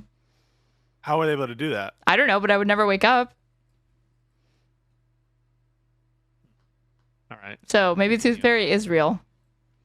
I remember. Oh, wait. And then I remember, I was like onto it because of Easter. And then when Christmas came around, I asked for, do you ever did those speed stack cups in school? I never did them, but I saw people do them. Yeah, well, I asked for those and I found them in my mom's closet. And that's when I knew that Santa was not real. Oh, all right. My God. Okay, here we go. Operation Sam. I swear to God you cannot make this one up. So the Democratic Party is spending $20 million on a man problem. So young men are fleeing the party in droves, and they're dropping $20 million to come up with Operation Sam, speaking with American men. I mean, they think that a left-wing Joe Rogan and wearing beards and swearing a lot is going to get it done. Take a look. They're going to see it in this ballot box. Yeah, and they did have a meeting Friday. It was called Come to Jesus. This is not it, kiddo. It's the one, it's the Jesse Waters clip. Kiddo. Where you have the Democrats literally swearing in swift succession. But we don't even need to find it. I can tell you basically what happens is they just are suddenly swearing like sailors. Pete Buttigieg is in a beard. And a flannel shirt. Yes. Yeah. I mean, it's like very straight trying to find a left-wing Joe Rogan. The McKinsey consultant is really a man. It is ridiculous. Yeah. So, Alindy, again, you would know this better than anyone else. So why don't you tell us what the hell is going on and how we got here? You really can't make this shit up. These sorts of things, these boondoggles, that go straight into the pockets of consultants, by the way. And it's the same group of people. They move from one campaign to the next. It doesn't matter if they win or lose, they're still going to cash that paycheck. And that's why they had like advertising down here in Ruby Red, Florida. It's because they don't like care if the candidate wins. They're still going to make that. Who does? I don't like her vibe. Are you racist? Is it because she's not Lucy Liu? No, I just don't like her vibe. Okay. $1. And so they're spending $20 million on some sort of anthropological study of American Thank you men. for the Why don't they follow. actually go out there and meet them? Yeah, talk to them, get to know them, understand Exactly. what their frustrations them are. for how many years? Exactly. I want to weigh in on that in a second, but they've already put out their initial findings because they've done like 30 focus groups. Let me tell you. Let me tell you. This is our third girl today. Anna is fired up. It's so embarrassing because by releasing their initial findings, it's become abundantly clear that the Democratic Party is really... Whoa, abundance reference? And her take, they would have never thought. Really out of touch with men. Like, they have no idea what the concerns of men have been, especially young men. Yep. So, for instance, one of their initial findings was like, oh, wow, it turns out that young men are economically frustrated. They don't see a path. Well, I just think it's stupid that they're commissioning and spending a bunch of money to discover what the preferences are for a base that they had organically in 2016. Yeah. Well, you mean Bernie? The Bernie Bros, yes. Tommy, and you just want like more commies in charge. I'm with Tomi, like Tomi Lahren. Tommy? Like Commie Lahren. Wait, we should make a character called Commie Lahren. And it's just Tommy, but she's a communist. She's a communist. Forward for themselves, and they really want to establish like a family. They don't feel that they can afford it. Can you believe that? That's how they're feeling. Yes, I can believe that. Yes, I can believe that. Yeah. Of course, so many people in this country, young people, just want to experience the normal milestones that previous generations were able to experience, but it's become so incredibly difficult. The job market being what it is, I know the Biden administration was touting their low unemployment rate. However, what is the quality of those jobs? They're not good jobs. They're part-time jobs, construction jobs that are temporary, and it doesn't take into account the large swaths of young men who have given up on even looking for work, right? So that frustration exists. And then on top of that, to your point, Jillian, the message... Are there large swaths of men that are living at home with their parents and are giving up looking for work? Yep. This is true? Yeah, it's about... Yes, I don't know. A lot of these numbers... I mean, that's what you did, so... What are you talking about? You settled on being a streamer. You announced it today. You quit. You were tired of work. Wait. So that doesn't mean that I'm out of the city. Not yet. You got to get 20 more gifted subs, Shmuley, or what was your name? So now you're being actually anti-Semitic. Shmuel. His name was Shmuel. So you just said Shmuley, right? Yeah, because I remember what you said. Yeah. No. So will you admit at least that you have some resident anti-Semitism in you? How does that follow from me remembering that his name was Shmuel? I said Shmuley instead of Shmuel. Shmuley. Yes. You said Shmuley, as in Rabbi Shmuley? As in reference to the person who you named when you were thanking them for your memberships that you definitely don't deserve for going down this line of attack on me. I'm just saying, his name is Shmuel, not Shmuley. All right. Well, I said Shmuel. I corrected myself to Shmuel. Okay. So apparently saying misremembering as Shmuley when it's actually Shmuel is anti-Semitic, according to Pisco. He probably thinks I should be. You were thinking about Shmuley, Rabbi Shmuley. No, you were. That's why you brought him up. Rabbi. Yes, he is America's rabbi. Are you a big fan of his Piers Morgan appearances? I've seen better appearances, okay? Messaging from the Democratic Party has basically just demonized men in general, as opposed to judging individuals who engage in bad behavior. Right. That's absolutely right, Anna. And I also add, the Me Too movement has become this crazy hyena witch hunt that men are afraid. They're now afraid to hug us. They're afraid to call us. Like, I actually have no problem with being called sweetheart. Call me that all day long. I don't care. And they're so terrified of making a wrong move and suddenly being. Wait, what did she just say? I was distracted because you have somebody in your chat. Called Hassan loves terrorism. Wait, Hassan loves terrorism? Do you have a chatter? That's their username is just Hassan loves terrorism. Doesn't he? He loves it. Yeah, that's why Customs detained him. No, he supports the Houthis. He says they're moral, and he gave no caveats. So sure. Yeah, I'm sure that for you those caveats matter, but for some of us we don't really like supporting terrorists. Wait, I had a question for you. No, I said with no caveats. He didn't give any caveats. He just said what they're doing is correct and moral, and he didn't say except for the kidnapping of like UN workers or anything like that. He just said it was entire. He co-signed it all. I can't tell if you're being ironic, but I'm being completely serious. He did this when he was debating Ethan. Sweetheart, do you mind being called sweetheart? Oh, because Jillian calls her sweetheart, right? She just said, I don't really give a shit if people call me sweetheart. I like it. Oh, it depends. But I mean, 9 out of 10 times they probably won't like it. Wait, Shmuel, you're a supporter of Jake and Amir? I love Jake and Amir. Amir Valerie Blumenfeld. Yes, I love Jake and Amir. I met Jake. I think I met Amir too, but I definitely met Jake. And yeah, I knew I met Jake and we played soccer together, and it was pretty cool, man. So they're saying, so the more important thing is that you fucked me up on this. What? They're saying, because I can't pronounce their name, I'm tongue-tied. I'm not even Jewish. And you were accusing me of being anti-Semitic towards someone who is not even Jewish. wait, Shmuel's not Jewish? It said that in the message that if you had read it all the way, you would have seen it. Oh. Sort of sullen valor over here. No, but you said Shmuley thinking he was Jewish, and no, I said Shmuley thinking it was, not realizing it was just Shmuel. Oh, so you think people are going to believe you when you say it was just because the name sounded similar? Yeah, I'm the most trustworthy person you've ever had on this stream. So sweetheart's okay to say to women? Is that what I said? I wasn't listening because I was addressing the Shmuley thing. Correct. Okay.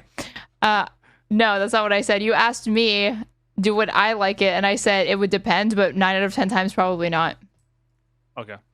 I just think it's awkward. I've never naturally said sweetheart ever to anybody else, so it's really hard for me to fathom someone saying it to me and it meaning anything other than condescension.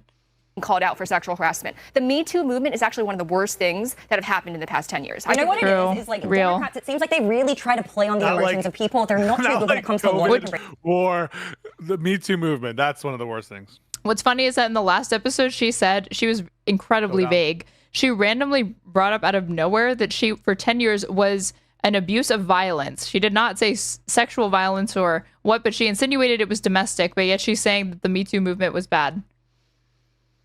Even though in a pre-Me Too world, there was absolutely no way on a right-wing show you were going to volunteer that information for funsies.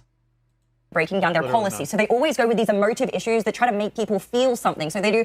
Do you have somewhere to be? You're getting low energy. You're like, I can tell you're watching the clock. High energy. I'm not watching the clock. You're jet lagged. No, you're jet lagged. You're tired. I literally am jet lagged, just so you're aware. And this is a labor. I'm actually very much enjoying this a lot. We've been on for 4 hours. And I've really enjoyed it. I've been on for 9. No, with you, I mean. I know, I said you, but me even longer, and I have more energy than you. Well, I had like a first hour or two. I know, but I just came off of an international flight that was like 20 hours long. Oh, that you voluntarily took. Poor you. Yeah, I did voluntarily take it. You know what? I paid for it with my money that I have. From your members? You're trying to imply that I'm... a broke bitch, a broke boy? From members. So what are there from members? You know, I can't just have you undermining my like financial security, but at the same time, I don't want to disincentivize people from becoming members. So you've put me in a very awkward position. So you have to LARP that you're poor to get more like pity memberships, or do you think you should overstate that you're rich? So that my ego. See, I don't know. What's the right approach, you would say? I think you should just be honest. Crazy, I know. Crazy concept, but yes, I think you should just be transparent.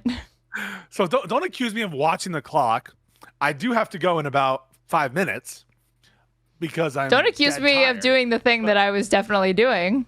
I wasn't watching the clock. I was looking at the stream prompter over here that has my face on it. Sure. Oh, you were looking at yourself. Yes, I was looking at myself. Narcissistic. Great. Do you look at yourself when you stream? Be honest. Of course. You do. Yep. 80% of, not even 80, 95% of the time. How could I look away? Yeah. I look great. Yeah, me too. All right, cool. The virtue signaling with the LGBT community, right? They do women's reproductive health with abortion. They do the fear of the end of democracy, which is ironic given the fact that they completely bypass their democratic process, right? But they lean on these emotional issues, and men are naturally more logical than women, so of course they're not going to dive with it. Am I surprised they're putting out this campaign? Absolutely not. Did she just say men are more naturally logical than women? Yes.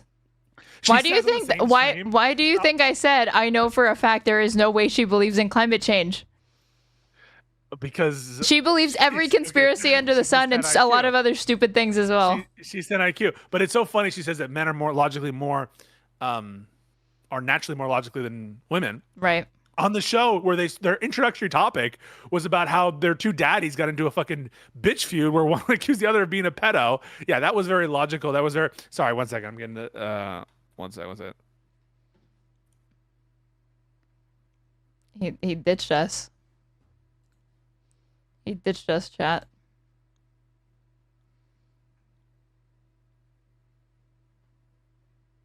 How's Lycan going? I don't see much of him anymore. He's going good. And he just wrote a Substack article responding to Susie Weiss, who is the insufferable sister of Barry Weiss, defending his daddy, Anthony Bourdain. And he tried to post it in the Anthony Bourdain subreddit, and it stayed up, and it got like 40 upvotes. And then it was removed because they said that his article was giving attention to Susie Weiss, who was just using Anthony Bourdain's name for clicks, which is probably correct. Okay, 1 second. I'm back.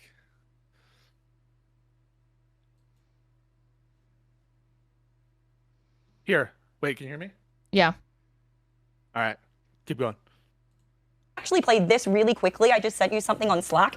Do you guys remember this campaign that Harris and Walz put out right coming up to the head of the election? Yeah. Oh, no. This was what they put out to try to say, hey, man, we get you. I'm a man's man. Like, do you have that one there, Nat? Cool. Oh my God, I'm afraid. I'm scared. Do you remember this thing? Yes, oh, no. I do remember this. God, I've not seen this. I have secondhand embarrassment. Stop. Yeah. I beheaded off. Oh, is the volume not playing? Awkward pause. Yeah. Awkward Are you man enough to vote for a woman? Is that the basic Exactly. I can't, well, the ironic thing is they have them dressed like super masculine. Look at how one of these guys is sitting. It's like, they were like, this is how men sit. It's like, thanks, Amy. Yapping over the commercial the entire time. Oh my God. Little girls in Shining. But I'm more afraid just The Shining in general, the movie. It's not because they're girls. I think you get what I'm saying. I'm man enough to support women. And I'm man enough to help them win. Okay. Yeah, no wonder they need to spend some money to figure out how to talk to them. That is insane. I was in the room when they... The idea that these presidential ads are like... I don't know. I'm at the point where I think a lot of TV ads from presidential campaigns are a waste of money. Yeah, I'm kind of at that point too. But I'm also at the point of like, I am tired of this like cringy SNL humor. Can I be honest? Wait, that was humor from them? Or from the ad? The ad. It didn't seem like SNL humor to me. It's like this, I mean, it reads like satire, but it wasn't, I don't think it was supposed to. I know, but it's kind of have this like, I actually think it's good to do, and believe it or not, That's yeah, like, if Jesus were a voter, he'd actually be a Democrat, that kind of shit. Yeah, exactly. It's that energy of just It's actually manly to be a feminist or whatever. First unveiled this ad, and this is the ad that they ran instead of responding to the transgender affirming surgery ad in Pennsylvania. Wait, I have to ask you, what was everyone's that trans surgery ad is a speech there, like a conversation that Kamala Harris was having years ago, right? Yeah. Kamala was a great candidate. No, she wasn't, but I agree to disagree. I'm just joking. Oh, so you thought she was terrible? No, I don't think she was a terrible candidate. I thought she was, unfortunately, like a mediocre candidate at a time when she had all the disadvantages of being like this kind of last-minute candidate. So, well, yeah, she was never going to be a presidential candidate, I don't think. They loved it. Did they actually think thought it was amazing? They literally thought it was their golden goose. That really shows you how out of touch they are. Here's why. Go ahead, it's because they don't talk to your everyday American. They don't go to the middle of the country. They don't. They don't want to spend time. And I've said this on Fox News repeatedly. I think the Democrat Party at large is bored with everyday people. I don't think that they find them interesting. I don't think that they find kitchen table issues interesting. I think they find it much more interesting to take a little boy and tell him he's a little girl and have him compete in the triple. Kitchen table issues. Everyone talks about kitchen table issues. I just want to talk about the economy. No one actually wants to. I think it's all a bit of a meme. And frankly, Aaron, this is your fault. How? This is your fault. Because the left has for years, I don't know. I think it should be your fault. I need to blame someone, all right? There's only one woman on this call. I mean, it is sometimes lefties that are saying we need to get back to like kitchen table like policy issues, and there's not too much evidence to suggest that voters are swayed by like policy arguments. But you can't. Like they're just swayed by like memes, dreams, and like vibes. No. Oh well, vibes, yes. Dreams, no. It's Memes you mean nightmares.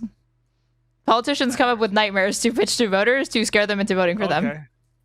But definitely vibes and maybe memes. Meme magic. So you think meme magic is what got Trump elected in 2016? You actually agree with the right? What? We memed him to the White House. With like, so you think da da da da da da when you clearly think that that's a ridiculous take. You know, you should have a positive project once in your life, Aaron. You don't need to tear everything down around you. Call me Wario. That one really stuck. It's sticking with you. Yeah. That's how I know it worked. Jump event. I think that they find that intriguing. They love the drag queens. They love to talk about the women's rights, and they love to talk about the Gaza and all, because that stuff Can I just pause it? I'm them. sorry. I know I said I had to go, but Trump loves drag queens. Trump kissed and fondled Rudy Giuliani in drag. No one cares about that. It's the lamest gotcha. No one cares about that. Lame gotcha. But they are bored with the issues that everyday Americans need. I thought you were going to say Matt Gaetz. Like, have you seen Matt Gaetz? Like, there were times where it looked like Matt Gaetz was wearing a lot of makeup. Oh, my God. At the RNC specifically, I think. Dude. Yeah. Hi, guys. It's Matt Gaetz.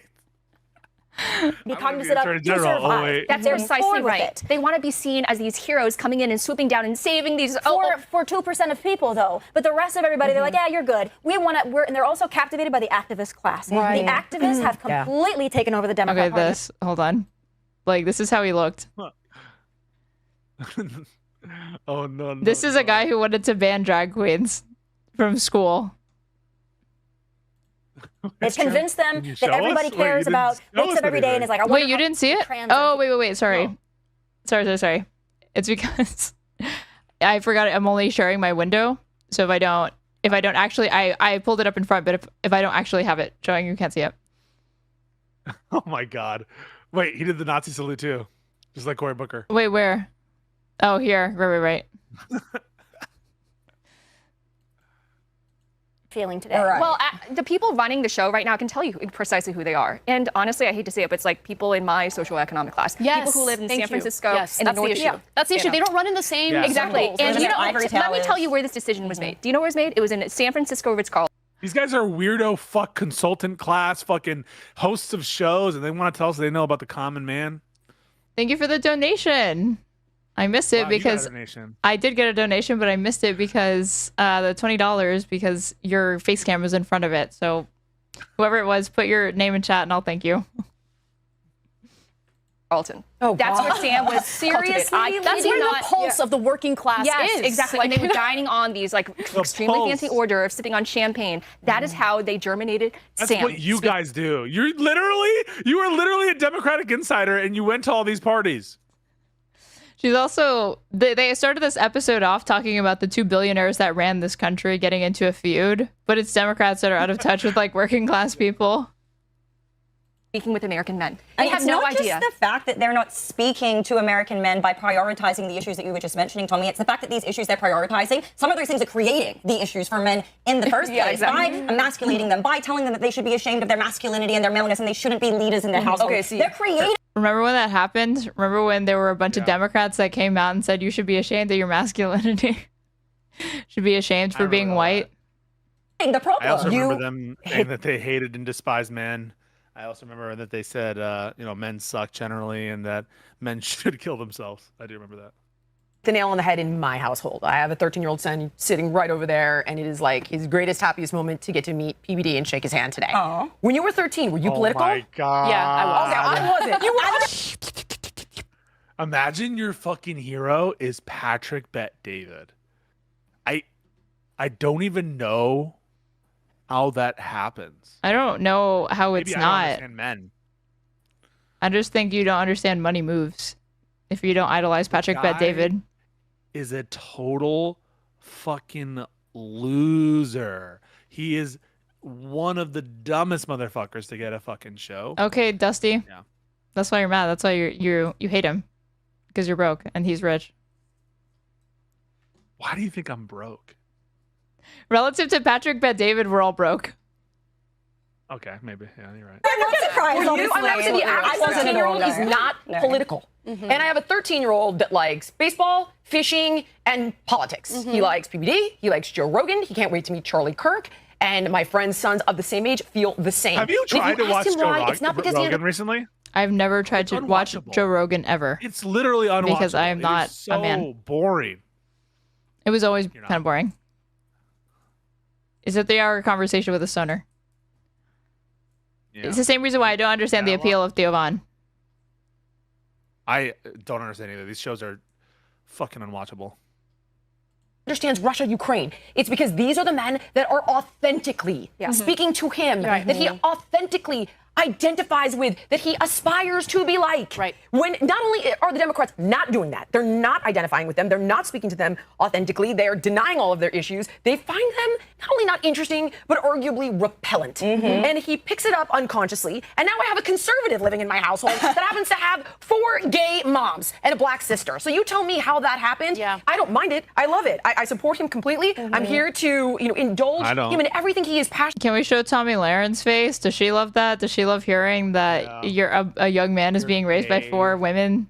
About, of course, obviously, with no male father figure that are safe and healthy, which I think everything I listed is. But are you serious? You asked this at the beginning of the stream. It's a joke. It's a joke, right? Well, you were jet lagged, so I wouldn't be surprised if you could remember. I still am. I was in him. This part of my son. Right. You're right. I think you're right. And the other thing I'll say is, look, you mentioned PBD, and think about what the overall messaging is. Like, leave the politics out of it. Just talk about the charisma of the panel and everything, and even the merch that's being sold. Right. The future looks bright. Right. It's pushing. It's like pushing this idea that, have a little optimism. We believe in you. You see something, you want something, you want to work hard and get it. Go get it. People want an inspiring message. The way she's just slobbering all over PBD is absolutely fucking pathetic. Because the future looks bright thing is like a valuetainment, like catchphrase or something. This is all like corporate speak, essentially, is what you're saying. Being scolded all the time. Yeah. And I think the 100%. Democratic Party is thought of as the party of scolders, especially when it comes to men. And look, do I agree with... Even though I don't think young people watch this program, I think valuetainment's average audience is men between the age of like 30, 31 to 45, 50. Have you seen there was one time there was a Fresh and Fit like get together. I don't know if you saw the pictures out of that. I think so, maybe. At the studio, right? They did like a live episode? Yeah, something like that. Okay, I remember all the women, but I don't remember the men. What did the men look like? Wait, were there women there? I thought it was mostly men. No, well, the live show consisted of a bunch of women. It was a panel of a bunch of women, no? No. Then maybe I haven't seen what you're talking about. Maybe it wasn't Fresh and Fit. I think it was Fresh and Fit. Fresh and Fit did a collaboration with Valuetainment, and they did a live panel show. What I mean to say is, like, there was an audience. There was an actual audience, not just members on the panel. Well, obviously, hold on. It would be in this. Fresh and Fit meet Saucecast Live. Is this what you're talking about? This was 2 years ago. Maybe. Check the audience. Someone might have the tweet. These guys. Wait. Fresh and Fit Live Podcast. Brought to you by the Saucecast. Ladies and gentlemen, help me welcome your host for the evening, the man dripping in too much sauce, the Sauce Man, Adam Sauceny. Spell it out, SOS. All we talk is money, honey. All we talk is money. All we talk is money. It's like bees to the honey. The women.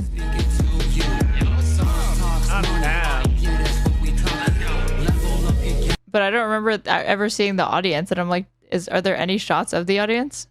Hang on, I'll try to find it. 1 second. I'll try to. How you feel? Correct. Jesus Christ.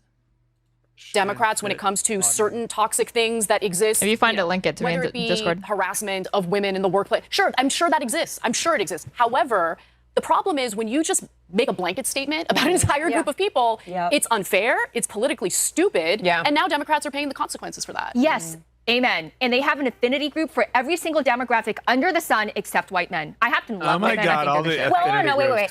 No. Here's the deal. Okay. They love white men when the white men are competing against the girls in women's sports. Now, this is a topic that I'm really fired up about that I think needs to be discussed because my mind was blown this week when I saw in California, when I saw the state champion for women's track and field in 2 events stand on the podium, share the podium with. There's barely any trans people in this country, let alone the idea that there's a ton of trans people in sports. This was never an issue. Like, trans people have been allowed to compete in sports with the gender that they identify as since like 2003 or 6 or something like that, but it's only become an issue now. With what appeared to be a black, actually female athlete. So my mind was like warped here. I was like, wait a second here. The Democrat Party, the left, especially in California, has been telling us for at least the last 10 years that the group that they need to uphold. Gavin Newsom literally just went on a podcast. Started a podcast for episode 1, Charlie Kirk. And one of the things that he says is that the left went too far with trans issues. He's like already getting ready to drop that. So no. The most are black women. And now they've got a white boy who has taken the first place spot from what appered to be a black female athlete. He's more marginalized. And they don't see how. White boy. She said white boy like a true one of these woke scolds would say. A white male, a white boy. But yeah, Dick, that is, they're always down with the patriarchy. White men are awful. But if a white man says I'm a woman, then all of a sudden they have now ascended themselves to the top of the ranking. That's why I argue liberalism is a disease and a mind virus, because you can't tell me for so many years that black women need to be uplifted, and now you've actively taken away a spot from a black woman to give to a white man, and that's the only white man you'll stand up for. I'm not sure if it was that post or if it was. But she's trying to figure out oppression Olympics. In her mind, that was just like a mic drop moment of exposing liberal and democratic hypocrisy, even though it was incoherent. From another post, but somebody pointed out this male athlete masquerading as a woman who won, is the only one there out of all the athletes with a full face of makeup. These women athletes go there to compete at a high level, whereas this man needs to signal, no, I actually deserve to be here by plastering on a thick clown. First of all, I would love to debate Amy sitting Dangerfield, Amy Coney Barrett, Amy Dangerfield on whether or not trans women are women. I would love that debate, and whether or not, and I think that would be a good debate. But put it aside, like, I've seen female athletes put on makeup who are cis women, and that happens too. And like, I don't really give a fuck. Who cares? Well, they compete. Well, that's the question: is whether trans women should compete. No, I'm saying no. They wore makeup while they were competing. The idea that she thinks that cis female athletes are not wearing makeup to sports competitions when they can is ridiculous. They obviously are. No, they do. Face. Like, it looks ridiculous. It looks out of place, and I'm glad people are calling it out, but this is just insane that it's even still happening, given Trump's executive order. Well, it doesn't take effect until June 9th. That's why, because they still have a few days to do their weird random shit. But I do want to say this is a hierarchy of grievance, and today trans women are above black women in terms of who they should. I understand that I'm low energy right now, and that's because I am jet lagged, and You said you weren't tired, and you denied all of this, and now you're coughing to it less than like 15 minutes later. So you were just lying. No. I'm very. I was. Yeah. I'm very, very tired. I'm jet lagged, and I'm low energy, 100%. But and you're jet lagged. They're just too high energy. They're just like, oh, no. I'm just like, it's too much. Just be a little more chill.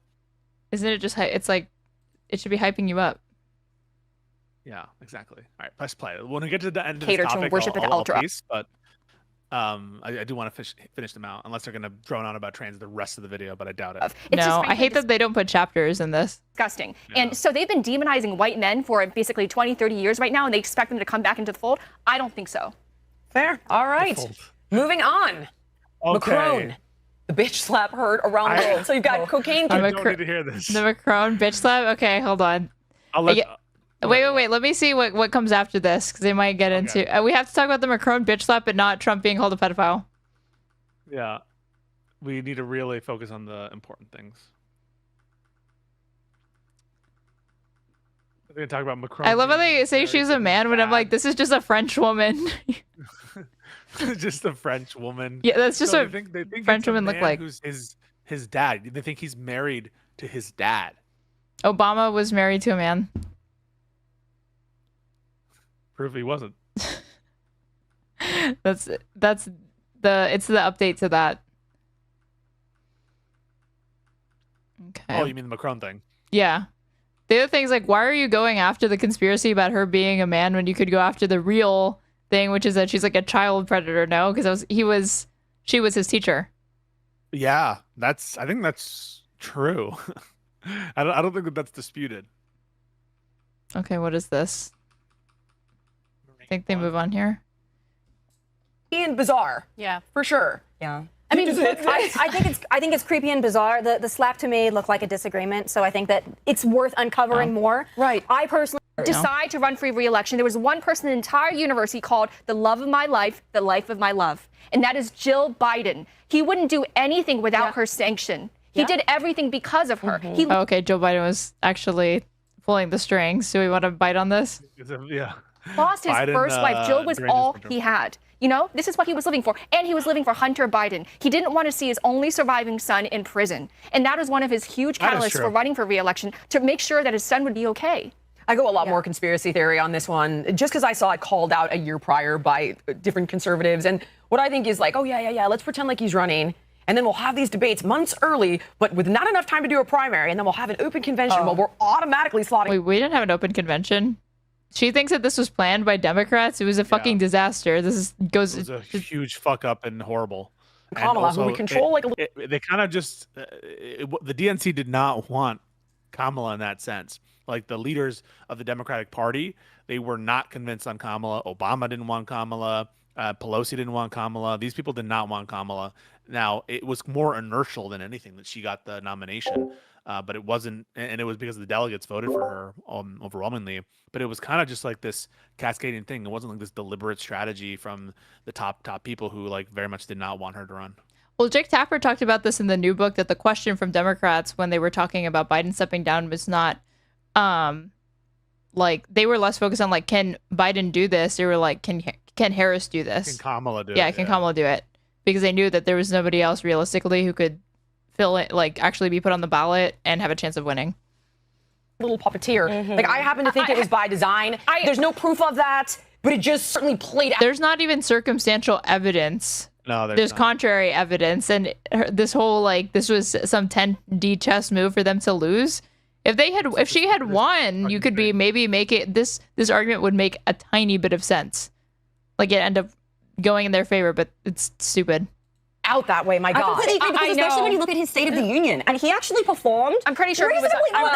Anybody drugged up, probably. Can, but then why didn't they give it to him on the debate? It's like they intentionally did not give it to him. It's because they saw the. I mean, the stimulant. What do you think he was on stimulants at the State of the Union address? At the State of the Union address, maybe. I don't know. It was really late, and he was really fired up. Well, why wasn't he on the stimulants at the debate? Well, that's the big question, isn't it? The downfall was inevitable, and they had to find their off-ramp. We beat Medicare.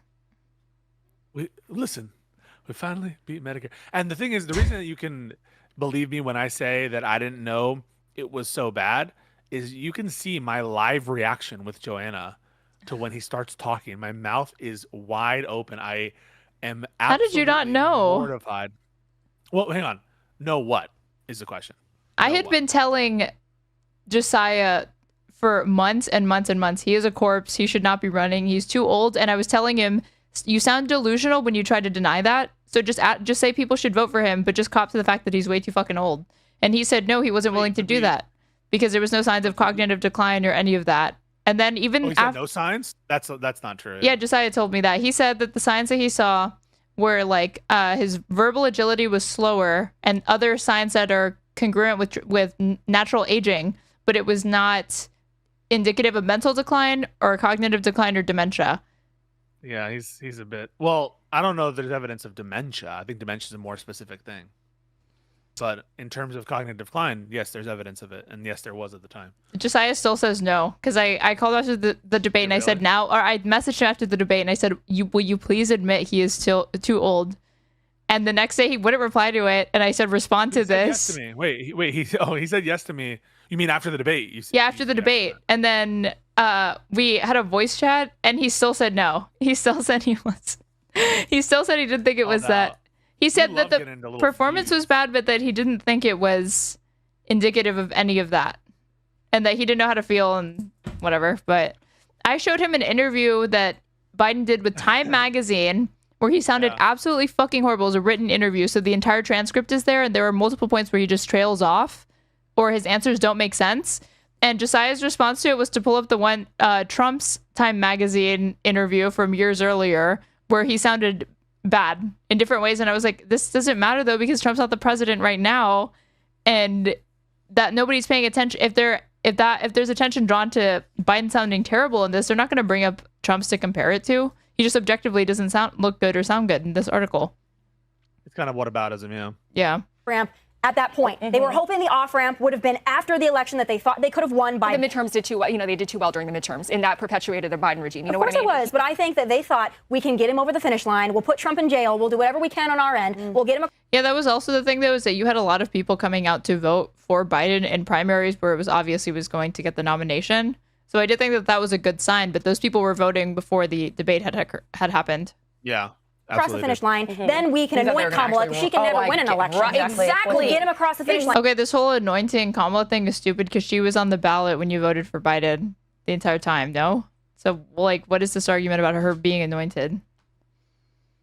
Anybody else would truly have been an anointment unless they held an open convention. And also, it would have been to take away the votes of the delegates would have been undermining the contests that actually happened, which were for the delegates. And so if the DNC came in and said, we can't let these delegates vote, even though they were dutifully elected by the people in this indirect election for the presidential nomination, that would itself be, I think, more undermining than a position of like, we'll let them vote however they're going to vote. And yeah, they voted the way of Kamala, who was the chosen successor. The other thing that freaked me out is if it were anybody else, I didn't understand I didn't know if campaign funds that had been raised for Biden could be transferred or fungible to another candidate. Awkward. Yeah, you have to use them in like very specific and weird, awkward ways, not in the same exact ways as they wanted to use them. So yeah, you're right about that. Aaron, I have to play myself out. You're tapping out. You're that weak. I have to. I'm too tired. You took a nap. You streamed 2 hours earlier today. You took a nap, yes. No, and you're still tapping out. We're not doing this whole like go through his day. Do that. That's not. We're doing it right now. It's happening. I do want to say this has been a joy. I had a lot of fun doing it, and I think that there definitely are some excellent opportunities if there's another Her Take or something like that for us. They put out episodes every week. Fuck, we might have to take a look at more of these episodes because I had a lot of fun, and when I'm at my full energy and when I have a full night's rest, I think it'll be even funner. When you're not jet lagged. I'm lagged. I'm jet lagged, but I don't know about you, but I enjoyed it. I did as well. We'll have to do it again. Okay. Well, thank you very much. I'm gonna raid into you. How do I raid into your thing? So because I want you to finish it. It would be nice. On YouTube or on and Twitch. On Twitch. YouTube and Twitch. I can do both. Yeah, hang on. Let me do both. Because I'm gonna finish this and then I'll head off. There's not much more, and it's almost 2 a.m. for both of us, I think. Okay. So what is your, and this is great, what is your Twitch name? At Straighterade _ on Twitch and at Straighterade Plain on YouTube. Okay.